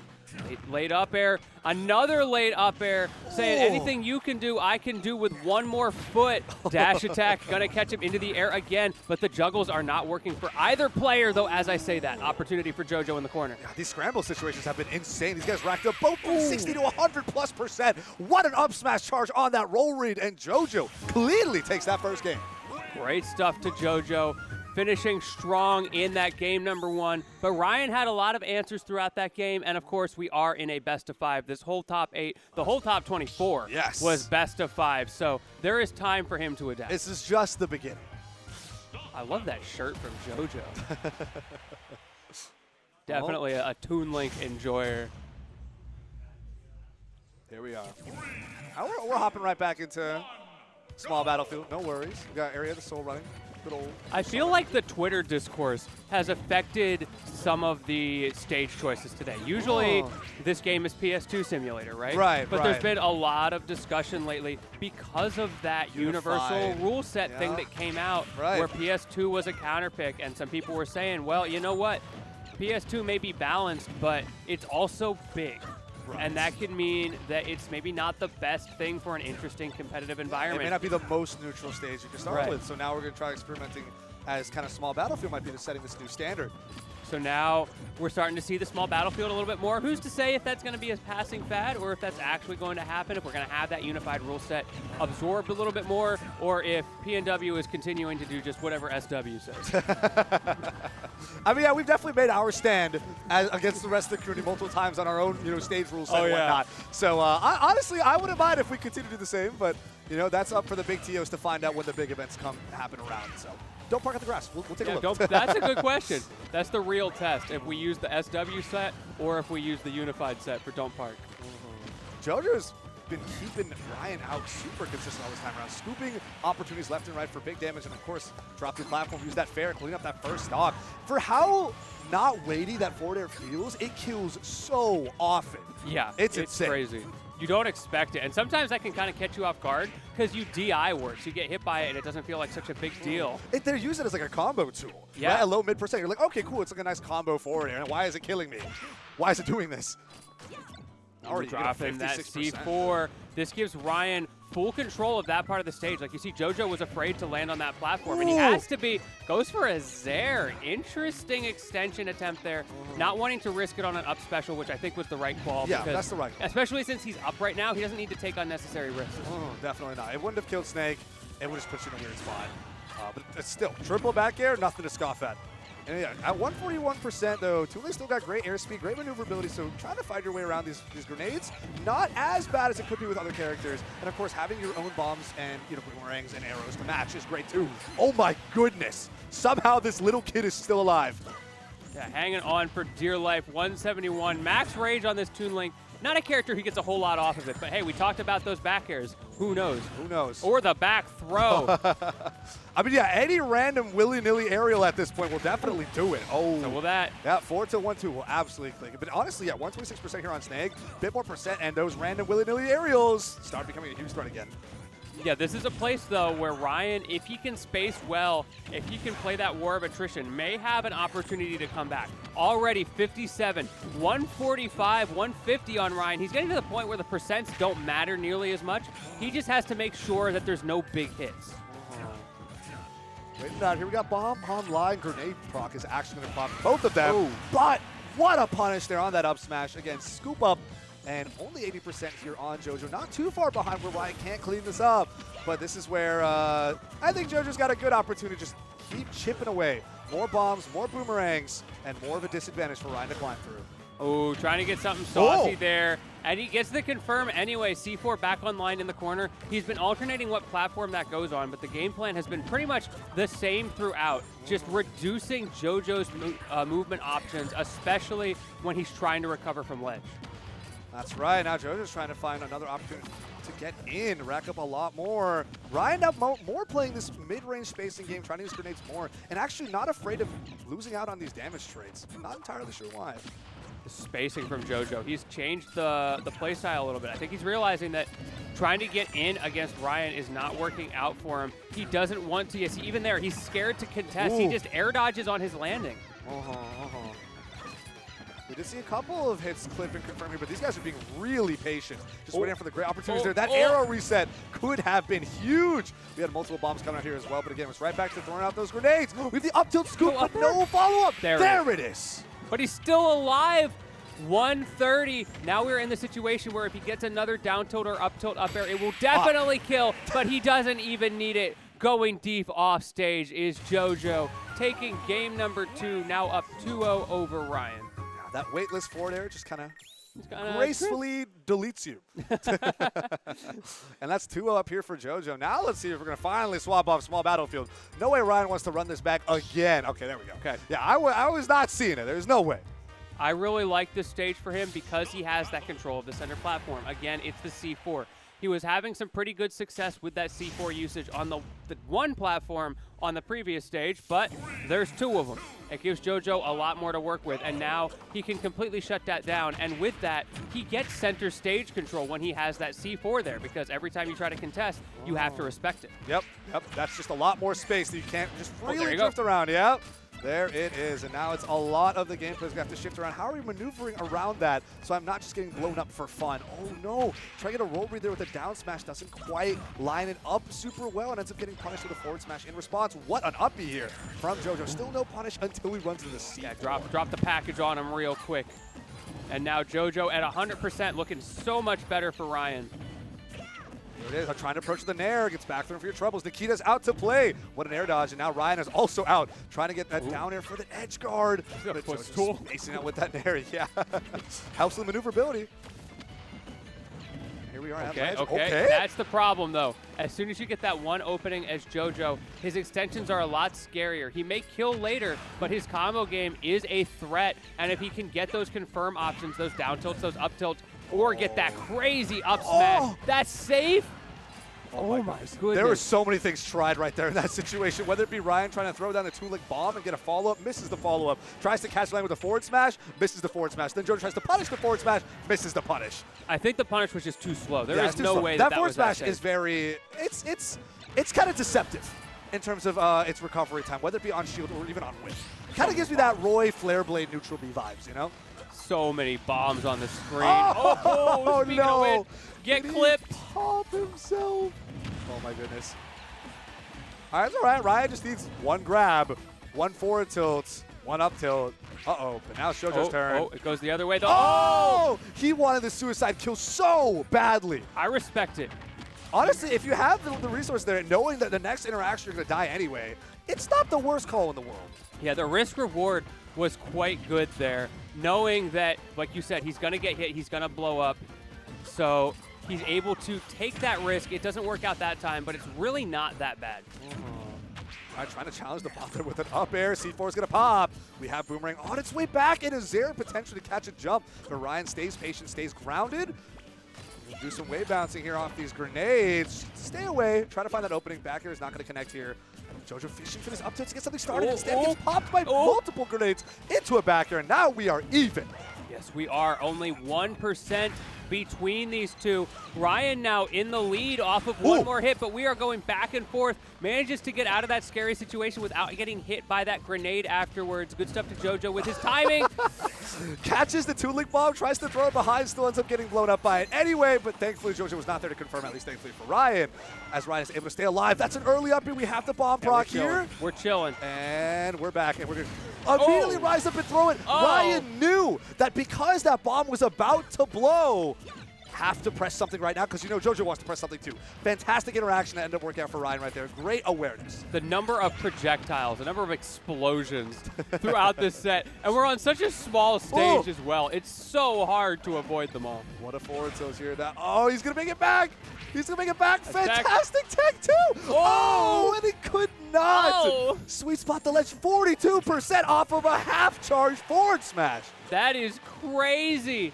And he's still alive, 173. JoJo's going to have to start worrying about getting killed soon. And you can see Ryan pushing him into the corner, taking advantage of that center stage that he has, but JoJo manages to bring it to last stop. Well, here we are now, only 53% deficit. JoJo still very well positioned and primed to move on to winners finals. But not if Ryan's going to say anything first, because we still do have a 60% lead here for Ryan. Yeah, we are on the verge of a 3-0, but that verge, Ryan is kind of pushing it back in the other direction. Has that here it is. fragile lead.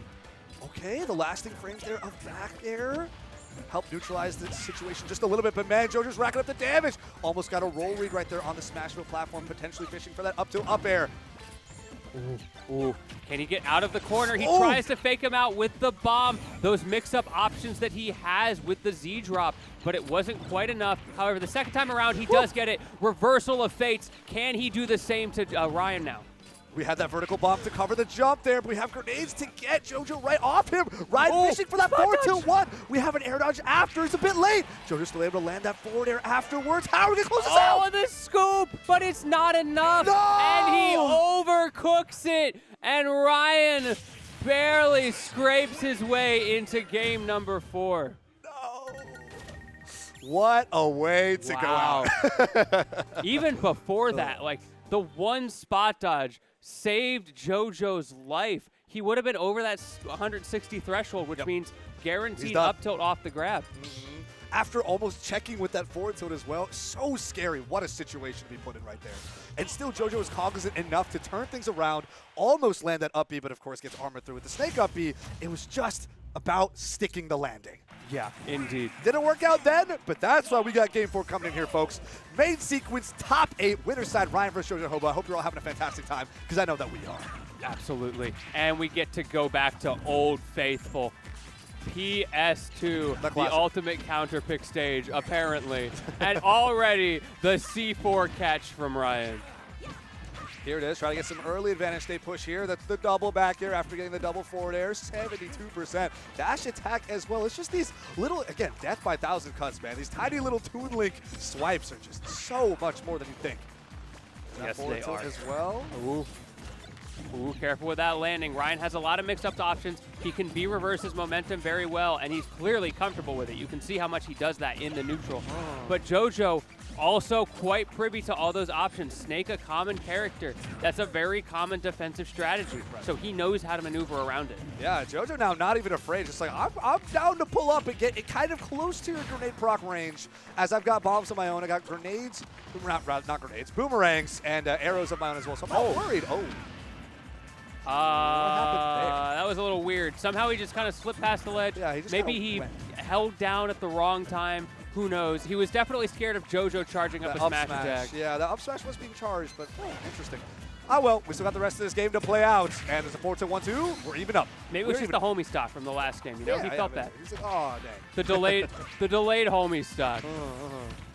All right, trade out this grenade. Oh, active frames him up air. JoJo is ready. He loves taking these trades. He's willing to box. He got that mid-range, got that tiny little sword. Why not? He's fine. He's fine with it. He's got disjoint. Right in that location where Ryan's not going to feel super comfortable pulling grenades on you, and that makes it a lot easier for him to box with that disjoint. That's right. Oh, he rolled into the boomerang and actually blew himself up in the process as well. 160% here on Ryan. Running straight up here on JoJo, trying to make something happen. There's air dodge back, immediate back air in response. JoJo is catching all of these options almost immediately. Yeah, good coverage on both sides, honestly. The way they cover their disadvantage is just a masterclass. So many options with these bombs, or even with just utilizing safe spacing. So things like an up tilt starter from JoJo is not punishable, and you can actually get out a grab or an F tilt as Ryan runs in, trying to punish him for throwing out those starters. There it is, trading on the grenades yet again, trying to cover your own landing with the bomb presence. Oh, that up tilt's not going to be enough just yet. We're charging that up smash. Where is JoJo going to land? Returning more to center stage, whips the forward tilt 1-2. Gets punished for it in response. 64% of a deficit here for Ryan right now. JoJo's looking good, even if he's getting sniped by his Nikitas right now. Oh, yeah, you got sniped a little bit. Just a hard situation. JoJo wasn't able to get out of that bomb hit stun quickly enough to air dodge or strike through the Nikita. Here we go. Okay, they get that wall jump off. Yeah, we're chilling. 103 though, Ryan. Maybe not chilling too much. Yeah, it's an up smash to the face as well. That's a 120% right now. But hey, we've been here before. Ryan once again on the back foot, on the verge of being set down to loser's side. JoJo trying to close it out. He grabs the bomb, but it's not enough as JoJo reads the jump away, trying to get out of the corner, and hits him with the up air to close out the set. There it is, and JoJo takes it over Ryan. 3-1, cementing himself a spot in winners finals, top 3 at the minimum. That's very important. And we got, what, like a $1,000 pop bonus here too, so that's not bad. Not bad at all. Yeah, there's a lot on the line. Of course, all of top 8 does get payout. Okay. But, you know, sometimes you want a little more payout. Yeah, third place payout has got to be a lot better than 7th. Definitely a lot better than 7th, yeah. 100%. And that's third place minimum. Minimum. This is JoJoDaHoBo we're talking about. True. But he's we got a lot to get through. so much further to go. That And is true. We do have a couple of those people. I saw them sitting behind the camera. I think they'll be coming up momentarily. Yeah. Mio and Embo Z hanging out in the background. Let's make it happen. Now Mio. Oh, man. What an upset. Over Ludo? Oh, no. Yeah. And it was a 3-1, too. It wasn't Yeah, that close. Mio was playing clean. I mean, every games were game. close. Yeah, every game was close, for sure. The games were close, but at the end, he was consistently ahead. Oh. Great stuff to Mio, making Sora a weird character work, making Ludo one of the best in the business fight for his life Yeah. on that Mario pick. There you go. Really fun to watch that set. Now the question is going to be, how are they going to fare up against Embo? Right? This is the tried and true classic PNW defender. What do we got coming? Yeah, it's going to be a slower match, to be sure. Yep. One of the big things here is that Mario likes to be in your face, and Sora likes to stuff out people trying to be in your face. He's got those zoning tools. He's got that big disjoint. Of course, Mario is stubby, which means he's going to be weak against disjoints in that sense. Right. But now we're dealing Embo with is, duck yeah, hunts. it's a different It's situation. now like you don't have super great air speed because you're a lot more floaty. You're getting sniped by a lot. You don't have that freedom of maneuverability that other characters would have. So you can't exactly just kind of shark in and out and be like, oh yeah, I just outplayed you by like memorizing this pattern and just getting in, because you don't have that opportunity. Yeah. Right? You have to, if anything, challenge these projectiles more with either jumping counters and hope they counter range because it's not a reflector, right? Or, you know, use your own Firaga, Blizzaga, Thundaga. But it's going to give me a lot more of like awkward movements in and out rather than like a super precise, like, let me get in there type deal. Unless he wants to really spam dash attack. Then I don't know. Hey, sometimes we do some dash attack. We do. I mean, Mio definitely used dash attack. It's a good move. It's a good move. It's a good move. No reason not to. One of the big things I really want to know, how much F smash are we going to see out of Embo? Oh, okay. Because that's been like kind of the interesting gameplay difference these last couple days. He's been using a lot more F smash. And the question becomes, has it just been the nature of the games that he has played? Or is there actually something going on with his playstyle that he has figured out? Good point. Good point indeed. Especially at the ledge. F smash at the ledge has been like his bread and butter. I mean, hey, active frames. They're nice. They're nice They to are have. nice. All right, but so far, Mio hasn't really been able to open any sort of opportunities to get anything going at all. It's all just been the Embo show. Gunman finally getting put down. But no, these Nair scoops, I think Embo is very much aware that Sora can get anything started off anything around him. So just fantastic space away smash. from the Nair or the forward smash. We already saw one come out. But yeah, that Nair, that's going to be a crucial point of contention. We're chilling. Don't even need an up B. Doesn't even try it. That point of contention there, knowing that if he misses that Nair, he goes to space. And then you kind of get to punish him for landing. That's right. As the Clay Pigeon still connecting. Finally, fair 1-2-3 out from Mio. Trying to get Ooh, something he had the read. going. Okay, the throw doesn't connect the first time. We do get it down for the second time around. Up air doesn't connect. We do get a couple Nair hits before Embo immediately turns things around with a back air. Oh, man. Off stage, pop the can right back at you. And Mio dies off the top for that first stock. Embo chilling. Oh. There it is. Not going to kill. Mio has consistently had great ideas, but some of the execution has not quite been where he needs it to be. The precision of some of the stuff with the spacing, with the timings, just off enough. And Embo is just a solid, consistent player. You talked about being one of the defenders of PNW, and you can see why. Though, of course, Mio is also PNW. That's true. That's true. Not to say that it was a not an anti-PNW thing, but very much about the consistency here, right? Just kind of that like stable fortress. Yeah, like you know this wall is coming at some point in the bracket. And it's got to be a problem, no matter when or where. He's the new school, the Buzz, for PNW. Like, he's not getting upset out at 9th or 13th. He's going all the way through, and you got to work for it. And the real question is, how can Mio get their offense started? Because that's the big thing that we've been missing, right? It's, again, trying to maneuver around all of what Duck Hunt is throwing at you. But it's just when you're so floaty, when you have relatively predictable aerial and even grounded patterns without a lot of speed to help mix things up, it's getting rough. Yeah, the can especially has been so strong. And that's not a surprise in this matchup because Mio is playing a slow, floaty character. You have a lot of opportunity to position that can under him, make him struggle. Sometimes you just get blown up by that. Unfortunate. Opportunity, though, for Mio with the back throw. Brings it at least down one stock. Yeah, that's one stock down, but 67% on your final stock. Well, Embo's got two clean stocks to work with. It's got to be quite the uphill battle here. It's looking a little rough on his first game for Mio.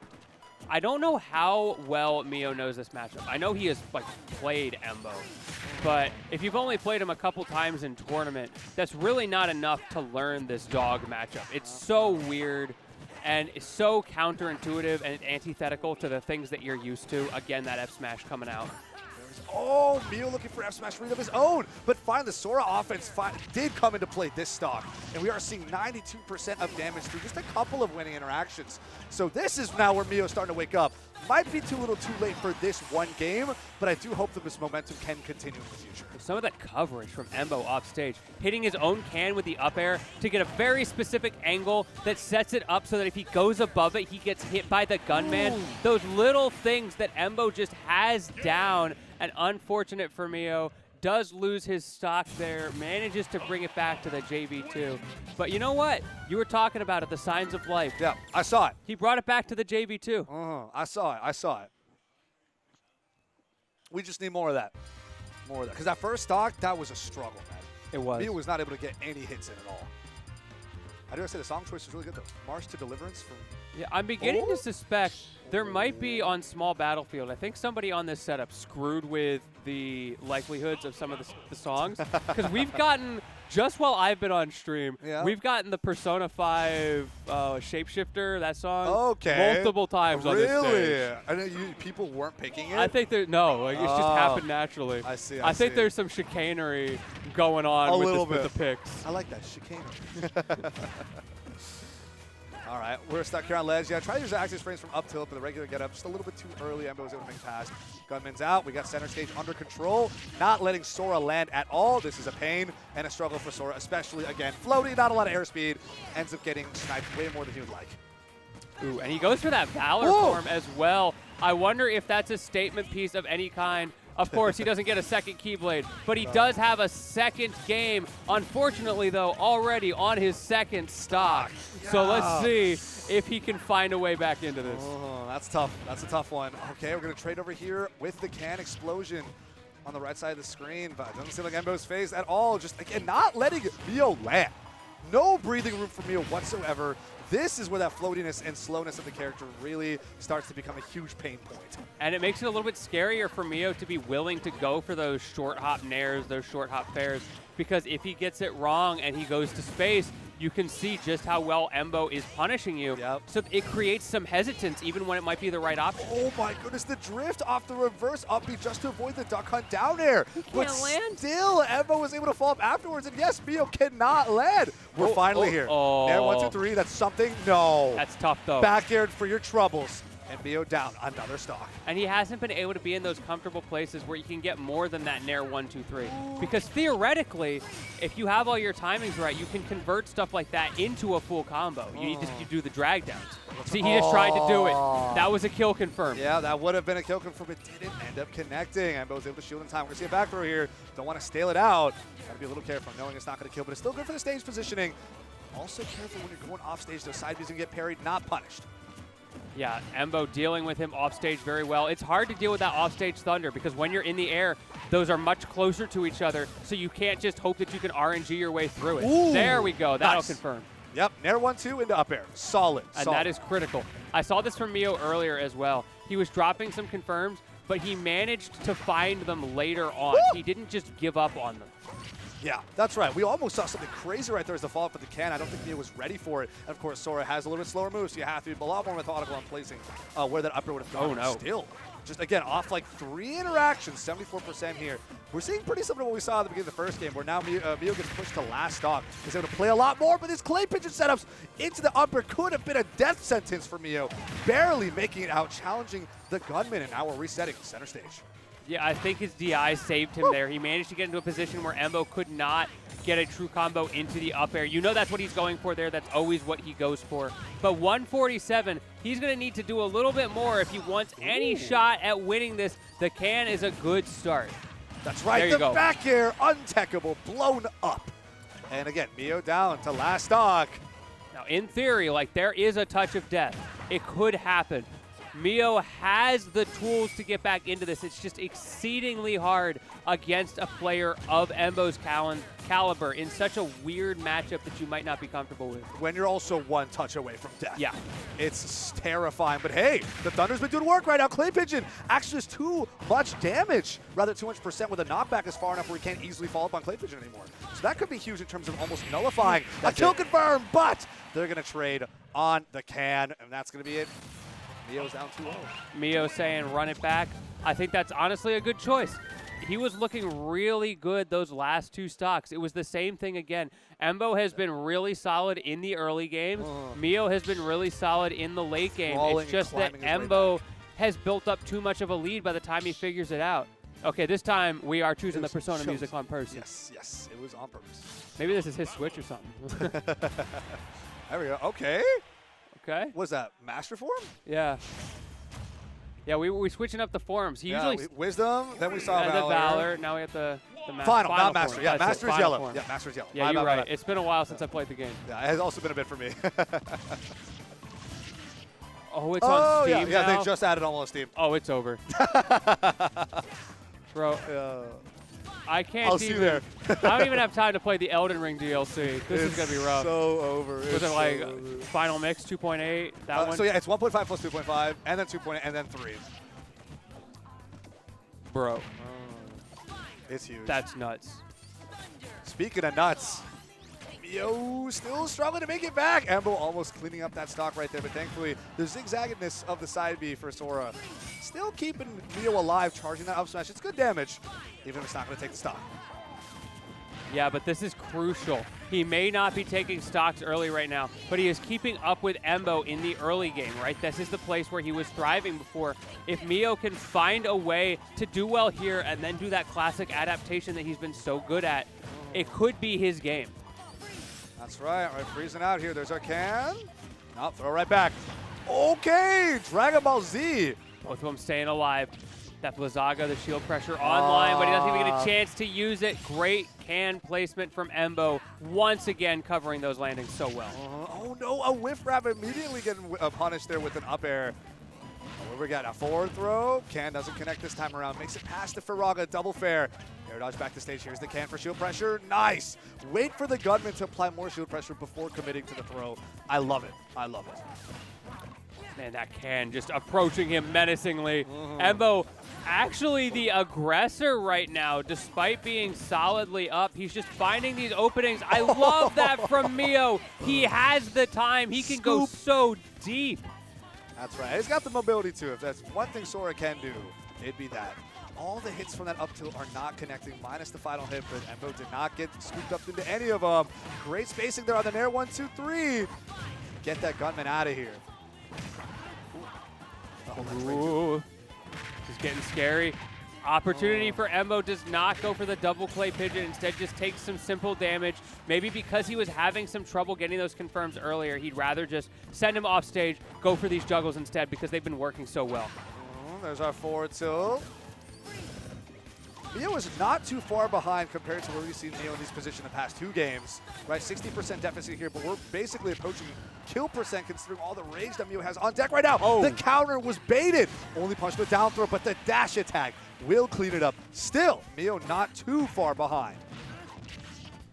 And this is where Embo gets to just hunker down, set things up carefully. Like, see, he's not extending any way here. Just getting those simple 1s and 2s. These little combos get him into the corner, and now Mio is struggling to get anything to start. Getting that weird stage spike off with the side Bs. Doesn't quit the third one. Nice. There's the back air. Solid confirm into the Thundaga as well. You got to go up there. Deep. And that up air cleans it up. And Mio continuing to barely keep himself in this. He's brought it to last stock. He can absolutely win this game, but the way Embo's playing, he has just entered the can't touch this era. The deficit that Mio always ends up playing from, especially on this last dog, usually is too much to be surmountable. Oh, no. But here, this is where Mio's got his best shot. No punish. Yeah, Embo does not want to overextend. He doesn't even try to punish that. Mio, on the other hand, once again, his last stock magic, bringing it back. Is it going to be enough as Embo gets one more combo, one step closer to death? As the Faraga push the can away, get away from the clay pitch as well. Thundaga for some more mid-screen zoning. Blizzaga connects, but he gets greedy. Commits to the up smash. An immediate reversal right there with the back air from Embo to take it over Mio 3-0. Look, I gotta respect it. Like, yeah, call it greed, but it's also a situation where you are down 2 games, you are down % in your last stock. You've got to make a play, and if he got that right, he could turn it all around just like that. That's true, that's true. But what if it worked? That's always the exactly. mentality. If it That's hit, though, always the question. If it hit, though, I'm a genius. Exactly, exactly. And that's how you sometimes get some insane hero setups. Exactly, yeah. Speaking of hero, oh yeah, let's take a quick look right. at So the we did play the bracket. losers eighths off on the secondary stream. So let's see where our results are looking on that end. So we got JDV taking over Justice 3-1, and then We were talking about the hero. Sparkle is still in this, so he's going to be playing one of our losers from what we just saw. 3-2 over Ludo? I would have loved to have seen that set. That is insane. I'm sure it was fire. Presumably, it was on one of the side streams, Yes. so that So we VOD can go still check it out. exists. We can go check it Anybody out. who missed that, check it out after the tournament. But definitely don't do it just yet because we have got more heaters coming up. I don't know who's going to be sitting down, but I know it's going to be fantastic. Are we going to play winners finals now? We're going to get, Embo versus JoJo? Okay. Losers quarters. All right. Cool. Ryan Ryan Sparkle. versus Sparkle. So again, the hero. Now that's Our boy is back. That's an interesting one because Ryan has a secondary hero. That is true. That is true, actually. So he knows. We've seen it come out before. We know he's literate. That's true. He can read. Man can read. Man passed first grade. You ever have that kid who had to retake kindergarten because they couldn't read? And then they come out totally smart, normal like everybody else. But it just took a bit to get they started. couldn't read, yeah. I don't Shout know if out I to can that remember. kid. There were 5 of them growing up. Oh, wow. I don't know. I'm not sure if I had Maybe in my reading area. was just hard in New Jersey. I'm not sure. Maybe. I was up in Minnesota. I don't know what they were doing up there, but sure it worked out. Chat, let us know. Who do y'all have for the Ryan versus the Sparkle? The hero solo enjoyer versus the hero dabbler. Yeah. Who's it going to be? Hero secondary, yeah. But of course, probably going to be seen as the. And we Yo, come with what's the hero up? mirror. How you feeling? Anything to say to the people? Guess what? Chicken butt. Chicken butt. Ah. Yeah. There we go. That's crazy. That's crazy indeed. Sparkle seems in good spirits, Yeah. ready for this match. I mean, he's still in it, which cannot be said for a lot of the other people. Because again, this is a bloodbath. It This is a bloodbath. So much of our top-end talent, basically the whole PR showed up, as well as the invaders. So really exciting to see. Yeah. Super, super exciting. Let's see. Oh, Sparkle's asking to lose now. to get He's five. asking for his payout if he Yeah. loses. He might be. Oh, 5 pennies? I hope it's a little more than Yeah, 5 that's more than I pennies. make as a commentator That's in a actually year. True. That's definitely true. That's tough. Yeah, that is tough. Oh boy. Oh, H4 wants to gamble. Yeah, that checks out. That's what we're here. We are here to gamble. Let's go gambling. What? I love gambling. All my friends are in Vegas right you now. just say Icelat? What kind of cursed custom stage is that? You took the worst stage in the game and then you made it out of ice. Oh, please. Ice Slap The Plus? DVD logo. I've got that one downloaded. Oh I my love that one. God. The DVD actually moves around. It's awesome. Ice Slap Plus is horrible. Yo, can we gentlemen's to one of these? Yo, you guys got it, gentlemen's to one of these stages. There's no way. Do it. Do it. Ice Slap Plus. What? Hell yeah. The original Ice Slap must have been really bad. It's not that bad. I mean, it's but pretty bad. Those platforms are those circular, my guy. actually ledges? We don't know. I don't know. Why are they circles? Because it's fun.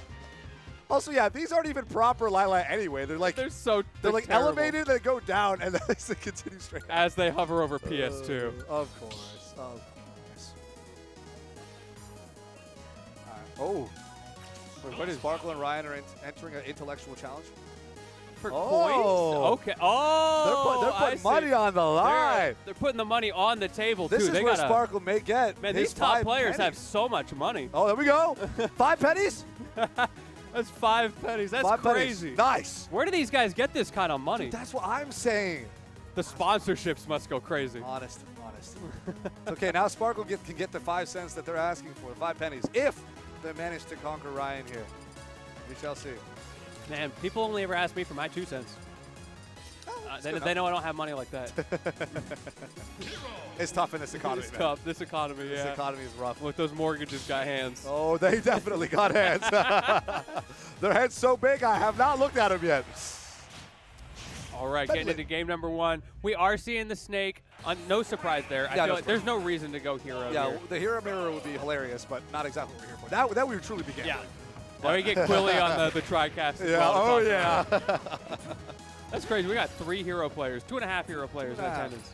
I say a half because Ryan's incredibly short. Ooh. I'm kidding. I think this guy's taller than. I'm pretty sure he's taller than me. That's crazy. You're only 5'4". Yeah, I'm only 5'4", so it's pretty easy to do. We got the sizzle coming out here. A big thing here is that hero is always going to suffer from like that kind of lack of speed on normals, and all these really fast specials are still going to take some time to at least like read through. So there's like a human buffer to them almost. Yes. And because of that, it's like you're not able to keep up with like repeated damage as often as most other characters will be. But they'll make it work. They'll make it work. A big part of this, I think, is going to be how Sparkle utilizes the buff. He is one of those hero players who will always pull out that balance. He's always going to pull out those psych ups, etc., those accelerates. Oh. And that is where he needs to thrive against Ryan, and we're not seeing that. Hungry for that forward smash. Psych up. Don't want to burn out any random move, but still, have to hold that up till as a punish. Now we're entire stock behind here. Kaboom is coming out, but Ryan is ready. I think Ryan has actually been really smart by playing up close to this weird awkward vertical range where most of hero spells are not going to be connecting. Right, just kind of hovering above, where now it makes Sparkle uncomfortable because you have to watch out, right? Yeah. And of course, still having enough time to react to something like that snooze. Even if it's slower, we still saw Ryan be able to air dodge above it. And again, Sparkle can't get anything going. Yeah, Hero is one of those archetypes who hates mid-range. Up close, you're terrified of whatever crazy things he's going to pull out, or he's building mana by hitting you. Far away, of course, he's getting those spells, but in the middle, that Goldilocks zone that Ryan is forcing him into, Especially is with so the awkward. verticality, Yeah. it makes it so much All the harder. spells are horizontal. Yeah, for the most part, at best you got, ooh, okay, that was actually a little bit over his head that Flame Slash ended up hitting. He's got some crazy hitboxes sometimes. Wow, the Kaswoosh finally gets a stock off the stage spike. We have Acceleratle online as well. And Kaboom connects for 35%, but again, your entire stock behind, so how much harder can Sparkle work to make this work? Hey, if there's any character who's built for this kind of comeback, Sparkle is piloting that character right now. Not able to get much off of that down smash, but Ryan does force him into the corner. Doesn't want to give him the opportunity. Does not get the read on that zoom. Honors are back here. We have a snooze coming out. Psych Up is ready. What are we looking at? What are we looking at? Are we looking at a Yeets? Yeet. Oh, look at that forward air. There it is. There it is. We see the air dodge start to come out there. I almost wonder if Ryan could have jumped out of that because the air dodge did activate, but it's so hard to say there, and you don't want to burn your jump early as Snake because then you might just die. Fantastic bait there with Acceleratle. Pull up another menu and then just dash up, get a down throw, forward air, up air. Solid 39% here. We have snooze. Yeah, just let it sit. Level 2 side B again, burning so much, man. We get a throw though. We still have fully charged neutral beat. Kerfrizzle is online. Just gotta wait and watch. Yeah, I forget exactly how much mana that uses, but that is something he's got to keep in mind. He's going to need a bit in the bank, and that's something that Sparkle historically does not like to do. He likes to spend what he's got. The perfect amount. He doesn't get the hit, but he went to 0 MP off of that. But think of that timing. It was so on point of you're going to proc your C4 here. I know I can shoot this here. It was so tight for Ryan to have to air dodge right through it. But now he oofed. He's still barely able to recover the next time he's off stage, so he doesn't have anything left in this dash attack. Oh, doesn't do it. No, he's got enough for the zoom. 1 MP in the tank. Sparkle living on borrowed time. He's going to have to take out a mortgage just so he has more magic to use. And the ka-clang from Sparkle. Oh. Straight to Bikini Bottom. He's out. He's done. Wow. He took the plunge. He's like, I'm out of here. I'm out of here. That is definitely not the way you expect that to end. Maybe a No, little not bit at of all. a top deck moment out here. Potentially. I think he did a little bit too much gambling. Yeah. That's where the odd dang it's come into play. Man. Yeah. Yeah, we got double or nothing. Double or nothing. Hey, the set's only begun. Set's only begun. That's true. That's what you say. Is that the loser side run back? If you meet the same guy again? Hey, double or nothing. Hey, double. I get to beat you in this bracket and the next one if I win. Exactly. You gotta forfeit your next set to me. That's crazy. That would actually be insane. We got bounce online. Oh! Hold that critical hit! He's still alive, though. Goes for the full side B. Sparkle trying to bait Ryan, but he was far enough away that he was able to react very well there, not holding forward to die faster. That's right. We got our level 2 side beast to play neutral with instead. Wow, great maneuverability around the Flame Slash. Still holding all these trades. Bounces back online. I kind of like this Sparkle waiting out till bounce is ready so he can just ignore grenades. Yeah. And then just start running in and actually playing the game more. It's difficult, though, because he got his bounce and then discovered, wait, I have no mana. Yeah, that happens sometimes. The classic right there. Oh, he's going deep. He has enough don't for a do that. swoosh, but not much more after. Oh, no, and the roll read with that up That's tilt rough. to pick up this first stock here for Ryan. Still, Sparkle looking a lot better than it was the first game. I've seen a lot of overextensions off the stage today. I don't know what's in the air. People getting a little impatient, whatever it is, maybe thinking they're seeing ghosts that aren't there. But it's been biting a lot of people, and the patience is critical at this point in the bracket. Here's our psych up. What are we looking at? Flame Slash? That, oh, no! Oh, Why are we man. pressing Kamikaze? That is not good. Another tough. top deck moment The thing is, for both Sparkle. those were not even top deck. He went down to second and third option, and it just ends up clicking, whether it be the Kaklang, whether it be the Kamikaze. That is so rough. I wonder if he's reading like the first letters. Maybe. So he's like, oh, kaboom, and then it's Yeah, not exactly, kaboom. because they're both a K, right? Oh, yeet! There it is. Psych up throw. We got it. Acceleratle. Get some combos flowing, but man, now we are really far behind Sparkle. This is tough. Actually, they're both KA. All three of them are KA. Yeah, okay, that's what I'm saying. Like, And that's for Kaboom rough. Kamikaze, it's KM, right? Ooh, yeah, that's rough. Scary stuff. So you can't just read that first letter, or if you do, you too could be Sparkle. The Sparkle starter pack. Waiting it out. We have bounce on deck, but still actually playing a lot more patient because he doesn't want to get thrown and doesn't want to get up tilted. There it is, down throw, forward air, nice. Yeah, let's see what you got. Goes to that neutral Ooh. B. That's it- some wasted mana. He doesn't have a lot to work with here. One mana left. Again, he is living One up throw. on borrowed One time. up throw. Give it to him. Give him the up throw. Or you dash attack Zoom. again. High roll the zoom. He's back on stage. Still has the psych up. One hit. Okay, dash attack. There's the bomb. Rather grenade. Still Up throw. a chance. Oh, and up it does tilt. kill. Okay, Sparkle is back in this. Maybe he doesn't go for the hocus pocus. Honestly, I respect That's it. a little but scary. at the same time, a little like, too much gambling has already occurred. I love gambling. That's what I'm saying. We got our fourth throw. There's a Nikita coming out. We have bounce. We have enough for Kaswoosh. And the Rolls jab check in. there. Oh, the back And end. the zoom. Still enough for zoom. This He guy's a high keeps roller for getting sure. the zooms. That's crazy. Of course, you could just do it a couple times. But You like, have the increased chance off stage as well, but it gives Ryan less time to set up. So it really does help a Ooh. lot. Sparkle. I'm liking his Sparkle. movement. I'm liking the way you Hold move. up. No, hold up. Psych up as well. Oh, up throw. wait, Give we, it to him. Wait, we saw where this went last time. Give it to him. This is actually a last hit situation. Forward, no. And then, no, it it's doesn't not work enough. because the forward tilt one is a multi-hit, so It it breaks burns it, but the No. acceleratle off the stage. Sparkle. Oh. What is happening? That's What so have I been witnessing tragic. these past 2 games? Oh, man. Oh my goodness. So much shenanigans. Yeah, Yeah, he did. He dropped Mr. Towers. Oh my goodness. That's My heart is like breaking and being like duct taped back together and then torn apart Yeah. over and over again. I want to They see my gave you boy hope. Hero win. They Call really him- did. you call He my was man at Hawkeye. 176%. He had psych up, one up throw, he was gone. But no, we didn't get there. How does he already drop to 30 MP? It took him 5 seconds. 13. Oh, he's burning. Bro. He's absolutely just burning through right now. That's all right, though. We got psych up. All Bro it takes does is one not hit. have object permanence. It's like, don't oh, either. I got this here. It's going to go away. I better use I it. better use it. We have Acceleratle and a Psycho It's ready Christmas to mode. go. Oh, no. Not quite July yet. Underneath. We'll see. Okay, no punishment 4-2-1-2, just walks up on him instead.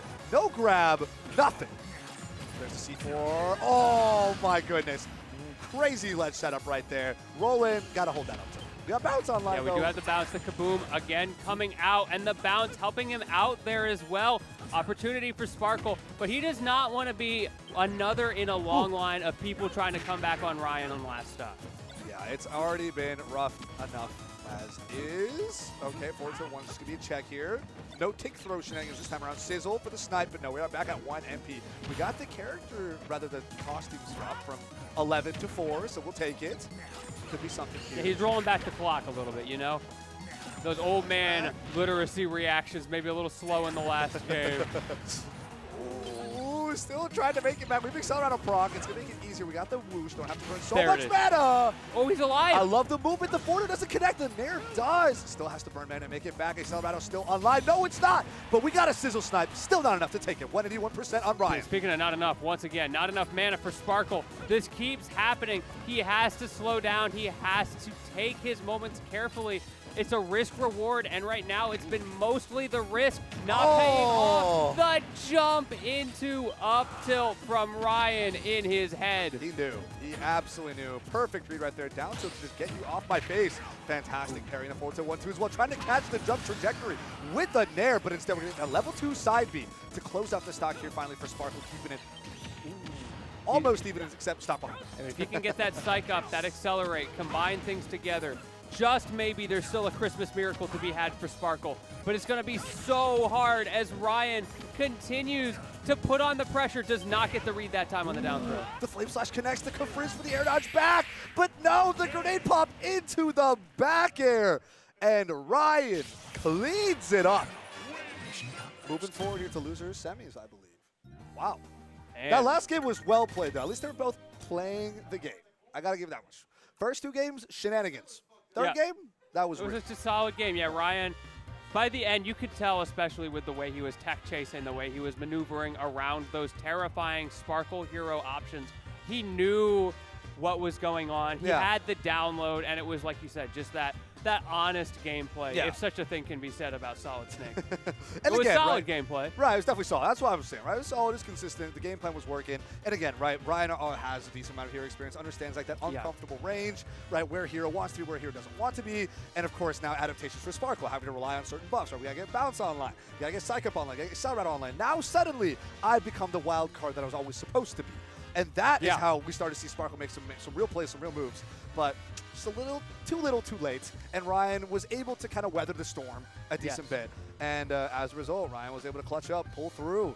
Plus 5 pennies right there for Ryan. Plus 5. That's massive. True. Wait, you got those pennies, Humongous. right?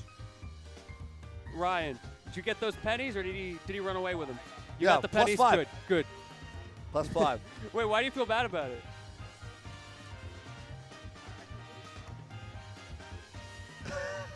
Yeah. Yeah. Yeah, it's tough. It's tough, man. It's tough. I'm glad that hero main solidarity is there. Ryan talking about the mismenuing there, just the challenges of that. It never feels good to see your opponent going out that way. Yeah. But hey, Ryan played real well. That game 3 was pretty clean. True. Game 3 was clean. Sparkle still played great when the opportunity was there. Yeah. To get Sparkle to shine. Like Ryan said, right? Sparkle was playing really well. And it seemed like It was Sparkle had some pretty good mental about it. He recognized, like, well, it's kind of. He definitely laughed it off, and he was like, oh, Like, okay. you got to. Yeah. It stings, but you got to make fun of yourself. Pick up a your little bit head every and once in a while. walk forward. You know, otherwise, you're just going to boom, boom, boom, boom, boom. And then the whole game, you were making mistakes all over, which is rough. And thankfully, it didn't seem like that was the case for Sparkle. Now we got Ooh. JDV And versus Mio. The Cinderella run of Mio this tournament has been incredible. Of course, a very strong player who does very well at the local level, but he is taking it to the best in the region today. This is a big one. This is a big one. Get those deep breaths. Again, Mio repping SOA, repping TRC. We're going making all the way out. Yeah, we're going right to straight Final Form. Final Form now. You know he's serious. We're not messing around. We're not messing He's around. locked and loaded, we using got- all of those bars. Again, we got banger Fire Emblem music lined up with Mila's Divine Guidance. I believe it's called. Not Protection. One of the two. Yeah, Mio's had good music choices all day. Respect. Mad respect. I mean, hey, you're playing Kingdom Hearts character. It comes with the trade. It comes with the territory, yeah, for sure. Oh my goodness. Speaking of coming with the territory, playing against JDV is holding 76% like 15 seconds into the match. Yeah, like how does JDV get so much damage with a zoner? I don't understand. Pac-Man always got hands, man. He's That's just how it hacking. is. All right, we got our Hydra online here. Oh, okay, nice move around the bell. We got a regrab. Yeah, we got that on the cooked bell. JDV is ready to let it go. There it is. Oh! the side B trajectory actually ends up whipping this time. I thought he might have gone for an up smash, but I think he wanted to take the kill. Knowing that Sora's on the lighter side, I see the vision. Yeah, I respect it. It was a terrifying situation for Mio for sure. I think it was just the good DI keeping him out of that scenario. JDV not quite following him well enough, but it doesn't matter when you get the bell. Committed to Firaga and just getting rolled by bell placement is tough. Here we go, Galaxian. Oh no! Actually stops at the PSD platform, only 26%. That could have been so much more dangerous. All right, whiff a grab up here on top of the hydrant. Let the Firaga go. All right, we got Galaxian. We're running it. Oh, resets. Oh, he drops the third one. JDV just got a little bit too high, and he ended up in an awkward scenario there. Good parry, and JDV actually punishing the side B. Roll back here, jab 1, 2, 3. Got it back here. Let's narrow out. Jab 1, 2, 3 yet again. We're just keeping ourselves relatively safe and even. Space stuff out.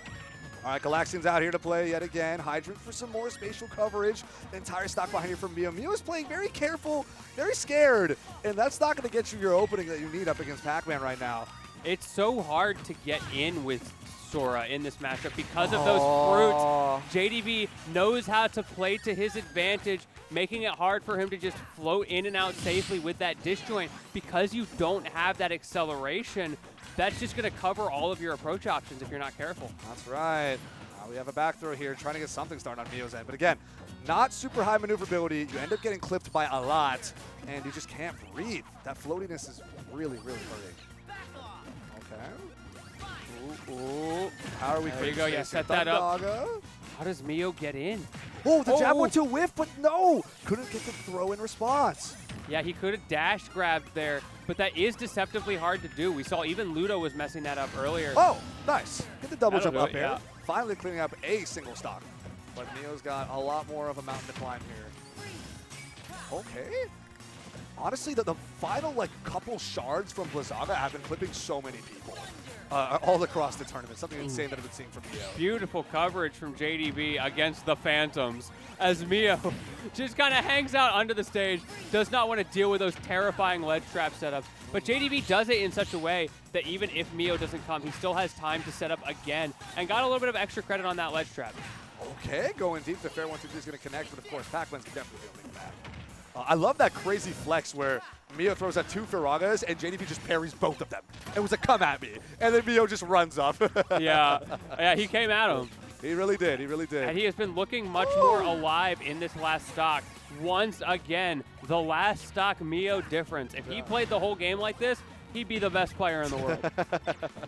Things would definitely be different. We got the melon online. Oh, wait, why didn't he hit it? Almost. I don't understand why he didn't hit it. Wow, Sora is so light. I mean, of course, he was really high percent, but man, Sora is. Oh, he's even holding the melon at the end. Nice. And JDV cleans up that first game pretty convincingly. Pretty convincingly.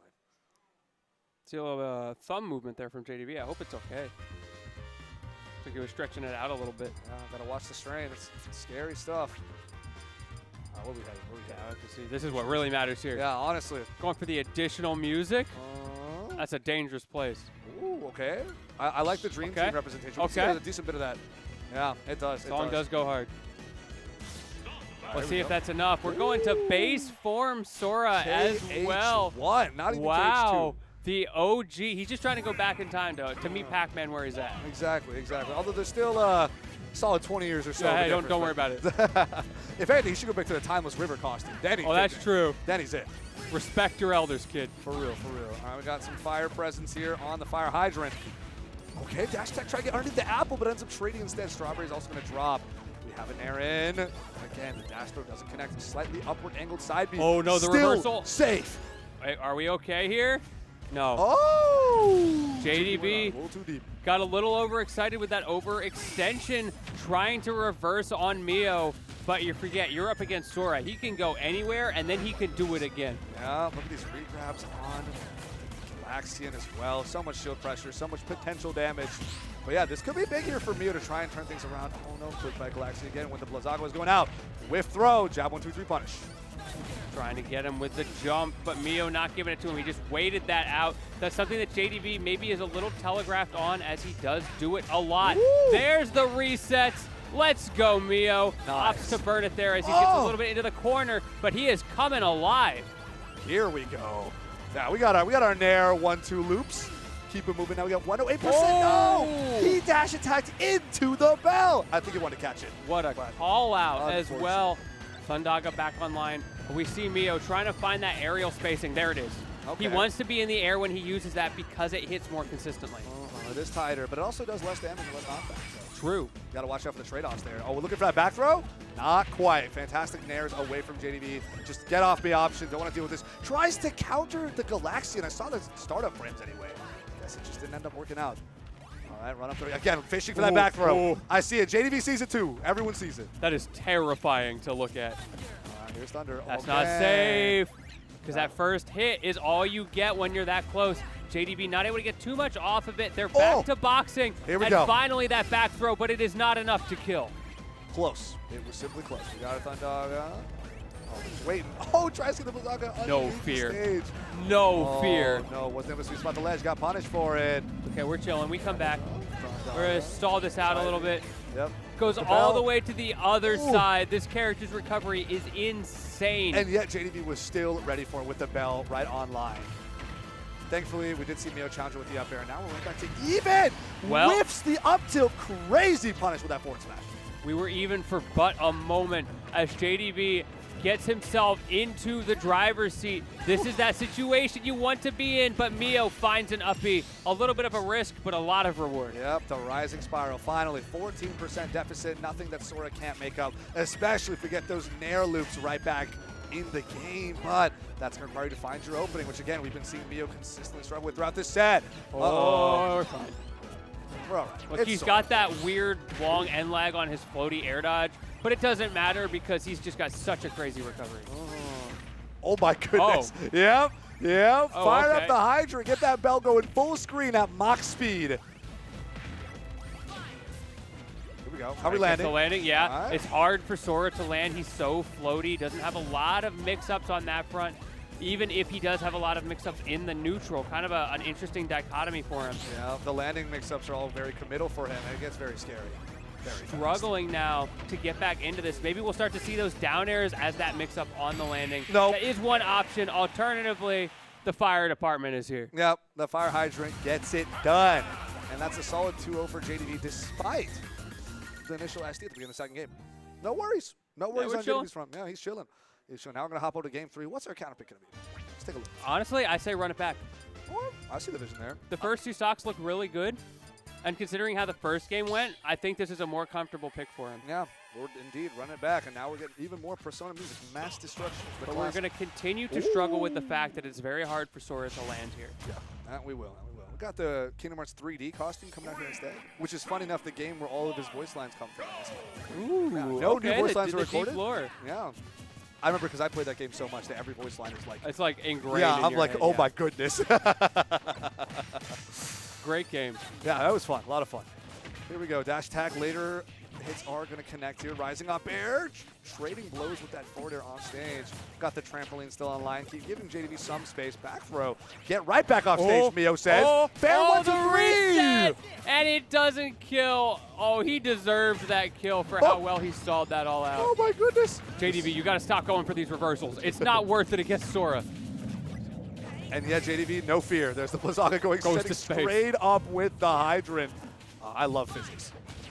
Yeah, the physics engine in this game is struggling in this matchup. That'll kill. There we go. Yep. Nair 1-2 into uppy. Gets it done. Truly simple and clean with these combos. Oh. We're yet to buckle our shoes, but hey, it's okay. We don't need those. sanctuary after that one. Yeah. My man's laced up and ready to go. Okay, all right. We're just playing Projectile Wars behind the Hydrant, hoping one person Yeah, breaks through somebody's going to crack. first. Yeah. Except unfortunate positioning for you to be right behind the Hydrant. Yeah, At least true. in Mio's case. But, you know, it is what it is. It's not great. 97%. Okay, I love the spacing Oh, there. a little bit of the dash up, unintentional there with the water. JDV just saying, nah, I don't want to deal with this. Jumps out of that situation, resets the Regular neutral. get up. Ooh, got with the bear. Here we go. There's the key. Yep, run straight through. Jab Yeah, one. forgot. Mio's got a bigger one. Oh, here we go. Oh, tries to charge with the up tilt. Nice. Hold all those follow-ups with this counter. Yet another one. I Mio's think he got got it the down long. resources, though. Oh! no! It should have been a third counter. Oh. tries to challenge, but unfortunately just gets slammed, decked in the face. Oh my goodness, the hydrant is tumbling, and so is Mio. 47% This is already. scary. JDV still cool, calm, collected. He knows how to get back into this. He's already shown that with that quick 64. And already look at that. It's basically even. Yeah, this is effectively even here. Nair 1-2. The There you 2 go. gets parried into a throw punish, and now here we are. Advantage back to JDV after all this time. The way JDV is able to come back into these games is a masterclass in patience and precision with Pac-Man. He is not overextending. He's just finding these little openings every time Mio makes the most minute of missteps. Air dodge back, still clipped by the apple. Why was that apple bouncing so much? Actually ridiculous. All right, Nair 1-2. Yeah, mix up the landing just a little bit, but doesn't even matter because you were getting an apple dropping on your head. JDV has been using apple a lot today. Those apples out of shield, the apple in the corner, etc. I think he might be figuring out some new things, some new tools he has with that underutilized fruit. Right. Because this character has a few fruits that are just so strong in most situations, it's really easy to forget about those. Right. It's good to see that like situational awareness of like, I can apply this here. This actually does really well in these situations. Well, yeah, we saw JDV apply before up against Ryan using apple actually consistently kill. Well, Wow. sometimes you let it be you. Yeah, sometimes JDVs. Yeah, And here we go. JV2. yeah, the JDV JDV too. cleans up. Yep, true. Cleans up Mio 3-0, and Mio is also going to be out at 5th place. Both of our Square Enix swordsmen, Sora and Hero, are going to have to drop at 5th place with Sparkle and Mio. But I'm happy that the representatives made it this far. Really, really happy. Huge shout-outs to both of them for playing so well, getting some huge major wins, both on and off stream. It's been a fantastic time. Yeah, it's JDV. Yeah. It's gonna be. It's hard. It's JDV. It's rough. It's rough. Ryan somehow conquered. Yeah, nobody knows how. What a beast. Well, actually, I talked to him. He knows how. He knows. But nobody else knows how. No one else knows. It is Beast great. mode. Ryan is a great guy to talk to, by the way. Anybody in chat who does come out to events, he's a great guy to talk to about the metagame, the way he thinks about the game. I've learned a lot about both Snake and Hero just from sitting down with the guy Yeah. today. He had some great stuff to say, the adaptation. I'm excited to see if these two do run into each other again, what that adaptation is going to look like, Yeah. because he had some ideas that clearly worked. I'm excited to see where the rest of the bracket's going.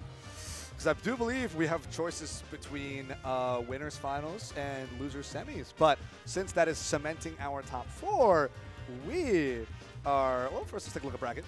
Here we go. Here's our top 4. So winners finals, we got JoJo versus Embo. And for losers semis, we're going to have JDV versus Ryan. So we are getting the run run back. back. Yeah, Getting the run of back. course, we're getting the From run top back. 16, Both of yeah. these guys 3-0ing their losers quarters opponents, showing that they deserve to move on. But now only one can make it all the way through. Yeah, both of these were like huge contenders for, being the one to take the tournament. Now they have to play for loser's side, like 3rd Yeah. and 4th. Ridiculous. But before we jump in to the rest of this glorious top 4 action, we're going to take a quick break. You guys should, grab a glass of water, grab a drink, grab a snack, or whatever it is, but stay tuned for the rest of top 4 here at Main Sequence. We'll see you guys soon. Welcome back, everybody, to Main Sequence 2024. We're in the final stretch here. Top 4. Only 4 contestants remain. All of our PNW reps still, despite all the invaders and outer region people. I'm Combo, joined here by Lentini. How we doing today, man? I am fantastic, and you're talking about the PNW reps. Let's take a quick look at them.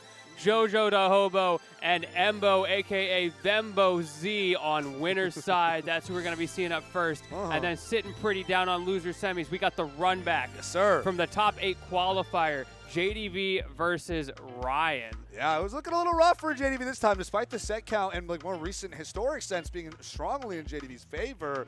Ryan cleaned up house in He top did. 16. He it looked was good. rough, yeah. He looked Rough real for good. JDV. So now I'm excited to see what adaptations we're looking at both ways here, right? Yeah, it'll be very interesting. I know JDV was saying he wasn't feeling 100% today, and he feels like that has, affected his ability to play at his peak.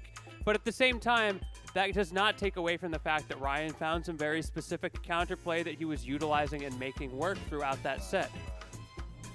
I'm excited to see how we're moving in here. Yeah, winners finals here. JoJo and Embo. These guys are locked and loaded. And we are got getting our into Toon it. Link and our Duck Hunt. Let's get it going. The PNW Classics strike again. These two, a storied history. Both of them sponsored as well. Shout out to our sponsors. Heck yeah. Here we go. Starting off on PS2. We got our, average PNW projectile item-based gameplay openings, right? Let's throw out some cans, some clay pigeons, some bombs, some boomerangs, some arrows, create some space. Oh, okay, time to go in and interact a little bit. Oh, no, just kidding. Okay. Yeah. We got some gunmen, we got some boomerangs. Let's wait it out. I mean, the challenge there is nobody wants to be the one who's in the disadvantageous scrappy scenario. So as soon as you're in a scrapping situation and you feel uncomfortable, I back out, I try again. We go next. And now it's more like, I have to make sure I get my side B confirmed, either boomerang or clay pigeon, and then I'll go hit you. Yeah. Then we reset. I'm not messing with this. Yeah. Oh, speaking of an advantage state, though, once JoJo got his hands on it, he ran it all the way to the bank, cleaning up that first stock. I'm very curious to see who's going to be aggressing who more. Because I feel like JoJo with the Toon Link has better boxing tools, but at the moment he's got the lead, so he doesn't need to aggress. It kind of puts it on Embo to find the openings. Get some solid more confirms here with the up tilt up air finish out. Having to hold that, can explosion, not too much at the end of the day, though, in terms of stage positioning and advantage that Embo seems to be wanting to push, but not really getting anywhere with it. Oh my goodness! Again? Wow! That dainty little aerial. Yeah. It does work. How?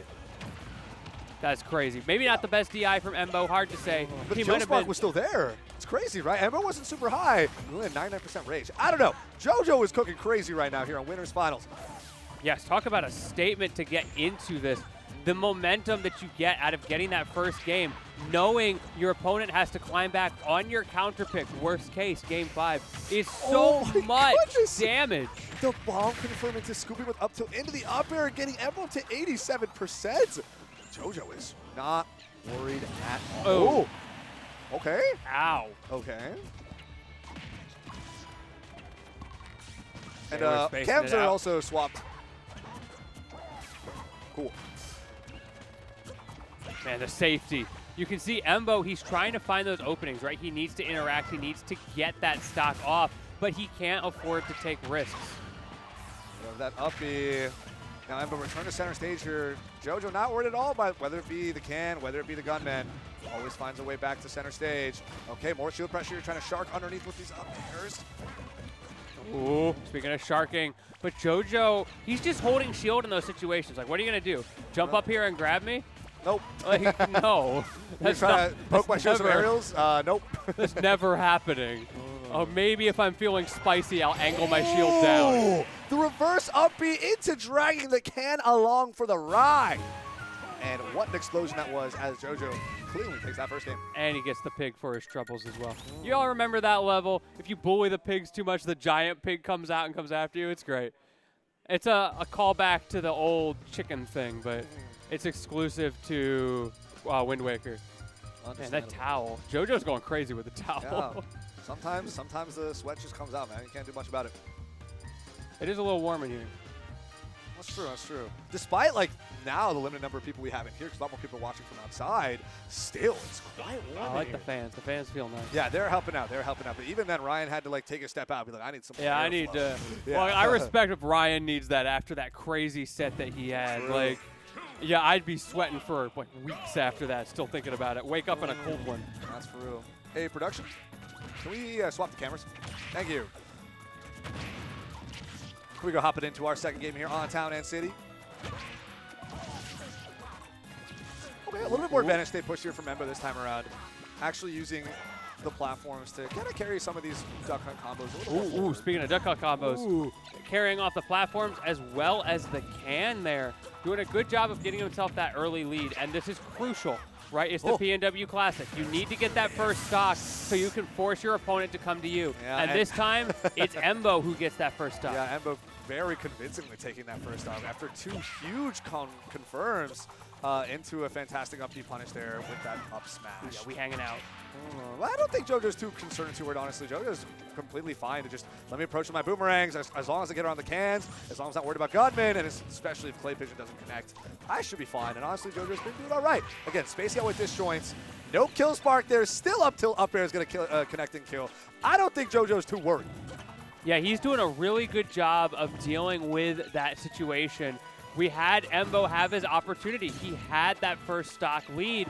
He gets to hold back, but JoJo found a way in anyway, that zone breaking that Toon Link can get to do in the zoner v zoner matchups. That's right. All right, gotta hold so much more damage with the bomb and the multi-fairs. Goes The down. X tilt, not gonna get it. All right, there's our Zair. Okay. There, go back and forth. Ooh, going on the stage. There's that bomb proc. Spot dodge. And now we see Embo even using JoJo's bombs against him, but it doesn't work out as JoJo finds his way back onto the stage, and now he's got that fragile lead. Let's see how much this is able to go back the other way. He's spacing, trying to get those jump timings, but Embo mixes it up just enough. I see it. I see it. Perfect jumps around those up tilt scoops because we all know how devastating they are. Kind of from the side. JoJo wants to confirm off the bomb with that up smash. Got a little too antsy with it, but they're still going to trade after. And Embo dies off the top. Yeah, he doubled down. So little end lag on that, and now he's just walking at him. JoJo's daring Embo to make a decision. That up air now not going to kill. Embo's counter pick working against him. He's the one who's struggling to kill off the top right now. That's right, sniping out that gunman yet again.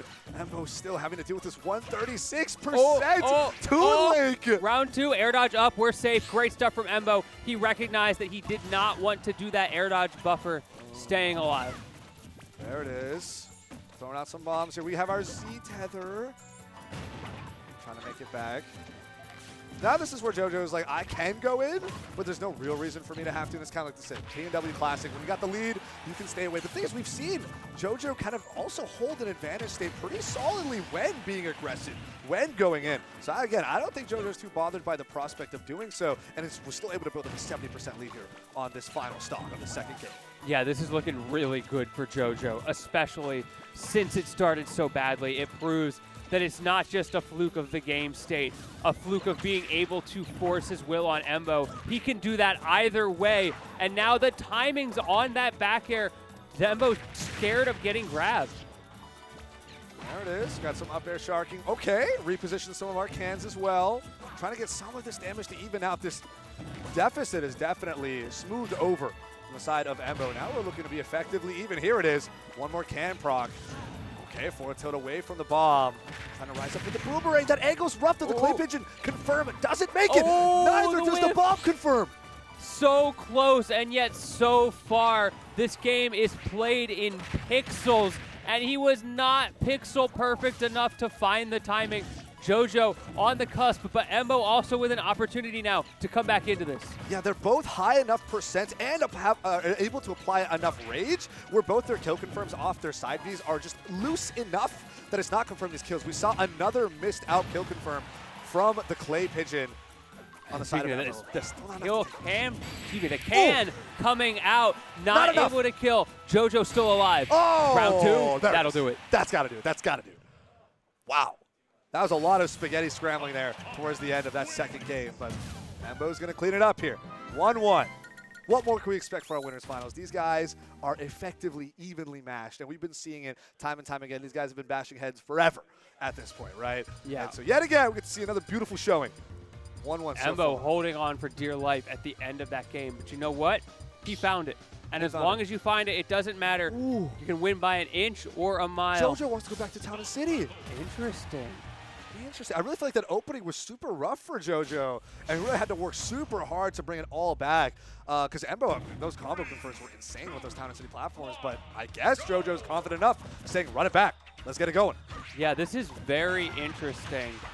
Like you said, it did work well for him. At the end of the day, though, Embo's the one who took that game. Right. And, like, he doesn't have to go back here. He's got plenty of good stages still to work with early in the set.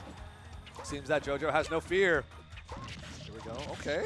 Trying to zone out with some up airs, but Embo finally sharks away in with these bears. There's the bomb confirmed into up air. Boomerang and bounce off that center platform, as is the bomb. Here it is. Not able to confirm off the bomb since the platform is going to snipe him. We're in FD mode. A little bit more scary. Embo can't jump away safely, and you can immediately see some of the effects of that as JoJo is getting the early lead this time, a complete mirror image of what we saw last time around. Gundam's going to go down. We're going to have Boomerang and bombs right back up, and Embo trying to approach. The bomb does connect. We have no confirm to follow up. Now trying to shark with up airs. Waiting. Oh my goodness, that So up scary. smash call out.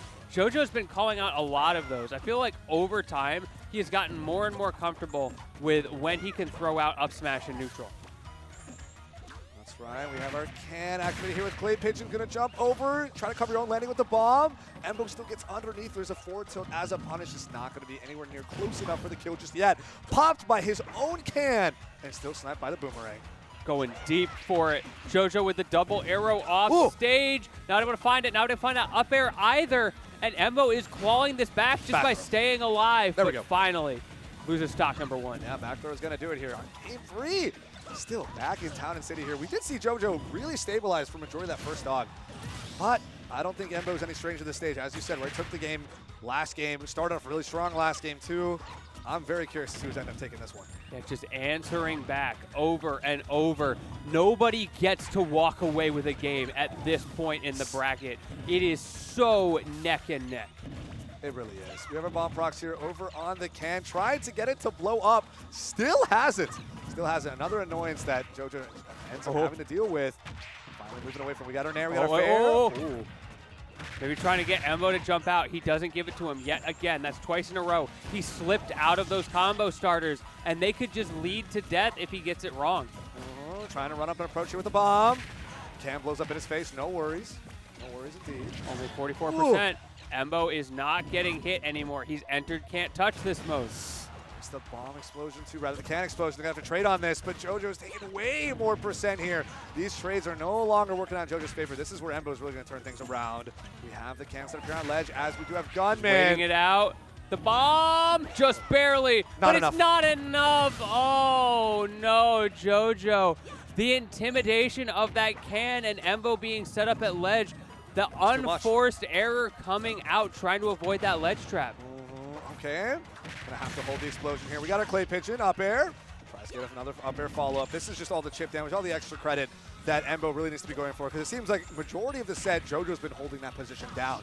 Now Embo's finally has the high ground, telling JoJo it's over. Ooh. Okay. My man looking like Anakin coming out swinging on that one. Not able to find it, but he needs to get that stock quickly. 57% already racked up.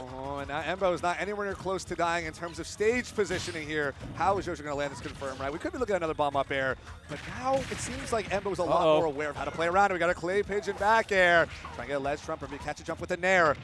Forward throw? What are we looking at here, JoJo? Ooh. Woo!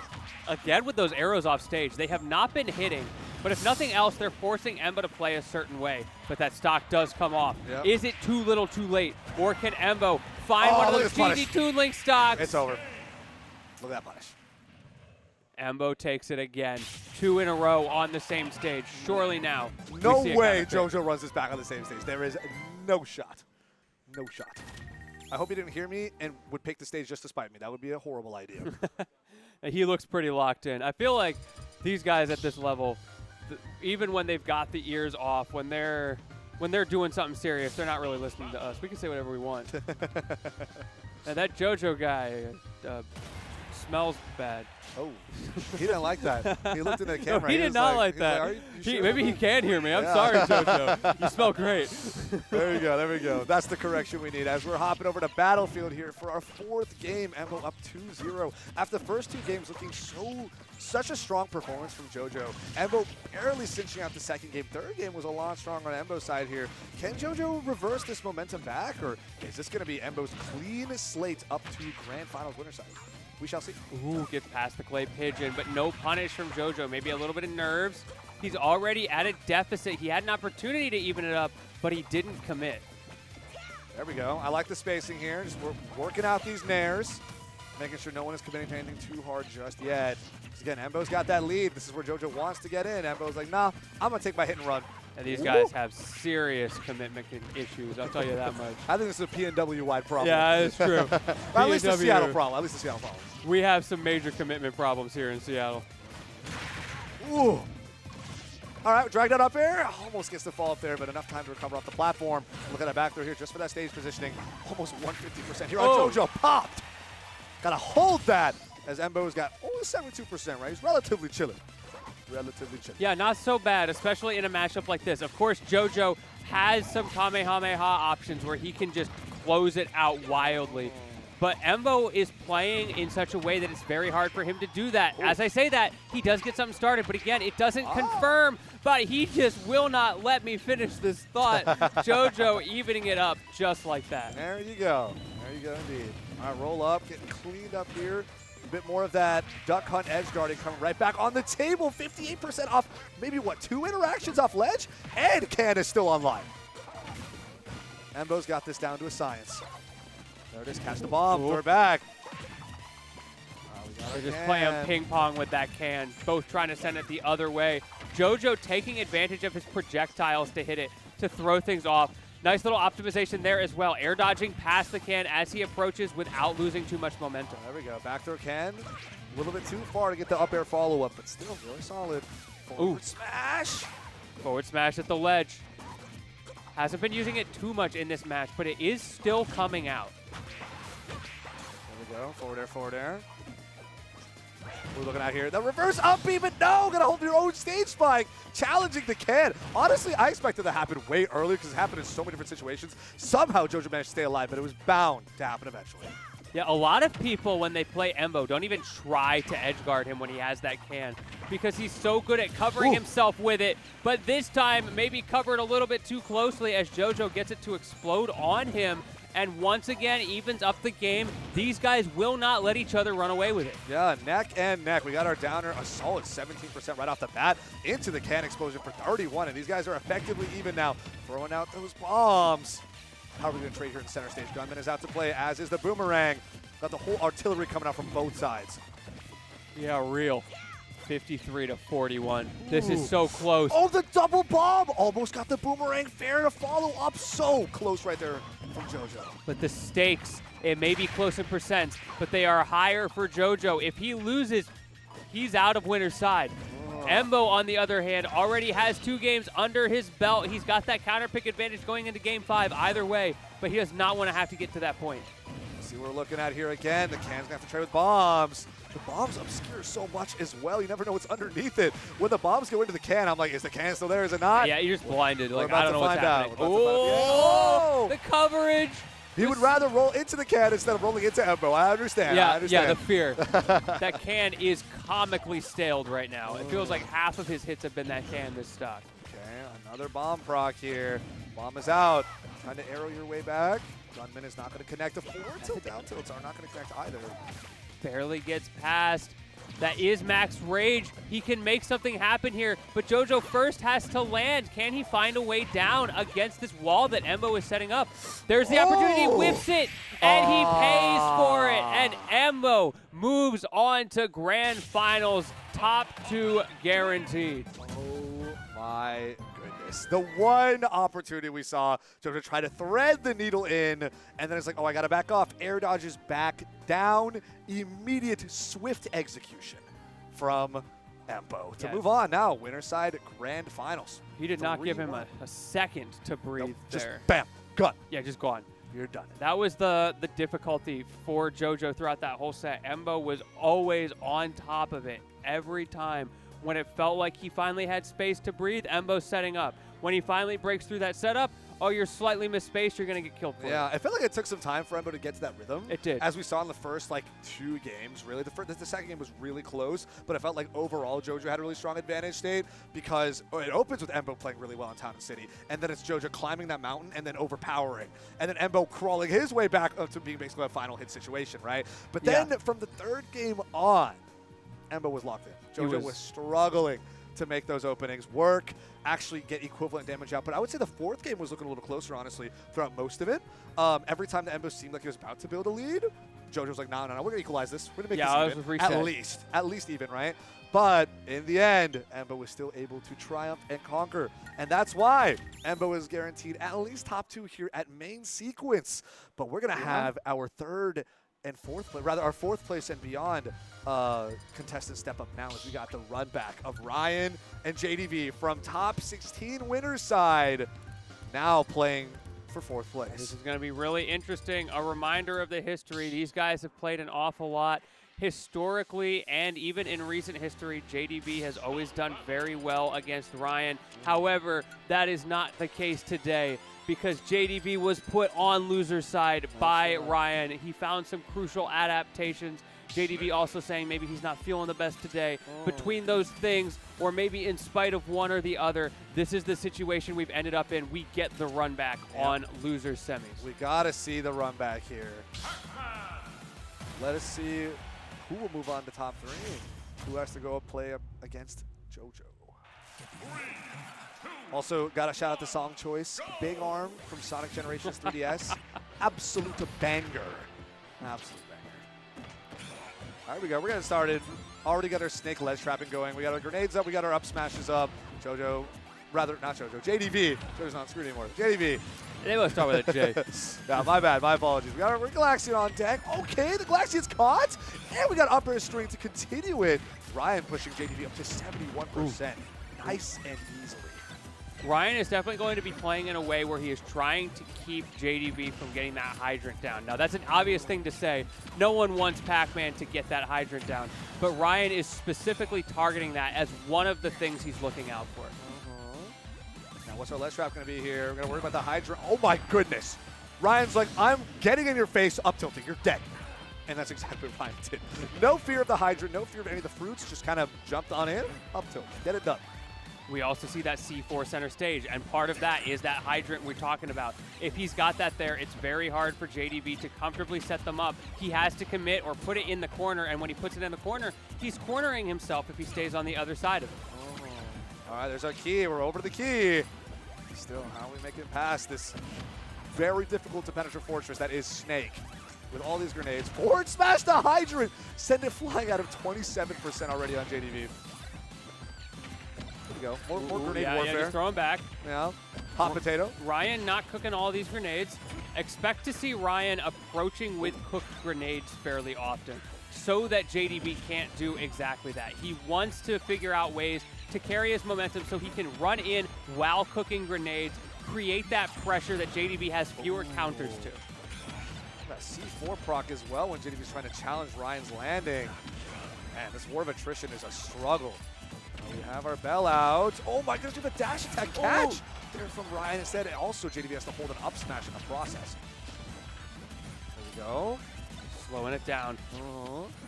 We have a grenade online. Get over the C4. Now try to pop it in a new spot. There it is. Yep, center stage again. I like that he's resetting that C4 preemptively to make it so that he doesn't lose it at awkward situations. And immediately, as soon as the hydrant goes JDV down. almost jumped into the hydrant, and last second was like, oh shoot, that's not my hydrant. Yeah, that was and air terrifying. dodged away from it. Oh my goodness. We also saw Ryan get a little scared of it and actually opt to fade away from it himself, even though he didn't really need to. Just to be safe. Just to be safe, yeah.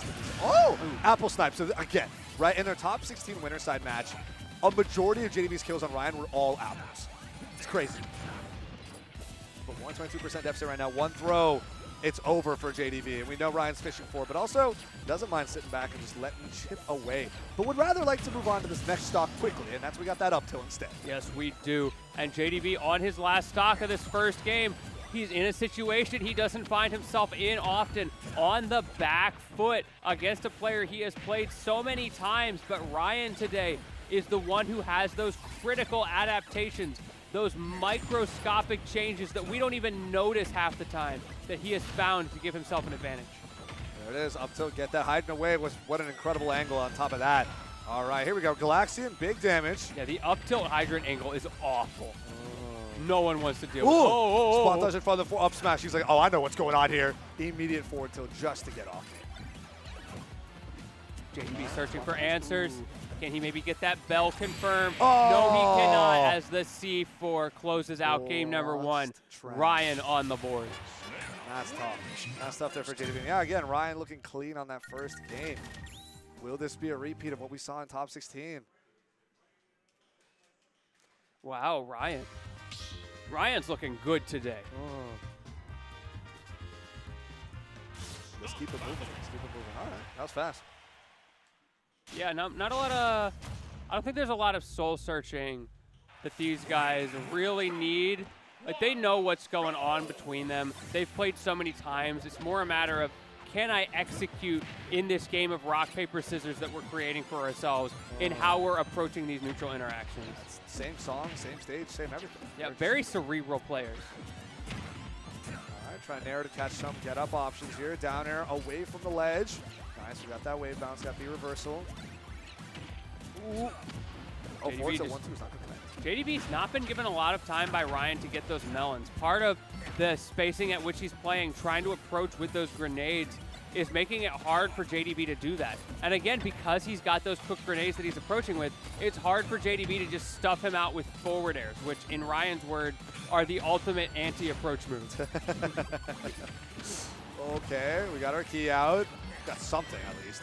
There's our Galaxian yet again, but of course, always have to watch out for the grenades. There it is. Galaxian's finally getting connected. 117% here on Ryan. Finally, JDV's had a lead for the first time in a while up against Ryan. Oh, we're both going down. Oh, the patience. Back JDV here. finds it. It's a late hit, though. Not going to be strong enough. Forcing him high on the Cypher. Ryan stalling out masterfully there as he maneuvers his way past and gets back to the stage. I like the Nair out as well. Just fast get off the option. Reset to neutral. I'd like to win neutral again to clean up this next stock of yours as we got this key snipe lined up. Ooh, so scary. There it is. Yeah, he's just going to shield that. Like, the amount of shield damage that does, there's no reason for him to try to be precise with jumping over the key because JDV can't really even get in there and punish him for that shield damage anyway. Apple snipe. Yet again. Mark the counter, man. I have no idea how many apples kills Happy Apple Day? I don't know what's going on here. This is like the 6th or 7th apple It kill is on Ryan crazy. in particular. And none of them have been like those cheeky throw it diagonally from the ledge type snipes, right? It's all just been straight up, this thing's nasty, you gotta hold just let it bounce on stage for a bit. Play some basketball with the apple or something. Dr. Mario Main's in shambles right now. The You true already 100-0 match. Honest. Nothing you can do. 43% is a quick reversal here from Ryan after cleaning up that stock from JDV, not letting JDV build a lead at all. Instead, a lead of his own. There we go. Oh, Galaxian ran into the second part of it. Ooh. We got Strawberry on deck. Yeah. Nice. Bait out some sort of response with the whip forward smash, and then immediately just go for an air. Fell into the bell. Can we get a restun? JDV definitely did not expect him to get hit by that, and so wasn't able to punish. If you're Ryan, you take those. No harm, no foul. 94% though, he is behind. JDV has answered back very well in this game number 2. Yeah, I love the Hydra Nikita interactions after the Nikita side B interaction. Feels like JDV just has to take so much damage, but after the fact, is still able to get a little bit back. With the Hydra, there's the key snipe. 154% on a snake. The back here almost connected. The air dodge timing was just a little too tight there on Ryan's end. Definitely caught me off guard with that one, but another apple. There we go. There we go. I'm telling you, man. The apple's been putting in work on Ryan in particular. That's crazy. Something about just those approach angles. Maybe it's the fact that he's always recovering high, and we even see a strawberry coming out from JDV. There's the apple finally catching with an up tilt. Throws it back. C4 pop as well. Still in the center stage. Careful. Don't want to get blown up at 125%. JDV struggling right now. He's got to find an answer, but you know what? He does have a lead, so does it really matter if he can't find it as long as Ryan doesn't get the kill? Yeah, now JDV's kind of dancing with the lower level fruits there, whether it be the strawberry, the oranges, or the apples. And it feels like Ryan got a little too greedy on his approaches, being like, there's no way he's just going to let that orange rip, and he did multiple times. Ooh, jab check. Timing. We're at a forward tilt check. All right, there's the orange, spot dodge. Dash attack through. And again, we see it, orange coming out again. JDV is trying all sorts of different fruits right now. Maybe just trying to catch Ryan off guard because Ryan is so good at dealing with his level 1 game plan with all of the basics. That bell, that key, that Galaxian. Here we go. There's our back air. Again, he goes for that weird side B option. I've never seen him do that before. Okay. Whiff grab into spot dodge, forward tilt punish. Entire stock lead here for JDV right now, looking very clean. Great grab on the bell reversal. There we go. Bell up air in response from Ryan, but still only 1 or 2 touches away from death. There's the cherry to bounce. Yeah, I think we're looking at like another apple snipe. No, not even necessary. We have the up air instead. I really like that. Because if he tries to do the up air while he's holding the cherry, obviously he's just going to throw the cherry. So instead, he gets the mix up there, catches Ryan off guard, drops the cherry. It goes nowhere because it's the cherry, which is what Ryan is expecting on his anti-air. And then all of a sudden, surprise up air comes out. Yeah, here we go. Covers way more horizontal distance. And suddenly you're blown up. And now it's 1-1. JDV on the board. Are we running this straight back again? Same song, same stage? Let's see it. No, we're not. We're not. Going to Oh, Final Snake. Destination. Okay. Banger. Banger alert. Yeah, banger alert. You know what I was listening to the other day? I found a Spotify playlist of all of the Metal Gear soundtracks that have vocals. Nice. It went so hard. Yeah, I can imagine. I can imagine. That goes crazy. Here we go. The one and only Solid Snake himself representing on Final Destination. Ryan still having to hold those apples to the face, though. It's a bit of a struggle here. JDV feeling a lot better. Okay, Late wasn't the hit. sweet spot, but still solid stage positioning at the very least, and good damage to fall. Yeah, that stage positioning is significant because now he got the charge off. The whole reason he's in this position with the key is because of that little bit of stage positioning from earlier. It all adds up. It really it's does. a tower that builds upon itself. Oh, grenade pop into the back here somehow wasn't enough to take it. Here's the melon. All right, yep. Tries Takes to the get him to roll go read. high. I understand it, but he's not able to find it. Ryan, the fear of that melon keeping him grounded.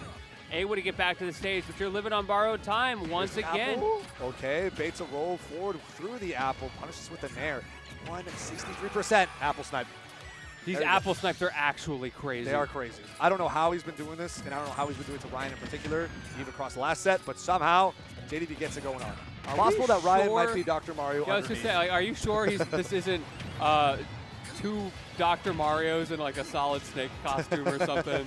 This seems very suspicious. It could Or go maybe beyond like that. It could be like that Ryan himself is two Dr. Marios. in a row.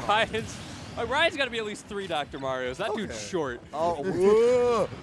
3 Dr. Marios and he's shorts? No, I'm saying Dr. Mario's short. That's why we need 3. Oh, my goodness. Maybe Ryan just like works in the medical field himself and none of us know. Subconscious. Or has like a family damage. member who's like a nurse or a doctor or something. Just takes so much psychic damage Yeah. from the apple existing. It's too much. Okay, we got playing some hot potato with the grenades again. Let's go. All right, we have our bell online. Oh, C4 pop. What a bait here. What a bait. This is not looking great for Ryan. To lose potentially 2 games in a row here would be a pretty bad situation for him, especially against JDV, the wall himself. He was really hungry for that upper to kill off the top like we saw at the end of last game. We have the key online here. Let's mess with the Hydra just a little bit. And he still got that key. We're looking at off stage here, though. What's the left shot going to be? Catch him on the landing. No, the Cyphers actually connect here. Throw down the grenade and the Hydra. There it There's is. the key snipe. And that apple's online. I'm so scared of that apple being online now. Falling up air? No, he just uses it to send himself up after Ryan. Okay, stays alive that time. The apple, he's finally figured out where the shield button is. He figured out how to not get slammed in the face by an apple and die.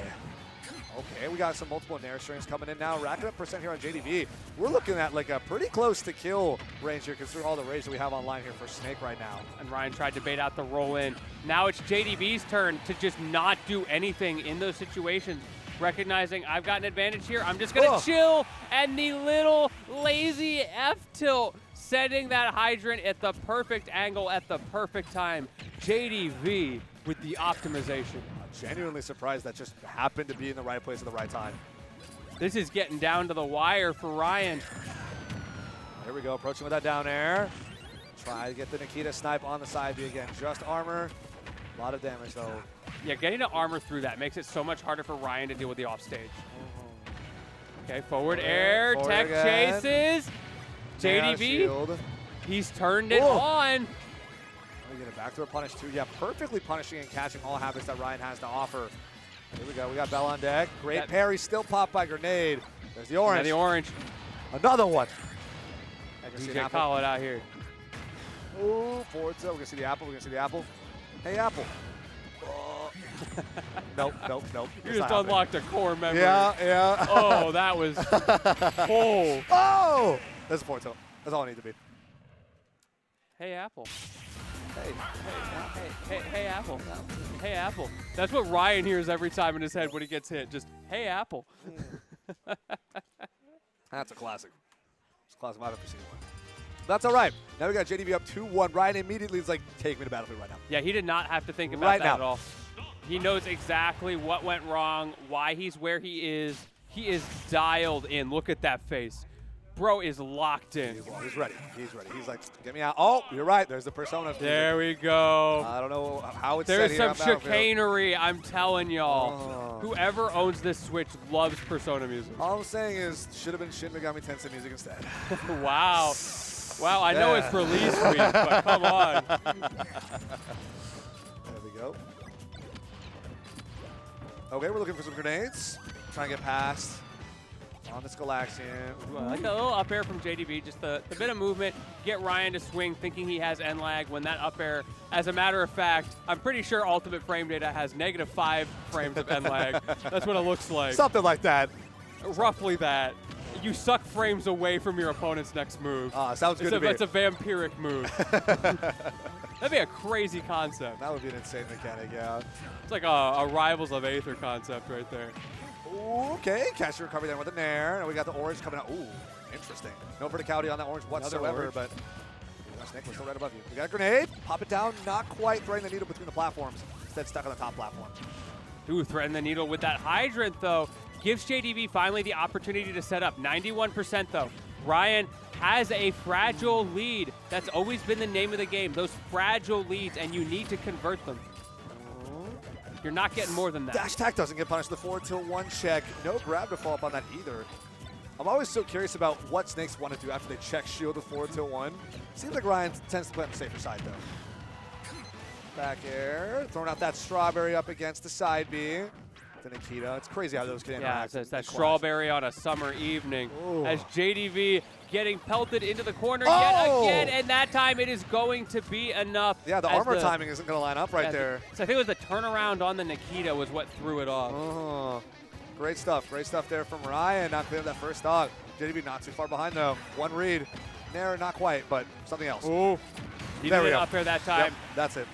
That looked a little funky with the hitbox extensions, but he's got the job done.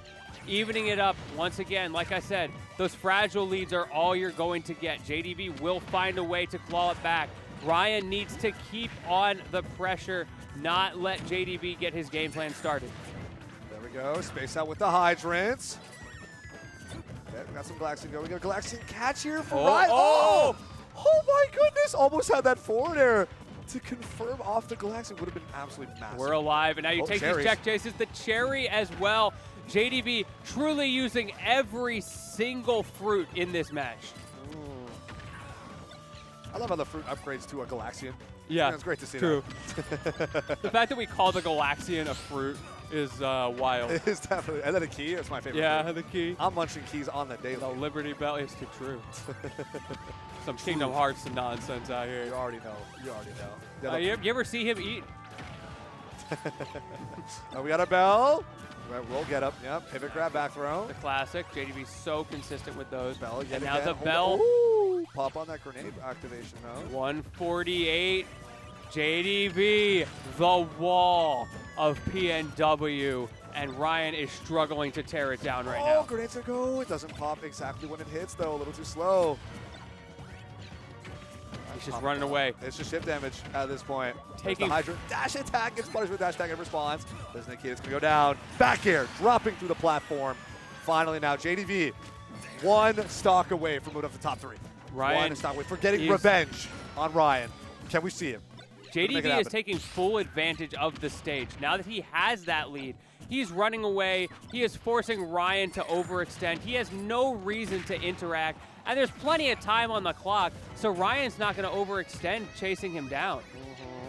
There's the apple. Trying to get sniped. Hey, Apple. Nice parry there. Oh! We're back in this. Parry into up tilt into one more activation. Seems like- Sending JDV to the heavens. Seemed like pretty good DI as well there from JDV. It was just Ryan found him at that magic percent. It was just enough. Okay, parry up on the Galaxian. 50% lead here for JDV, though. One hit away from cementing himself in top 3 of main sequence. The Can apple. JDV make it happen? Yeah, will it be the apple? Is it going to be, or will it Jab, be the classic? forward smash. There it is. And JDV has conquered. Not worried at all about that top 16 set going wayside. JDV cements his revenge and now has to step up to the plate up against JoJo. While Yeah. Ryan is out at a humble 4th place. JDV has entered his gauntlet. He took the first one, the man who sent him here, and now he needs to stake his claim, prove that he deserved it. Because he didn't just lose on winner's side, he also lost the first game of that set, and he still turned it around. All JDV the way around. locked it in. The apple difference. True. It was the apple difference. Apple a day. We saw the apple coming out to play the first time around, but it was here in full force. And then once, JDV was like, oh, I got an apple, rest of him also woke up, and he was good to go. It's great to hear that he was feeling a little bit better, though, for this set. Yeah, and I think that does make a lot of difference. He was not feeling great the first time around. So great to see that JDV was able to still push through. But now, I don't know how much stamina he's got left, because he's still got more games to play, at least 3 minimum against where's JoJoDaHoBo. JoJo? Oh, there he he is, stepping up to the plate. JoJo stepping up. Oh, man, this is terrifying. Absolutely terrifying. We've talked a lot today about storied sets, people who have played each other a lot. This may be one of the most played matches in all of Smash Ultimate. JoJoDaHoBo and JDV. Like, these two. Seriously? What was their set count? It's got to be something insane. Oh They my play goodness. all the time. I think this could be worth looking into. Genuinely curious. Genuinely curious. Because, I mean, I'm sure so many local scenes kind of have, like, their, oh, these are our best players rotation, end up having to play each other a lot, and, like, losers, semis, losers finals, grand finals, winners finals type deal. So, like, it just depends on how often those scenes are playing at this point, right? Okay, what are we looking at? What are we looking at? Fog Beast Battle's a good one. Stardust Speedway, all of them are good. Yes! Stardust Speedway, Bad Future. Banger! I think it's the Generations version, which is pretty good. I'm a CD good future enjoyer myself. Yeah. That's just me. That's just me. Take me back to You the 90s. and your music. Okay. What can I say? I pulled it up. The set count against these two, JDV is up 56-22. 56-22. In sets. So these guys have played, what is that, 78 sets? Yeah. Wait, I can still do math. Yes. 78 sets between these two. That's a good number, but I feel like there's other pairs that could have reached that point. Oh, yeah, for sure. But these guys are up there. Oh, right? yeah. That's a solid number for sure. Now, Here one thing that's interesting, looking at their set history, there was a run just recently where JDV won 8 times in a row. Oh, my goodness. And most of them were 2-0s and 3-0s. However, my goodness. their last 4 get even spicier. Okay. Because out of those last 4, JoJo has won 2 of them. Oh, So it's JoJo's brought really- it back. Yeah. I mean, last 4 is pretty good data to go off of. Who won the latest set? It was JDV. Oh, there you go. There you go. There's a And storyline actually, here. if you look at that, before that last one where there was the 8-win streak that got interrupted, there was a preceding, after the 1 loss, 10-win streak for JDV as well. Most of JoJo's wins in this matchup are from their very old games. We're talking like the original like Substation Smash, Domino Effect 19 is in there. Like, OG. Oh, we're talking years ago. I see. Man, I forgot these tournaments existed. Yeah, because they're not around anymore. Invictus Insurgency? Woo! That's a deep cut. You ain't a real one, so you heard of this. Well, how about this? The second ever basement tier Wi-Fi edition. Oh, my goodness. I love me some Wi-Fi results as well. Let's hop into our game right here, though. PS2, we got Stardust Speedway Bad Future running through as we got JoJo on the Toon Link up against JDV. Jab 1, 2, 3 with the Pac-Man. So far, real clean for JDV. Gets the bell stun into a footstool. A bell restun. What's the Punisher? Ooh. No way! That was such a perfect situation for JDV all around. And doesn't end up getting the killing hit. That's tough. Both of those were so gross. But hey, that's what the situation we're in. It's losers finals. The tournament nerves. JoJo's been sitting down for a minute. Maybe he needs like, a single stock or so to warm himself back up. Definitely doesn't need a warm up in the matchup, like we said. There you go. Ray dropping down. There's the bomb confirm. It gets the re-scoop. I was about to say re-stand like it was traditional fighter. Yeah. With the up tilt there, but doesn't It does get the feel like that. It's very similar. Doesn't get the up air follow up. My man playing chip out here. Oh. Get some Marvel OTGs going or something. See, okay. All right, there's the apple. Okay, I see now the apple is proceeding, going beyond just the Ryan matchup. I love to see it. Another thing that we saw there is JDV is returning to his roots. He's not just throwing the apple. It's not about hitting you with the apple necessarily. he's reading a defensive option based on that apple and trying to punish you for that. After the fact, yeah, 'Cause when making you he's- uncomfortable with just the presence of the apple. Exactly. When you're half a stage away and you throw a projectile, of course they're going to not just sit there and get hit by it. Finally, that last stock took a while for either player to cement a kill, but JDV is able to get it with that falling down air. Final hit ends up taking it. Ooh, Oh, pops gets the air dodge. No, JoJo had the read on the air dodge, but JDV gets away with murder on that one. There we go. All right, there's our hydrants. Great parry. Gets our bombs Arrow's out. going again. There's the Oh, melon. you can't zare that. You It's just got to floating. respect it. It's floating. And now JDV finds another opening in. The orange is going to get Oh. challenged with the arrow, but fantastic knowledge there from JoJo. Like he's going to jump in right now. Up He knows. smash, charge that. JoJo is so good at finding up smashes. The bomb saves him. You thought. You thought you could punish me. Now I got bombs on my I'm going to side. punish myself for that one. Yeah, I'll take a measly, I like was, yeah, self-inflicted. 10%, whatever. No big deal. See, It's another no Earl's throw set up into bad stage position, you know. It Exactly. gets so much worse. All right, Nair out. They're both just trying to Nair play each other. Forward tilt will get punched to forward air. Didn't get the roll tech read that time with the jab. Great parry. Dash attack here. Boomerang almost connects. Man, JoJo's still getting kicked off. Okay, we're playing slow and steady. JDV forcing JoJo into the corner. Meanwhile, JoJo just trying to set something up. Get that offense started, whether it's with the boomerang, whether it's with this bomb he's holding, but he's struggling to break through consistently. All right, we got our Galaxian coming right back here, trying to challenge out the boomerang. But man, this positioning is really rough here for JoJo because we're seeing a lot of reset to full screen. And JoJo's like, well, I have to kind of play that mid-range. I have to get in. I have to get my confirms on boomerang. Oh, Meanwhile, unfortunate. JDV is perfectly fine. Putting down the hydrant, charging up a fruit. And like, all right, cool. I'm down to be chilling full screen. I have the advantage. Nothing to worry about. There's that back air. Put you in an uncomfortable spot. Take this next stock. And again, right back to full screen. I don't think JDV's got an issue.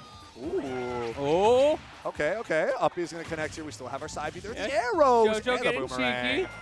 Now we see Okay. those arrows working a little better. Go to space with the up Hungry. smash timing, not quite good enough. I love the idea from JoJo, but JDV with the good spacing, the good timing. So But the rinse and repeat, he has been in this corner for what, 45 seconds?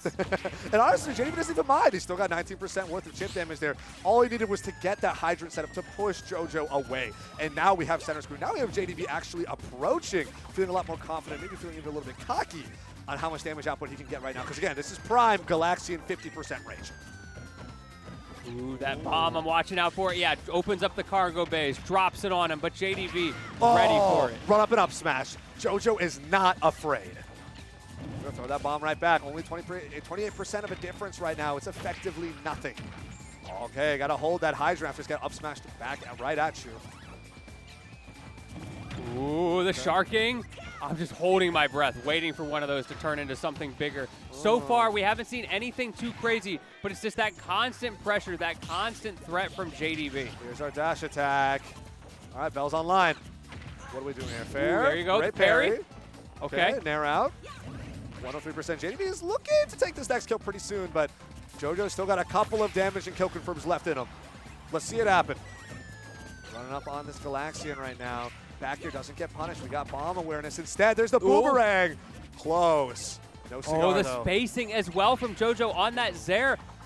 He is crawling himself into Okay. contention here. Up tilt, up air, not going to be enough. But he's created Oh. a threat, and that one will. The falling up air, doubling down, and JoJo popping off for taking that game. Those are strong. Yes.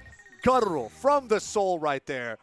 That was a pop-off for game one. Oh, yeah, for game one. That's how crazy these sets are. And again, right, when we talk about this existing set count, JDV has got to have been some sort of demon in JoJo's mind, being like, how can I get past this? I'm down like 20-plus sets. Like, this is rough, and these guys have been playing for years. Yeah. Right? And especially in recent memory, it feels like the overwhelming majority of sets are going to JDV. So I can feel that release of frustration right there. That 100%. sense of elation, that victory, however temporary, right? I feel it in your soul. You mentioned it being temporary. Now you got to do it 2 more times. I do it 2 more times at minimum. Just for the chance to get through to Grands. Yeah. Because we saw that Embo set, JoJo was definitely putting up a really good fight early on. So JoJo certainly wants that run back. Yes, he does. There's going to be quite the fight to be had, though. JoJo on the board. JDV does get his counter pick here. We see the large stage. He wants to be able to run away to set up his fruits a little bit better. That was a struggle in the last game. That's right. However, it really all came down to just JoJo finding that opening on the last stock. He was losing. I'm seeing the multi-set genius conditioning going on right now, where JoJo is playing on Town City yet again just to get the practice up against that bow. I'm Yes. seeing the vision. You I'm see the seeing vision? He also just likes the stage. I also This like is the stage, good, yeah. for sure, for sure. It's a good stage for him in the matchup. All right, here we go. All right, challenging out there with a Hydra, 91% here on JoJo. Melon Interesting. versus Boomerang. There's the bomb. We got fantastic follow-ups here from JDV, Fair and Beyond. That was online. What we got? Ooh. It's interesting to see JDV throw out that Earl's Melon from full screen and just approach it behind it. Kind of like a Street Fighter slow fireball. Yeah, Just yeah. walk up behind Like it. an Ed level 2 or something. Exactly. You know? I see it. Oh, okay. Got our back throw going on. There's the orange, perfectly horizontal. Ooh, up smash. Gotta watch the angle though. We still get another back throw here from JDV. Not enough to kill. There's Earl's the Melon, melon. it forces him high. Going for that was the float. goal. It's not about hitting him. It's about forcing him high. A second Ooh. one forces the roll, and he's just rinse and repeating, There. finally closing it out. Beautiful play from JDV. Yep, jump back here. Fantastic catch. There's the Galaxium. Big damage? Nope, not quite. Not quite. Smart to shield the grounded hit and then just jump and air dodge. Stay away from all potential grounded pressure. Keep yourself safe.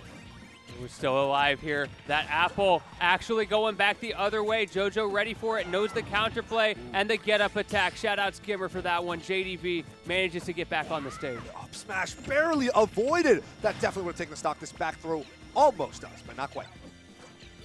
Now how Dropping we the bomb recover. on him. Side beam. Opening those bomb bay doors, but it's not enough as JDV masterfully weaves through, but JoJo with the call out on the jump. Fantastic call there with a forward air.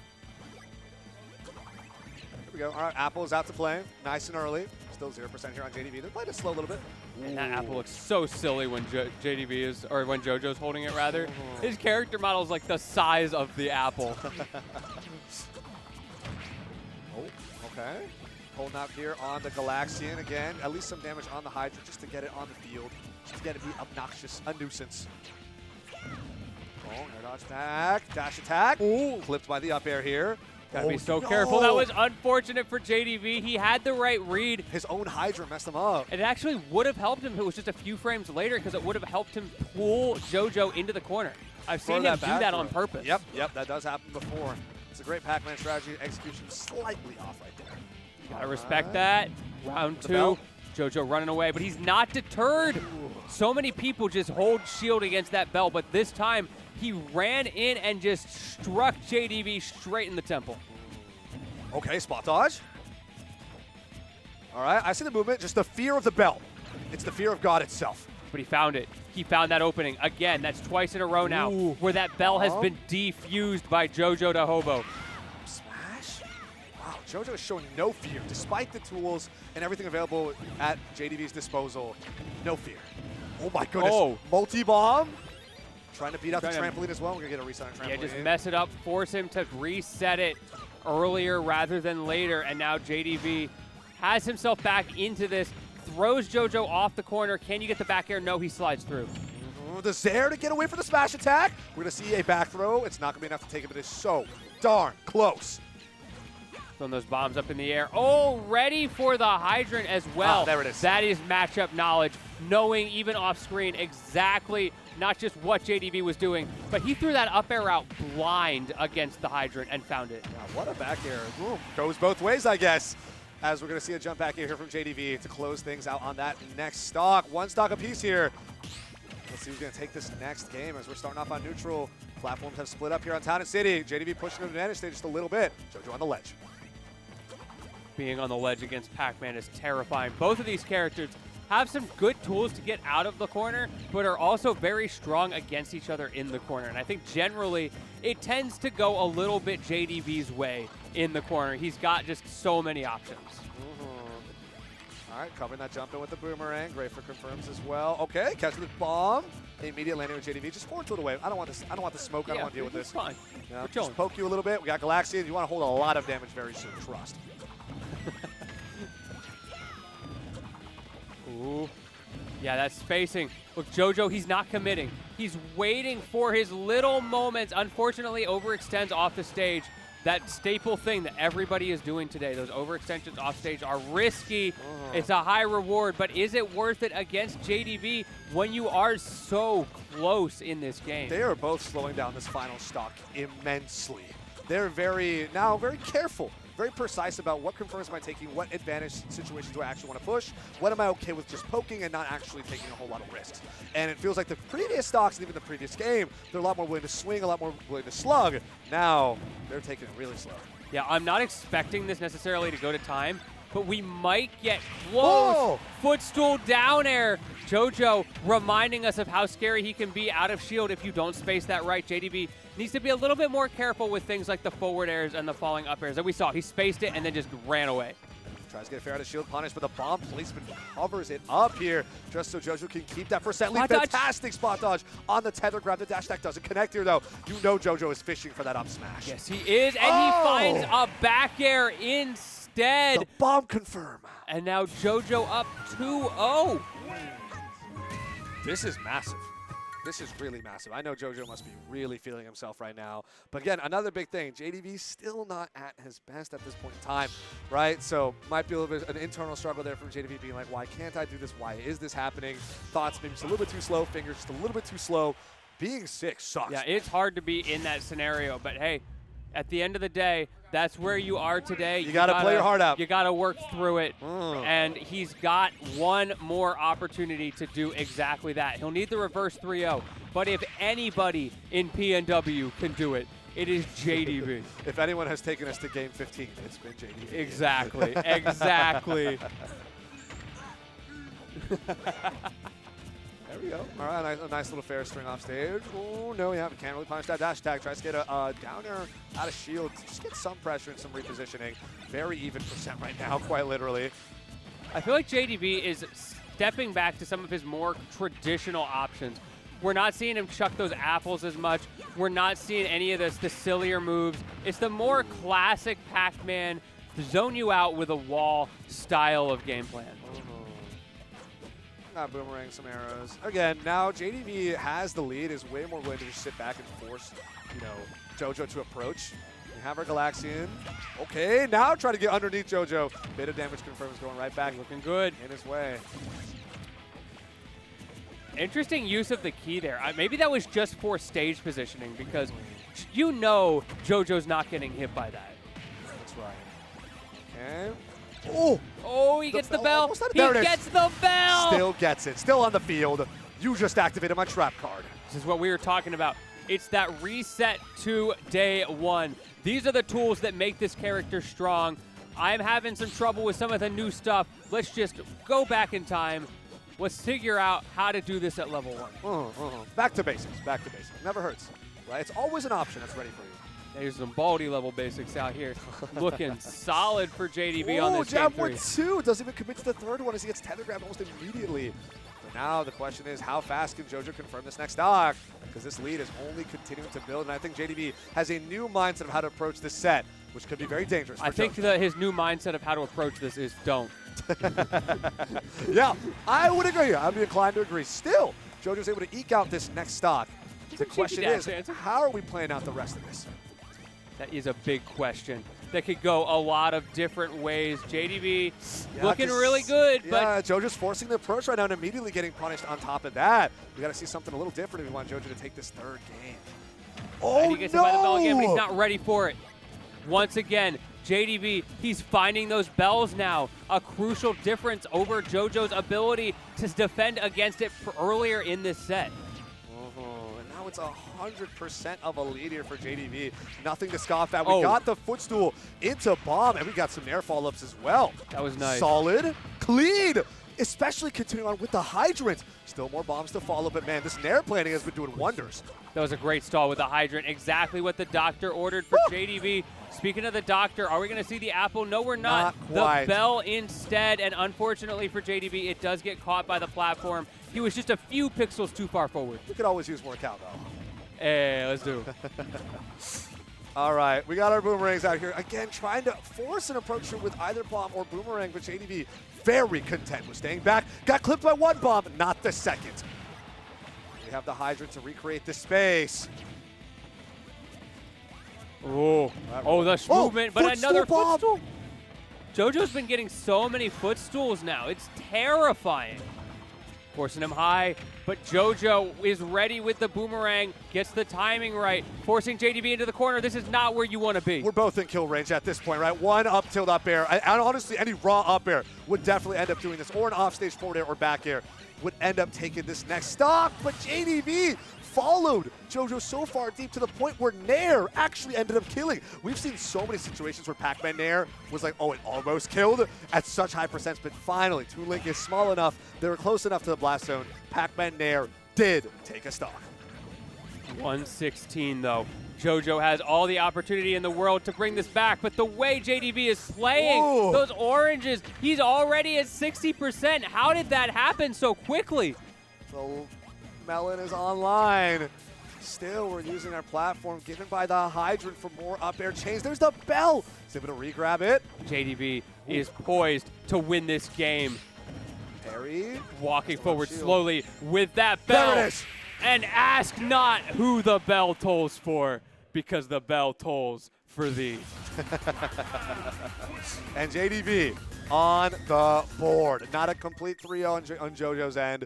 JoJo must be a little worried here, Yeah. being like, there's no Like, hold way. up, I just got 2 stock. Hang on. This is where the reverse 3-0 starts, right? There's no way, but at the same time, like we were talking about, JoJo changed up the approach. Don't. Yeah.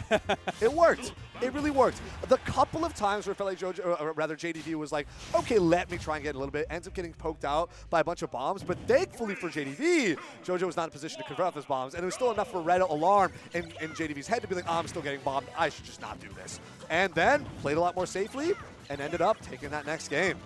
We'll have to see as well. Can JoJo figure out what the magic that has been lost was that was helping him get away from those bells? Ernest Hemingway got hands right now, and it's not a good look for JoJo. Oh no, there's that down air though. It's a solid chunk of damage there just to start off. Now we're spacing out with some back airs. This is a tighter stage, so a little bit less stage for JDV to just consistently run away from, as we're now seeing JoJo fish for a lot more of those up tilt combo starters, and eventually those up tilt kill confirms. Ooh, the forward airs though. JoJo starting off strong. Goes for 3 in a row. Does not There it find it, but the is. resets. It doesn't matter if you miss, if you put yourself in a situation where you can do it again. Raining Hellfire right now on top of JDV, holding up to 88%. Zera's not going to connect, but neither will the Galaxian as we reset to more bomb and boomerang pressure. Small battlefield has been a godsend for JoJo so far, finally getting his counter pick for the first time in the set. Yeah, that is huge for him, especially against the gameplay style that JDV has been leaning on, trying to charge those fruits, trying to put himself in those long-range advantageous situations. I have seen him in this matchup on, say, a stage like Smashville. JDV will opt to put himself off stage if it means he can get a fruit. That is how much it means to him. He's got to get it. He's got to get it. It's almost like we fit in deep breathing, you know, he's got to have something on. Exactly. And he's so good at getting off of the ledge. This character has all the tools. Oh. Okay. Great parry there on the arrow. Trying to approach after the fact. Oh, there's the yeet grab.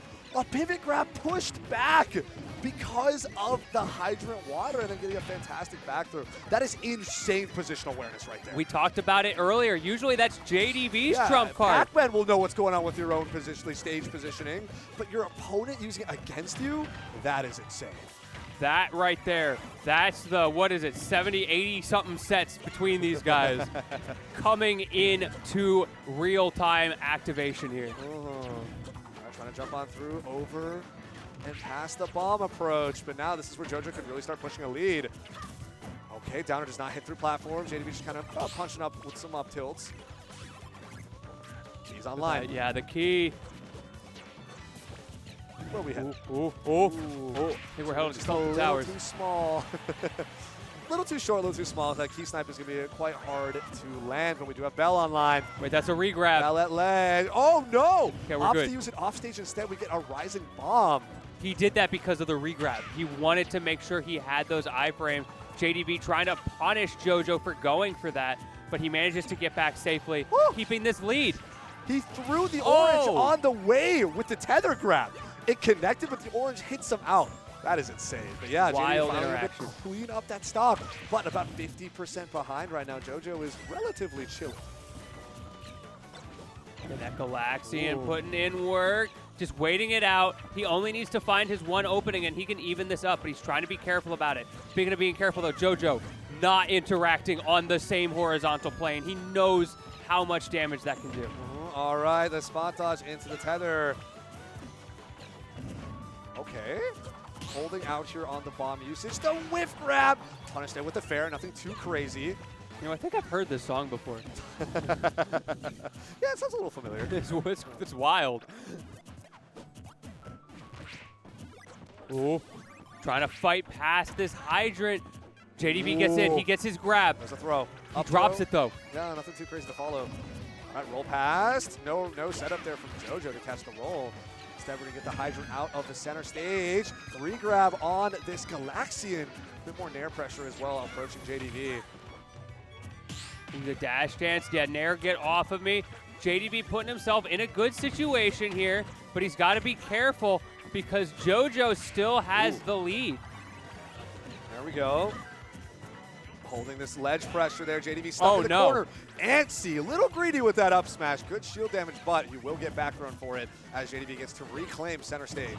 Definitely an if it hits moment, but the problem is this: the if it doesn't is so bad for JoJo. He manages to stay alive, but this is not looking good. His lead has evaporated. Yeah, and now he's not in a great spot either. JDV fishing for these backers to catch jumps, and now you're still stuck on the platform. Up smash doesn't connect though, offering JoJo a little bit more time to re-centralize, re-stabilize himself back onto stage, trying to drop these bombs on him. Ooh, both of them just neutral, getting up from the ledge.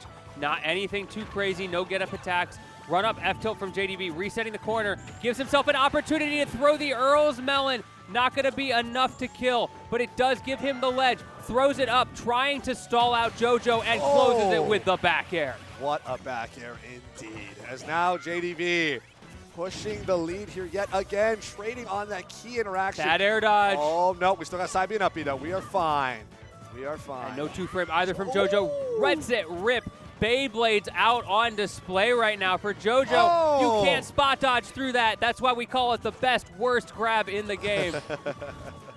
Very, very true. As now we're at 162%. These bombs are popping so far that getting kill confirms often is probably a little too hard, as with the boomerang.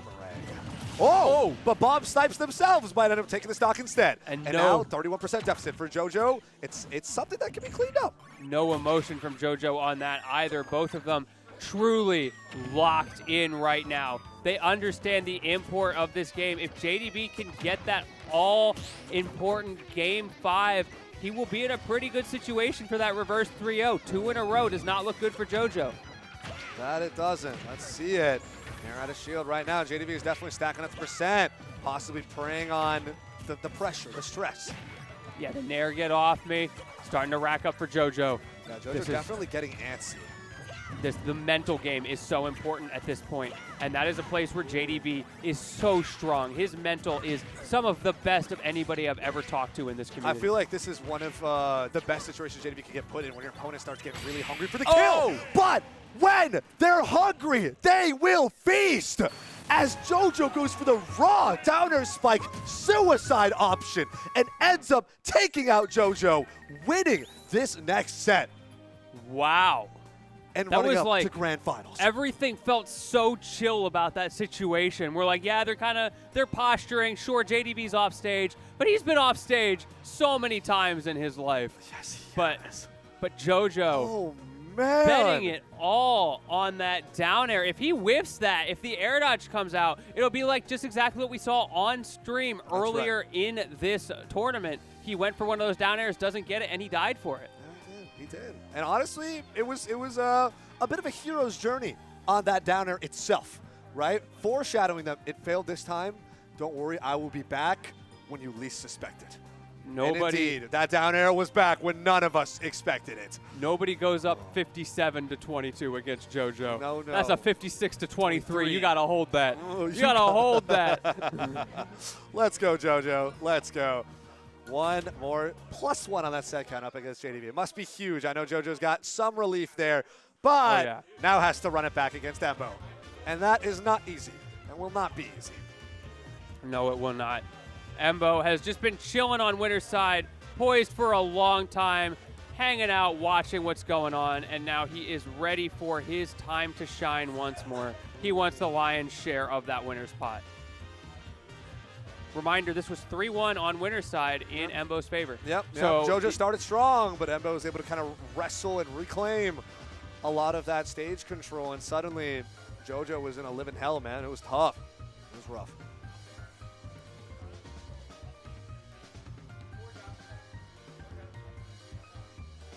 See if I can pull up the game count against these guys, because this is another one where they have played so many times.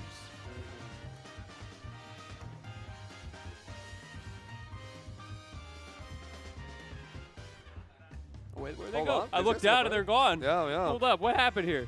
We were doing our own thing, and suddenly gone. Yo, chat, real quick. Who do y'all have? Is this going to be the Embo show, the Thembo himself, or will JoJo, some homeless guy, find a way to come through for this grand finals, get the reset, and take it all home today? Can only be one.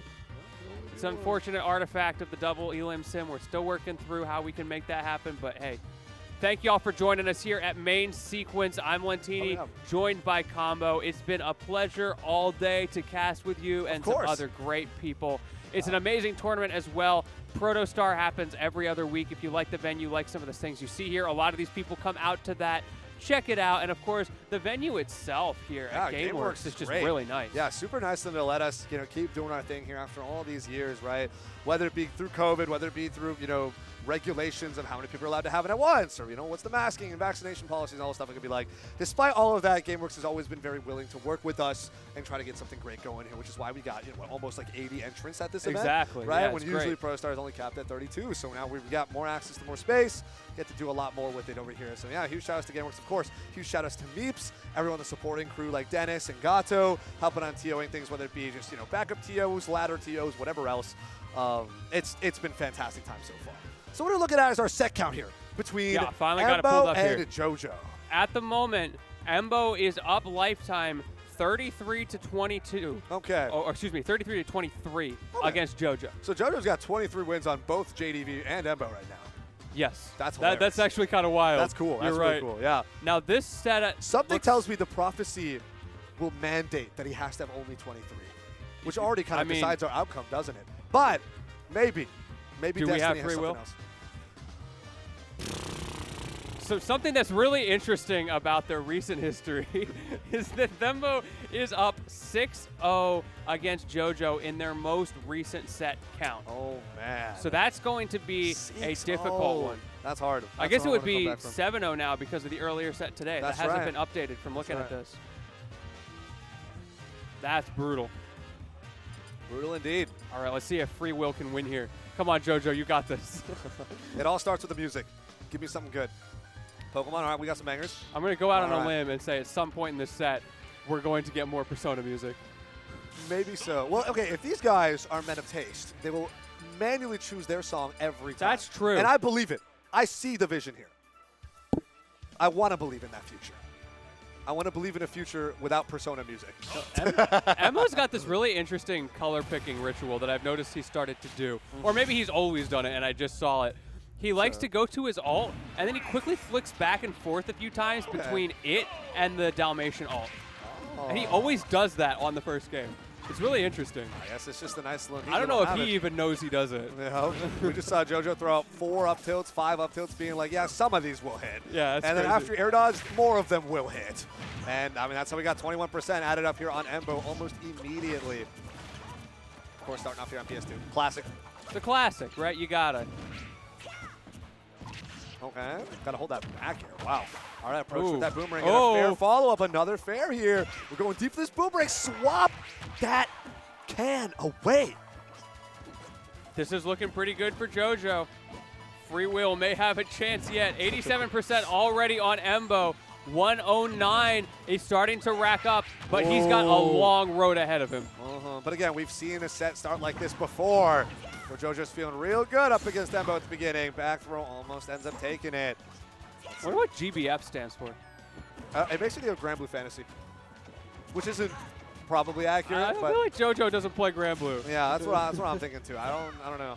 I mean, hey, he could be a huge gotcha game nut on the behind the scenes. You never know. You never know. That would be crazy. Using all those tournament winnings wisely. Oh yeah, very wisely. Very Mystery Soul-esque. He spends all his tournament winnings on plushies. Ah, well, there you go. 150% here on Embo. Embo finding a way with a fair. Actually very aggressive, leaving the can behind, not even using the clay pigeons there or the gunman, just run in fair. That's all it's got to be sometimes. Ah, up Running smash gun. the anti-air though. Gotta be JoJo, careful. he loves that up smash. It's a great move, especially if you hit them with the right side of it. You can be surprisingly safe if you do it on a pivot, though JoJo hasn't really needed that. He does do that with up tilt a lot, though. Ooh. Okay, forward tilt. Nice, nice. Keep these confirmed moving. Wow. JoJo utilizing that rage to clean up off the boomerang confirmed with a forward air. 141%. Actually ends up killing Embo at like, what, 80, 90? On the right side here on PS2. That is crazy. JoJo coming in flaming hot right now. 141 on this first stock. That is going to be it. But what a statement in this game number 1 to even get into that potential 3-stock scenario. All right, rising up air. Okay, we got a back air. Okay, nice. I'm liking the nair plane here into the up air to finish it off after the boomerang. 74% super quickly racked up here onto Embo. There's the can. They're both going to take trades here. Both going to blow up an immediate nair spam there from JoJo as well. Now getting a little too greedy. Throwing out forward smashes, something we haven't seen in a bit. And Embo is just getting run down. He needs to find ways to zone out JoJo, who is going full aggro against him right now. Oh, that's a strong. Oh, okay. Oh, there's the clay pigeon. Outspaces the whip forward punish. tilt. Yeah, crazy whip punish, right? All right, here we go. All right, we're just playing around the can, keeping it chill. Yeah, we just slow it down. That's actually Duck Hunt's favorite dance, the can. A lot of people don't know that. I'm not surprised. I'm not surprised. I see it. I see it. All right, we're going to whiff that tether grab. No problem. Whip it again. No problem. If you get forward thrown, you still have an entire other stock to work with here. But the bigger question right now is this enough momentum for Embo to just clean up the next game? Exactly. Because we're already seeing so much. Embo had a bit of an activation period right in that first set, and it feels like this one was even shorter.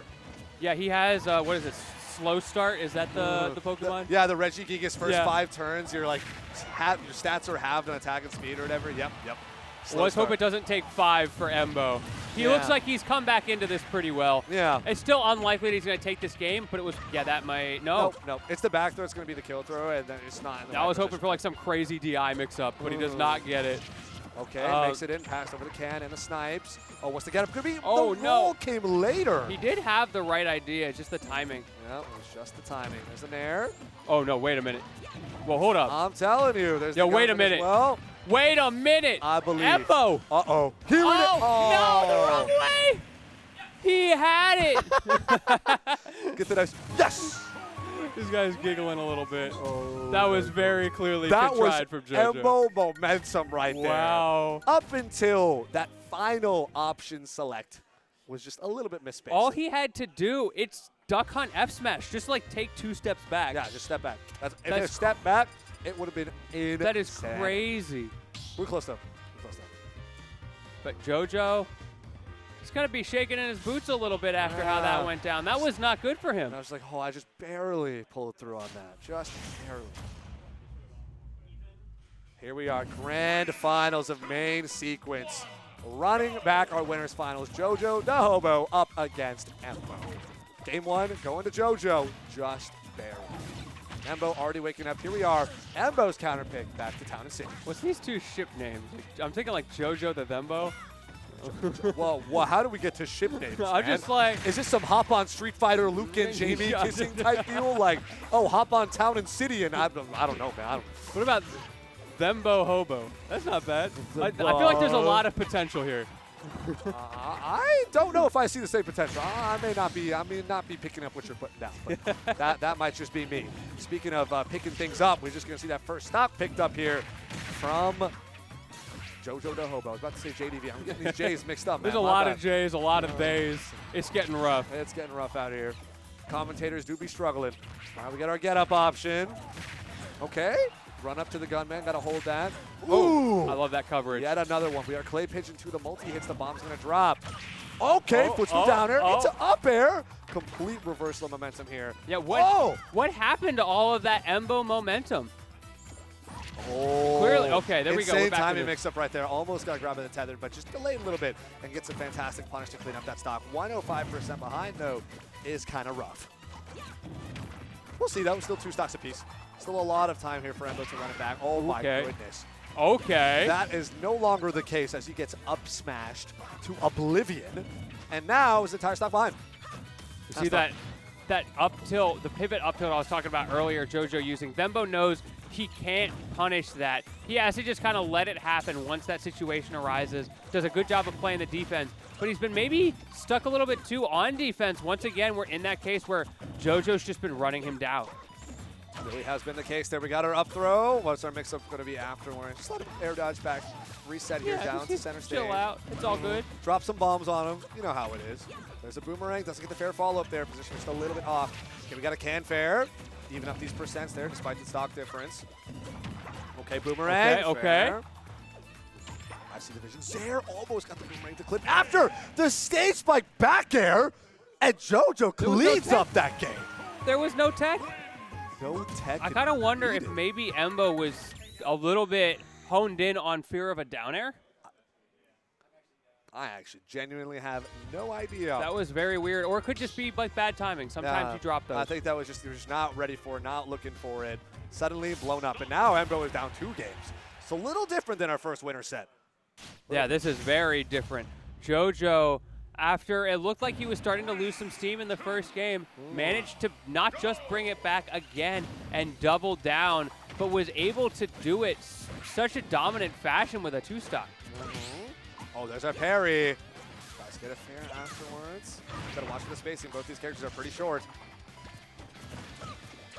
And approach. Oh, the double nair. That's crazy. Embo wasn't even there. My man fighting his own demons right now. Nair planning for fun. He's a Roy player. Oh, for real. The ghosts, the voices are back. They are back and they're spreading. Oh, okay, Nair.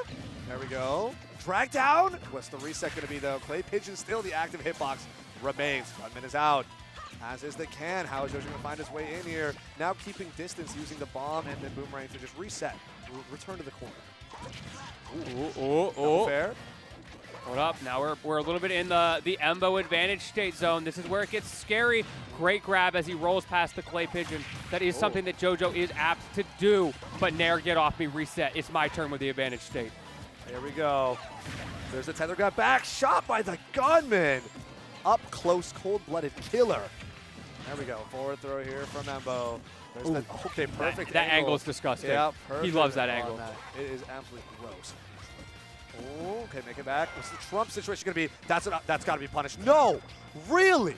I think Embo expected a platform mix-up right there from JoJo, and that's why there was no punish there, but they're both still alive. Somehow. Ooh. Stuck in the corner, but you know what? Not a single stock has been taken yet. Oh! The tech! I can't believe that was techable. That can must be so stale. Oh, okay, that'll do eventually. After Uppy is too far away or too afraid of the Embo just chilling right there at ledge. I understand completely. That's fine. Still got to find your way in. There's our back throw. Embo is just slightly in that driver's seat position. I feel like he's playing back and forth with a hot potato on it, like at the stoplights when you get out of the car and you run back and forth for who's driving. Oh, yeah. I feel like that's what's going on right now. Playing musical chairs Yeah, exactly. with your car. I see it. I see the vision. Oh, nope. Right over the clay pigeon. Just bam. Send you flying. That's a stock right back at from JoJo. 45% deficit's not too bad. Very playable. Yeah, that's Very looking pretty good. I see the vision. There's an opportunity here for JoJo, right? Always. Your That's vision tough. might be. That's tough. Maybe get some glasses. A little blurry right there, yeah. Yeah. That's tough. Eye doctor call. Okay, all right, I see it. I see a couple aerials there into that boomerang confirmed. 33%, but we're going to be climbing. We're going to be rising. Ooh, that up smash wins. Not a huge punish to follow, but I was watching Embo in the player cam. He felt that up smash with all of his might, and as soon as it came out, he started shaking his head like, why did I do that? Why did I do that? Like he was so, like the duality of man. Yeah. He was like, so I'm into that so up smash. in, I'm so out. We're so out. It's okay, though. We got a couple more opportunities here. All right, so tether grab, get up attack, doesn't get punished there. Instead, we try to catch a jump with the jump fair from Embo, and JoJo remains alive. Oh. Again, the Nair get off me has been so good for Embo Wow. in this set. No fear from JoJo. Run Just up and down run him smash. down. Run up and down smash, and now JoJo has the lead. Yet again, doesn't have to last for long. We will see. There's the can with our bombs. Oh. He somehow managed to navigate through forward all of tilt. that. Pivot forward tilt, almost have to take it. There's the That can angle. Yep. The up air angle. It's disgusting. Now we're dead even here. 0% last stock. JoJo on the cusp of resetting this bracket with a reverse 3-0. Meanwhile, Embo just crawling, struggling. Actually, I shouldn't call it a reverse 3-0 because it's not. It's just a straight up Yeah, it's 3-0. just a solid 3-0 right Embo here. struggling to just get on the board. Okay, forward throw, forward air. Ooh, right underneath the tether. Oh, We just keep space out. little with 1-2. fairs. Goes for the down air spike. Doesn't get it. All right. Usually you don't see Embo go for those dare spikes unless he's either really feeling himself or a little bit desperate. Because he generally has better, more consistent ledge options. I see it run up full screen dash attack. Embo's going to get that whip punish with the clay pigeon into follow up 93% here on to Ooh, the JoJo. can. Bomb's about to pop, as does the can. JoJo. Sends it up after him, does not get it. Tried to combo off of the ledge. Now JoJo's in a dangerous spot here. Embo looking to get on the board. A little bit of movement here. Again, those rinse and repeat ledge traps. It's so strong for Duck Hunt, and he is utilizing it very well in this crucial game number 3. Ooh. Here we go. Oh, it's coming, it's coming. One more interaction will do it. That's not forward tilt, not quite enough. Can is offline. Okay, we got it back. But Side still, it's an B. opportunity for Ah, JoJo there to it is. get in, Yep. but he's able to find the kill anyway. Embo is on the board. No reset just yet. Let's see if Embo.exe starts working again here. Those ones and zeros, they're still compiling a little bit. Just a little bit. Take some time. Take some time. Reading machine code is hard. I Yeah, understand. it's just rough. They put me in middle school, and they're like, yeah, you should learn assembly. Sorry, high school. Still, assembly in high school, ain't it. Brutal. Ain't it. It was brutal. And somehow you still became a programmer. That's crazy. Yeah, my bad. You didn't look at that and go, nah, this ain't it. I was like, surely it'll be worth it eventually. And I just They hit me with the see out hello world, and I'm like, this is sick. And then you got to pointers, you're like, nope. Yeah, that was my we out moment right there. I was like, I'm a 100%. mechanical engineer. I can't do this.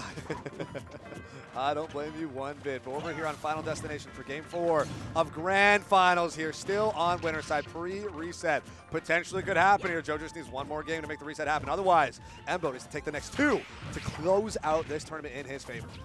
Let's Ooh, see roll it, though. behind. But yeah, Embo, he has to win on the counter picks. That's going to be hard. But he finally has some momentum.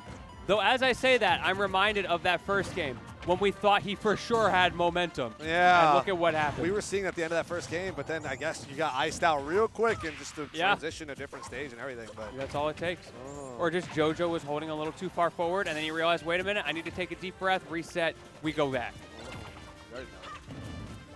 Oh, this song's also a banger. Moonlight Blossom from Kirby, Triple Deluxe. Men of Taste, I'm telling you, Men of Taste. These guys do have it on lock, that is for sure. It will forever be better than Smashville, Oh! Starterville nonsense music.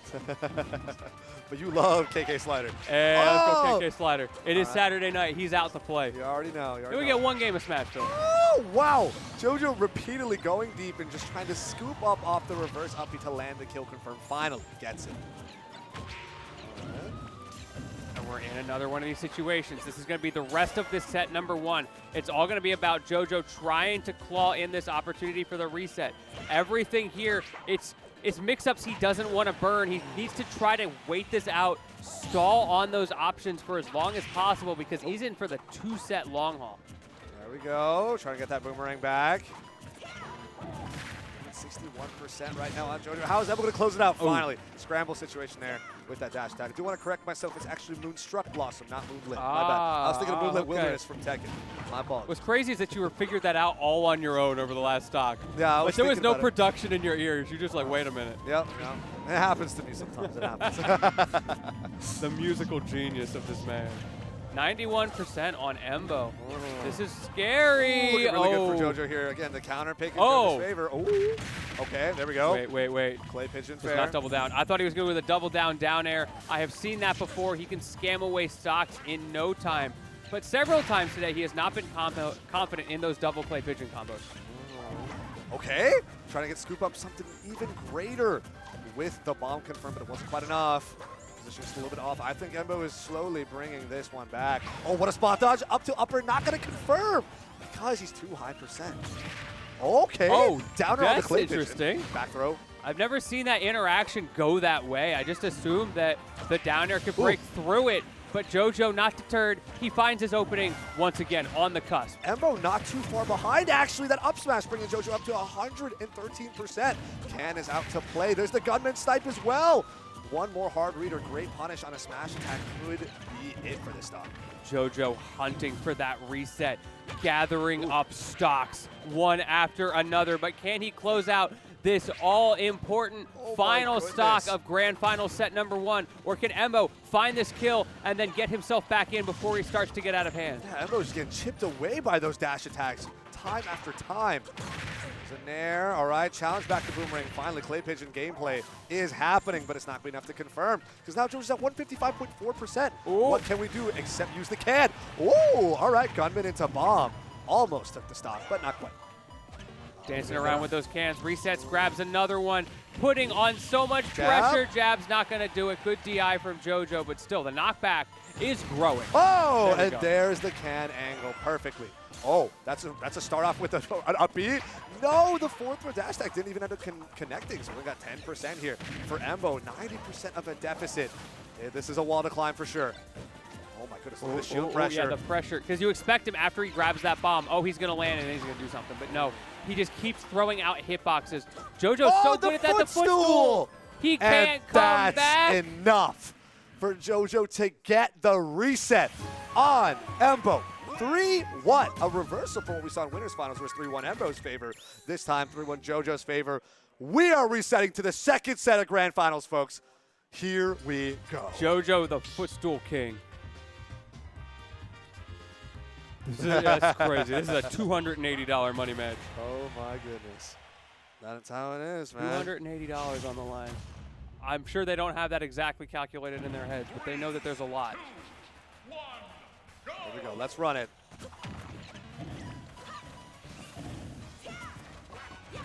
Get started here. New set. Fresh start on PS2. You already know how it is. Yeah, we're going to slow it down. We even got the Pokemon music. I love that screen in the background as well for the fans. Just to make sure. I miss the old stuff from PS1 where they'd have like the unique names for every fighter, who's winning, all that stuff, and it would rotate through. And then, of course, we have the unique names for every fighter on the Punch-Out stage, I believe. That's true, yeah, we so do. It's still in the game. Yeah, we still got it. Yeah, still in the game. But that stage is not tournament legal. Oh, yeah. I had a friend, when we were growing up, he played Little Mac and insisted on only using that stage. I was like, bro, this is not it. Goes hard, though. I got to respect it. Oh, yeah, it's a fun stage. Yeah. Like, it's once. dedication, right? It's Yeah. dedication for sure, and I got to respect that. Here we go, though. Clay Pigeon confirms. Kill off that top, not quite. Upper is not good enough to do it, but that can also not enough. Ooh, back and forth. Back and forth. Gunman is down. Watching the way that can maneuvers around and alters the neutral so heavily. Speaking of which, the can explosion going to be enough to get the first stock of this set towards Embo's side. Here we go. Trying to sharp with some up airs. There's the can. Okay, we're canning. We're canning a little bit. Start our cans. Gunman Confidence going to go down just a little bit. Now, JoJo's going to get a little bit antsy here. It's the same idea of like, okay, can't let them build a lead. It's duck hunt. How am I getting in? Got to fish out for that boomerang or the bomb confirm into up air, into forward air, whatever else I could do. But as that percent continues to grow, Oh, why? Again, Embo missed on his punishes. Honestly, in the first set, I feel like Embo was so much stronger with those punishes up against JoJo. Now he's been missing them from time to time, and it's going to start adding up. Maybe those nerves. It goes a long way. You have to be so on it all the time. Yep. One little mistake is all it takes. Ooh. That'll do it. That will One little indeed mistake. do it. Yep, 67% lead here though for Embo. Still looking pretty good. Ooh, again, those bombs. Maybe a little bit predictable with that because he always does those bomb regrabs into an aerial. I haven't seen a lot of mix-ups not going for like a landing grab, and that's giving Embo the opportunity to take one little thing off of his mental stack until JoJo actually shows a mix-up. Right, gunman into Can. Sends JoJo flying here. Can activation right behind the bomb. We have a bomb grab. Throw it down. There it is. Okay, okay. Play pigeon. There we go. Back here to follow. I will have to say, Free Will did win because JoJo That's got true. a set win. Free Will is victorious. Now the question is, sets. will its innovation be stifled here, or can he keep going with what he's learned? Can he take push it to through the all the way? masses? Yeah. We'll find out. Find out not too long from now, but right now, Embo's looking about to lap in percent. Getting real close at least. Now we got Okay. double play 1, pigeon. 2. Into back here. So Now buckle we're your shoe right there. definitely even in percent. Ooh, forward tilt on that trade. Ooh. Yeah, again, that can. The coverage from Embo is so good with the can. Angle. Speaking of which, What a tech. the special angle there. What a tech indeed. Blown up by your own bomb. 150% here on JoJo. Running up. Here's the bomb. They're posting in shield. Oh. The back throw Oh! into the can. They just sat there for a second. That was nasty. And Embo puts himself on the board. I am genuinely speechless at what just happened. They were both like, we're going to wait out the bomb, and then we're going to wait for a little bit past the bomb, and those Skittles just got smaller and smaller. And then, bam, back throw. Let me grab you done. real quick. Yeah. Yo, You come here. blew up. We've got a package for you. Special delivery. I suppose that Folger's beans. Is that what's on the can? I don't remember. Something like that. Okay, now we got a little bit of soul searching. Maybe JoJo looking at the music selections of his own, trying to figure it out, get himself back into this. And we're going to Town and City for the counter pick. Interesting choice, Town and City. How do you feel about that? Let's go to Town City. All right, let's go to Town and Let's go City. to Town City. There's definitely a lot of like back and forth. Well, he could do this. Well, what about this in this matchup? They both love coming back to the stage. Like, I don't know how many, across Yeah. this the third set they're playing at this tournament now, how many times we've actually ran Town and City, but it is insane. I feel like it's just like largely comfort pick type stuff, right? Wherever you're comfortable. Here we go. We got some Boomerang Gaming. Ooh. Already. Here we go. Here we go. I'm still trying to read that can. I can't quite make it out. It's like Kroger's or Folgers or something of the sort. If anybody in chat knows, let me know. I can't read that. It's upside down. It's not helpful. What does it say? No, I think it was right side up. It's close. Yo, is it saying that it's on the stage like 90% of the time and we still don't know what it says? I'm sure we know what it says. We just have to look at it. We're not in the heat of I'm illiterate. we did not look I play against hero players. I just like GG, shake my hands. I need pictures. You decide to go gambling. Yeah, exactly. Let's go gambling. Except it's me every time I approach you. Yeah, and then it's aw dang it every single time. Oh boy. Okay, 2 stocks here on JoJo. Embo looking really strong. Hogan's Alley. Okay. Okay, there you go. What is that like the shooting gallery, Hogan's Alley? I think so. Yeah, that makes sense. I'm gonna do some research in the background. I need to know this. This is important. It's eating away at the brain worms. Well, actually, it's probably good. You should let it eat the brain worms. Here we go. JoJo's still just holding Embo at this top right platform in Town City. Up tilt up air.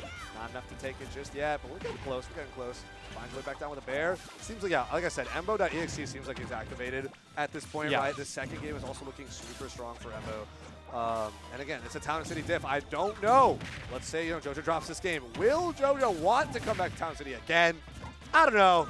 History says yes. Yeah, but, sure. We'll see. And more importantly, I've done my independent market research. Sure. And Hogan's Alley is, in fact, the OG NES shooting game that the Gunman is from. Okay, gotcha. It's the gun. That makes sense. Yeah. Makes sense. Super cool. Who- Is that Hogan? Which one of these guys is Hogan? One of them. Sure. Like the head honcho is Hogan? Oh. Ooh, Whichever one's put Hogan. the Hogan in his alley on that one. Yeah, that was all, rough. They're all chilling relative Ooh. to what. Ooh, that uppy will take it. Whatever JoJo's going through, though, still an entire stock deficit. It's not easy. Not easy at all. Honestly, if you think about it, JoJo's playing like a 5v1. Yeah, he is. There's like 3 it's different very gunmen. unfair. Yeah. Like, he came in with his sword and shield, got that checked through with the baggage, and like, okay, yeah, you can have that. That makes sense. Then he comes up against Duck Hunt. It's 2 dudes with like 5 other ones that spawn. Yeah, there's and a bunch also, of reality warping powers of like a third-person narrator sniping through the screen, which is where all the hit markers are coming from. Bro got scammed. Yeah, for real. Sometimes he was fighting against a reality warping dog. It happens. He's fighting the 4th wall right now. Honest. That's crazy. Oh! Incredible cam placement right there. 144%. The gunman's going down! This game is. This is a statement piece coming back from Embo after the statement pieces from JoJo. He is almost going to JV3 him if he finds this opening here, and there he it is. does, but he doesn't kill. Oh, yeah, close though. That stale can, it always gets you. Ooh. Okay, fair. We're not gonna kill. Oh, the angle got messed up because the top right platform there in Town City. Doesn't even matter. Still alive. Nah, he's dead. okay, He's okay. so dead up there. Wow.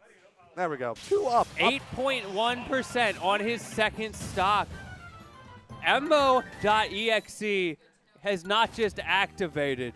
My man is overclocking right now. Oh, there you go. Using up so much of that CPU. That CPU, that GPU, we doubling down. We got all of it. Everything in the kitchen sink he is throwing at this set. We'll take the network speed too. For Yeah, fun. true. Yeah, for fun. He got that gigabit. He got that fiber internet. Oh, yeah. I won't say which brand because they're not sponsoring me. So you would if they did. Oh, yeah. Oh, yeah. Bro. Okay. That's free. It's in the contract. Well, it's not quite free if it's in the contract. That's but true, yeah. Close.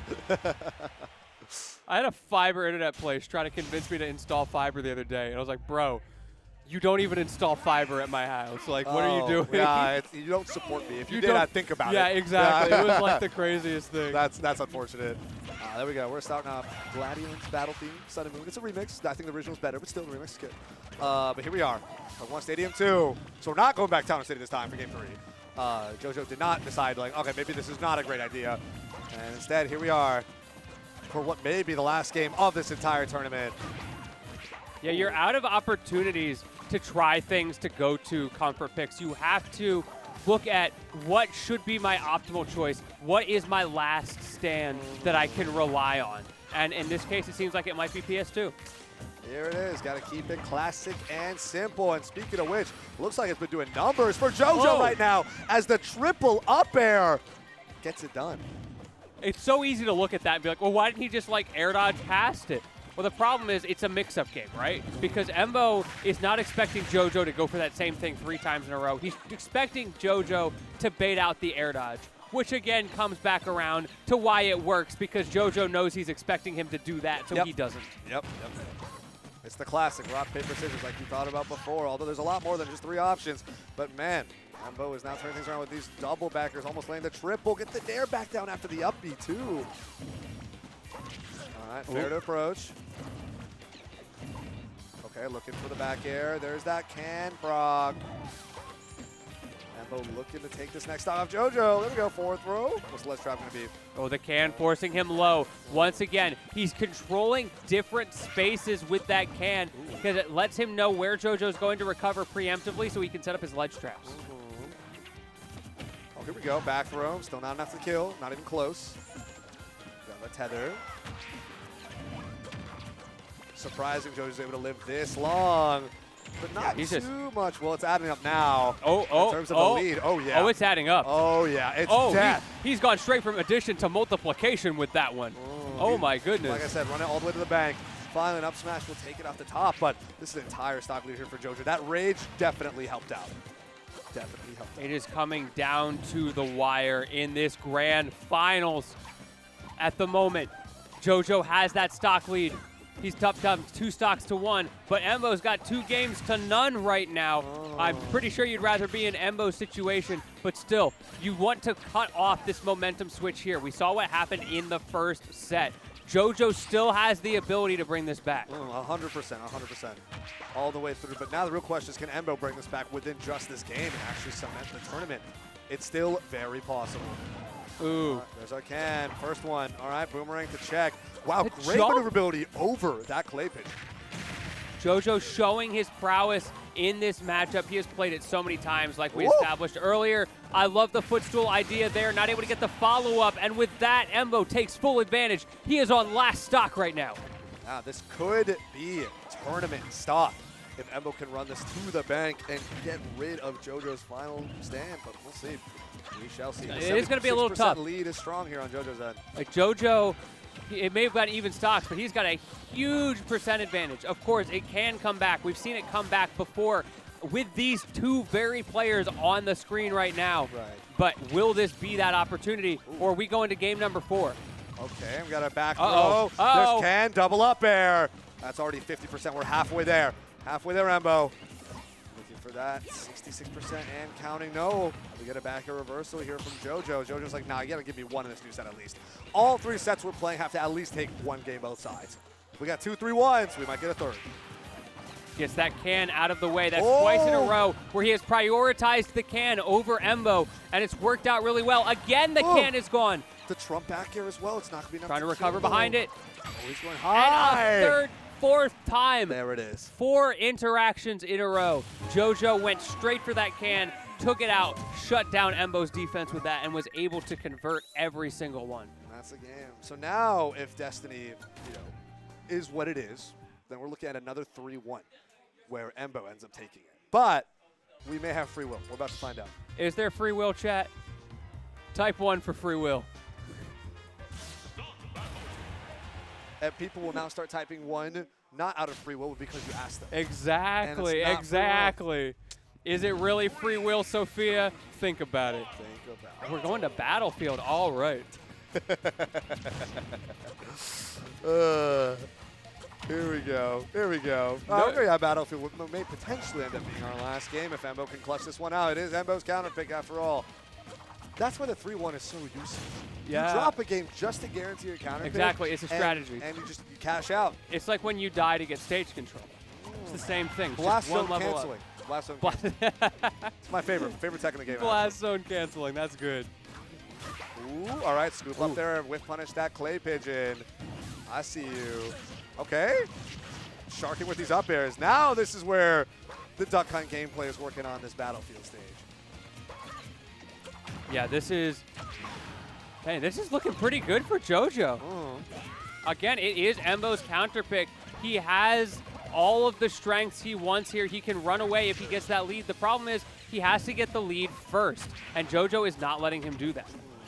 It's not working out the way you'd want it to. Oh, tries to get pivot throw on that tether. Not quite. We have our angles returning, though. Ooh. Bit more damage coming out from Embo's side. There we go. Back throw. Let's see where the can's headed, where the clay pigeon's headed. It's going to trade with that boomerang. There's the gunman as well. Trying to down tilt poke.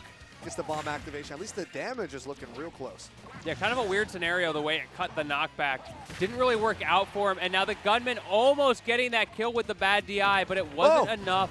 JoJo being ping-ponged around the stage in this 5v1 right now.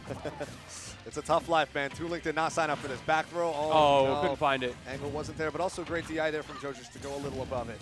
Yeah, you saw him trying to set that up. I love the idea. It probably was the DI that saved him because Embo had it where it went initially and then moved it out of there. Oh, great. Get up, catch there on the right platform. A Battlefield gets an up air. Okay, immediate reversal, though, right back from JoJo. And now we're 2 stocks apiece here. Very even game so far. Ooh, we're scrapping. Talking about that even game. Even in these scraps, it's so back and forth. That time, JoJo gets his crack in, and he converts with another falling up air, but the clay pigeon breaks up that boomerang combo. These lasting frames from that falling up air becoming combo starter is ridiculous. It just does not look like it should, and yet somehow it does. We got our boomerang. Jab. Oh, is able to block the last minute jab. Oh, no. Let's get a grab punish instead. Thrown out for his troubles. so back and forth once again. Embo is keeping himself just barely in this. Every time it seems like JoJo's got the momentum started, he gets that breakout, whether it's the pigeon, whether it's the can. There we're seeing the clash of the titans, the projectiles canceling each other out, and an opportunity for Embo. That was can after can, man. You can't go band for band with that. There we go, forward tilt. Trying to dash up, trying to force something. Okay. Speaking of forcing something, bomb proc into up air.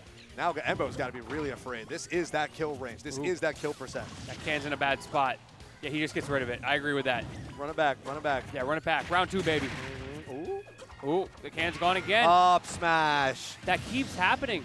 JoJo gets rid of the can in a crucial moment and is able to use that to take the stock. Okay. Throw the bomb back. When's it going to pop? There it is. All right, just going to hold that on shield. Ooh. Up air. There you go. Actually kills off the top there. And now, again, one stock apiece. Is this the final stock of the tournament? That's what we said last time. And the answer was no. JoJo trying to make it a two-peat. However, he drops the combo. Here's Gunman. Here's Can. Air dodging through the up air pressure. Still resetting to the right platform here on Battlefield. Throwing out some more bombs. Throwing out some more boomerangs. All right, we got a rising up air. Another one. Okay, keep it moving. And 66%. JoJo, you got to be careful. And he's off stage. Watch that can. Can falls off. Opportunity for JoJo before he gets that out. Can you keep the pressure on? Because you know he's looking for it. And he doesn't find it. The tech off of the can proc. It's not enough. It's not enough. The high pressure situation. And we are going to a game 5 here, ladies and gentlemen. Grand Finals reset. Game 5. If I'm remembering correctly, that would be game 13. 13 of these guys? It was what, 3-1, 3-1? Yeah. Oh. Yeah. Okay. Yeah, let's take a real quick look at what is on the line here. We got something absolutely magnificent. Let's see if I can push it up. I got to be a little careful here. Oh, thank you. Yeah, this is our first place trophy. It says first place main sequence. We got a whole like Andromeda Galaxy thing going on over here. Multicolored lights here. It is plugged in, it is powered, but it's nice to be more than just a trophy, you know? It's like you can actually have this aesthetically fit on your desk, like you I put this on my desk. What's up with this trophy? It's like super cool, it's super different, right? It's like, yeah, it's plugged in, LED here. Yeah, that's true. The thing on the top does come off. We've got technology. That is right. That is right. So that plus glory, plus, of course, a pretty great payday. Was a $280 money match right now? Yeah, $1,000 pop bonus plus the difference, entry. yeah. But like $500 for first place. That's not bad. Not bad at all. We ever get up until, okay. But it all comes down to this game. There's no more second chances. We no longer have to ask when we get to that final stock. Is this it or not? Yeah, Embo decides to want to run it back here on Battlefield despite dropping the last game with JoJo, still feeling confident. Again, it was very even for majority of that game. Neck and neck. Actually, pretty much the entire game. There's been a lot of run it back to stages I've lost on in this tournament. Mixed results. It's so hard to tell. People are confident. You got to let them rock their world, you know? You got to do the thing. You have to find that balance of, am I being stubborn going back, or is there actually an advantage for me going here? Given how long they waited between the game, I feel like they really did think this through. There it is, right? Drop the bomb. Roll past the Clay Pigeon. Great punish for that up tilt up there. We're getting dangerously close to that kill percent, especially if you're scooping up off the top platform. All right, back here, out of shield for that punish. Let's get that forward tilt. Ends up getting blown up. There we go. The fade back. Hard whiff. Still parries the Zaire, but what are we doing there? Oh, the can catch. Those little things. So much of this has revolved around that can. One of the most powerful moves in the game. And JoJo gets clipped by it just that crucial one time. He has clawed back so hard to get himself here. Trying to shock underneath with those up airs. Just rack up some damage here. That's all that Embo could really be looking for, but no. We are keeping this even as JoJo cleans up with an up air. This has been the set of up airs. So many up air kill confirmed. The Sharks, there we go again, the combo starters. That happens when we played Battlefield twice in a row. Yeah, Battlefield is definitely not helping the issue. There's the gunman. All right, throw the bomb down. God, it's just complete artillery coming on both ways. It's like these guys are playing Counter-Strike, just burning all their util all the Yeah, time, right? exactly. It's just like, oh, an instant, I'm throwing out my smokes, I'm throwing out my frag grenades, all the way through, and it's like, oh, okay, also just, shoot. I'm not spamming, I'm making lineups. Exactly. I'm creating space. I'm zoning. That's exactly what's happening. All right. Throw out that bomb to try and challenge the can. Still not there. Ooh. Okay, nice. We got a bomb confirms here. Ooh. Turning around with Clay Pigeon, though. Downer spike. These guys are just eye for eye, slugging at one another. 80%, 0.2% difference between these guys. 13 games into playing each other. That is insane. We get our fair. We're going off the tether. We'll be dropping that bomb. Oh, Great he tech. wants it. Yeah. We're dropping at Tilted Towers, and this is starting to tilt one way as JoJo takes a fragile lead, but he gets called out. Nope, no and more lead for JoJo. now we're there after working so hard. Oh my This is what goodness. we come down to. Last game, last stock. On the reset on top of that, we are sharking an early 46% right now from Embo onto JoJo. How is he going to land? Are we looking at a Hail Mary down air spike again? I want to see it. If we can see it, that'd be absolutely fantastic. JoJo has gone through the gauntlet to get himself here. Meanwhile, Embo, the bourgeoisie, chilling on the top side all the way through. Who can find their opening? Here we go. There's a whip tether throw, forward throw. We got our can set up. There's the gunman as well. Can's going to find his way over to Toon Link, but it's not good enough to connect here. 30% advantage here right now for Embo, keeping it close. Ooh, the bomb again. It's going to pop. It does, but he gets out. Both of them resetting back to neutral. Yeah, a bit more aggression here coming from JoJo, but realizing this might be a little too risky, and is now trying to sit back and play with the bombs a little bit more. But now Embo's finding these opportunities instead, as we have a 40% leader for Embo. That dash attack doesn't connect. Yeah, that 40%, that goes a long way this deep in, but can JoJo take advantage of it? We see him spacing, 2 minutes 40 on the clock. I don't think we're going to get anywhere near the time, but it is something that he has to worry about, the air dodge read. There's another forward air here. What's the less trap situation going to be? Trying to catch another up air. We have our bombs to help cover our safe recovery. Another air dodge read. Oh my goodness, the grab read right there. No, we have the can and the Clay Pigeon out. He's just hanging out with the tether. What's going to happen next, Lentini? That's 2 air dodge reads in a row, and now the neutral get up gets stuffed out. One more opportunity for JoJo to get off of the ledge, but he can't do it. There it is. He's going to up be right back. There's the can. He's going to make it past the roll into the back air with the DI mishap. And that will do it. Embo takes it over JoJoDaHoBo. 3-2 on the Grand Finals reset as our main sequence 2024 champion. Wow.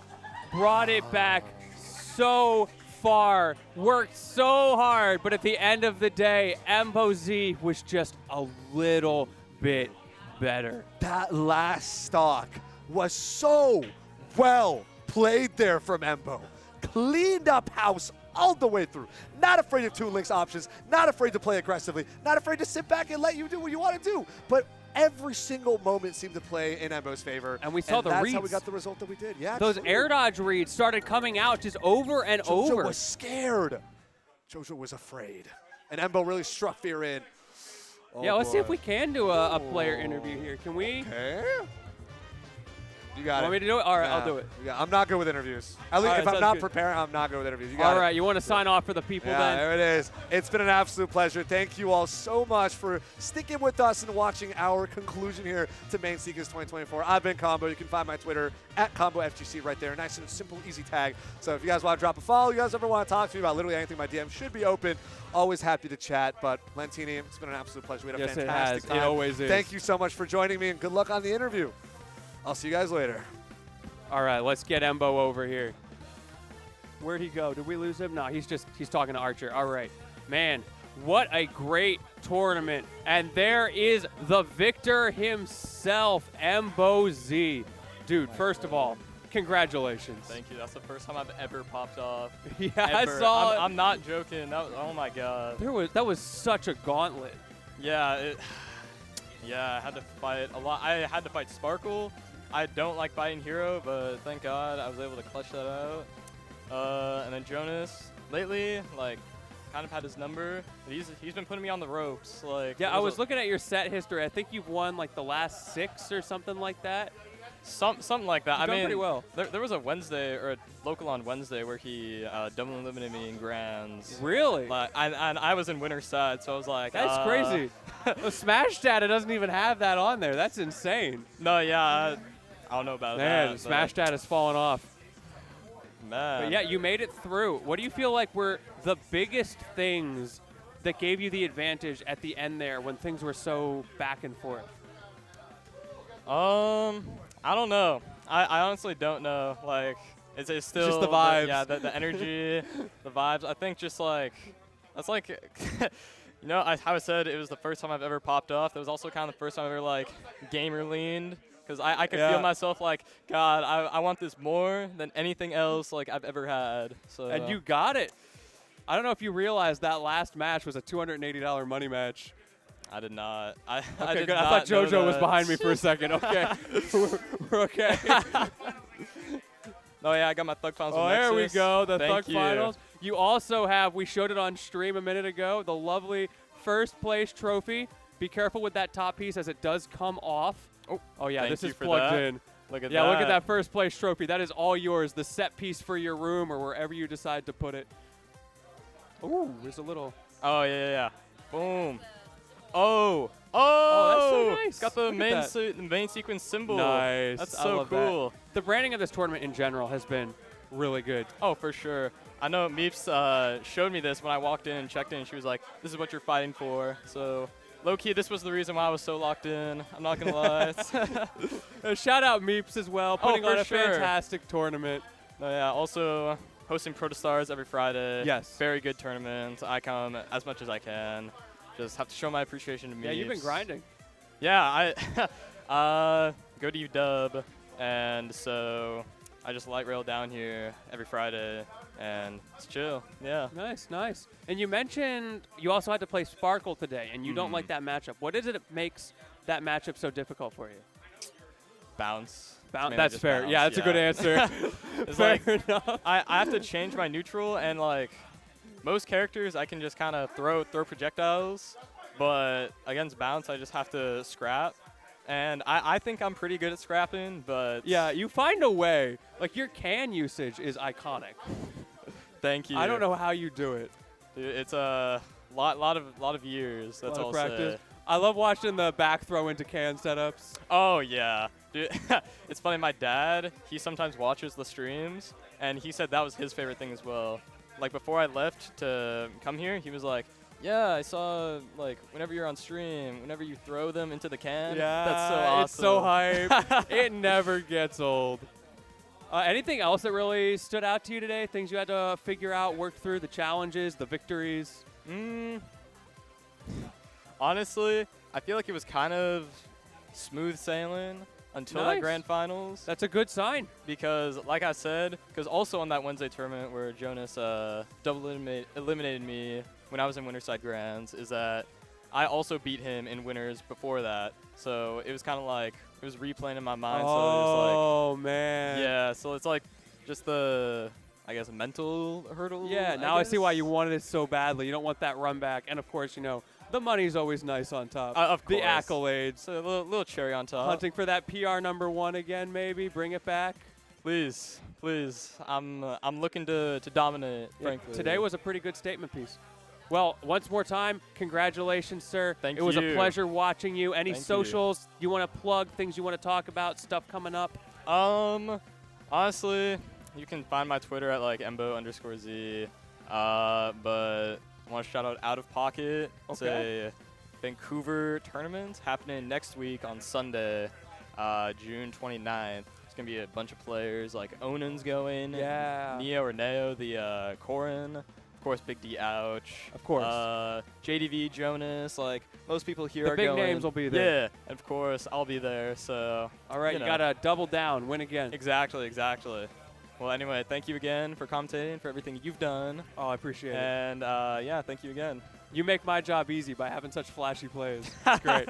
Appreciate it, man. Thank you. But that is going to be it for us. Shout out my man Embo as he leaves the setup. Y'all, it has been a pleasure carrying you through this tournament. I've been Lentini. You can find me at George_Lentini on Twitter. Check out all the future tournaments that Meeps has going on. Check out Out of Pocket next week. We got Aloha Beaches coming up in a couple weeks as well. You do not want to miss either of those. And with that, that's going to be it for us tonight. And I will see you all next time.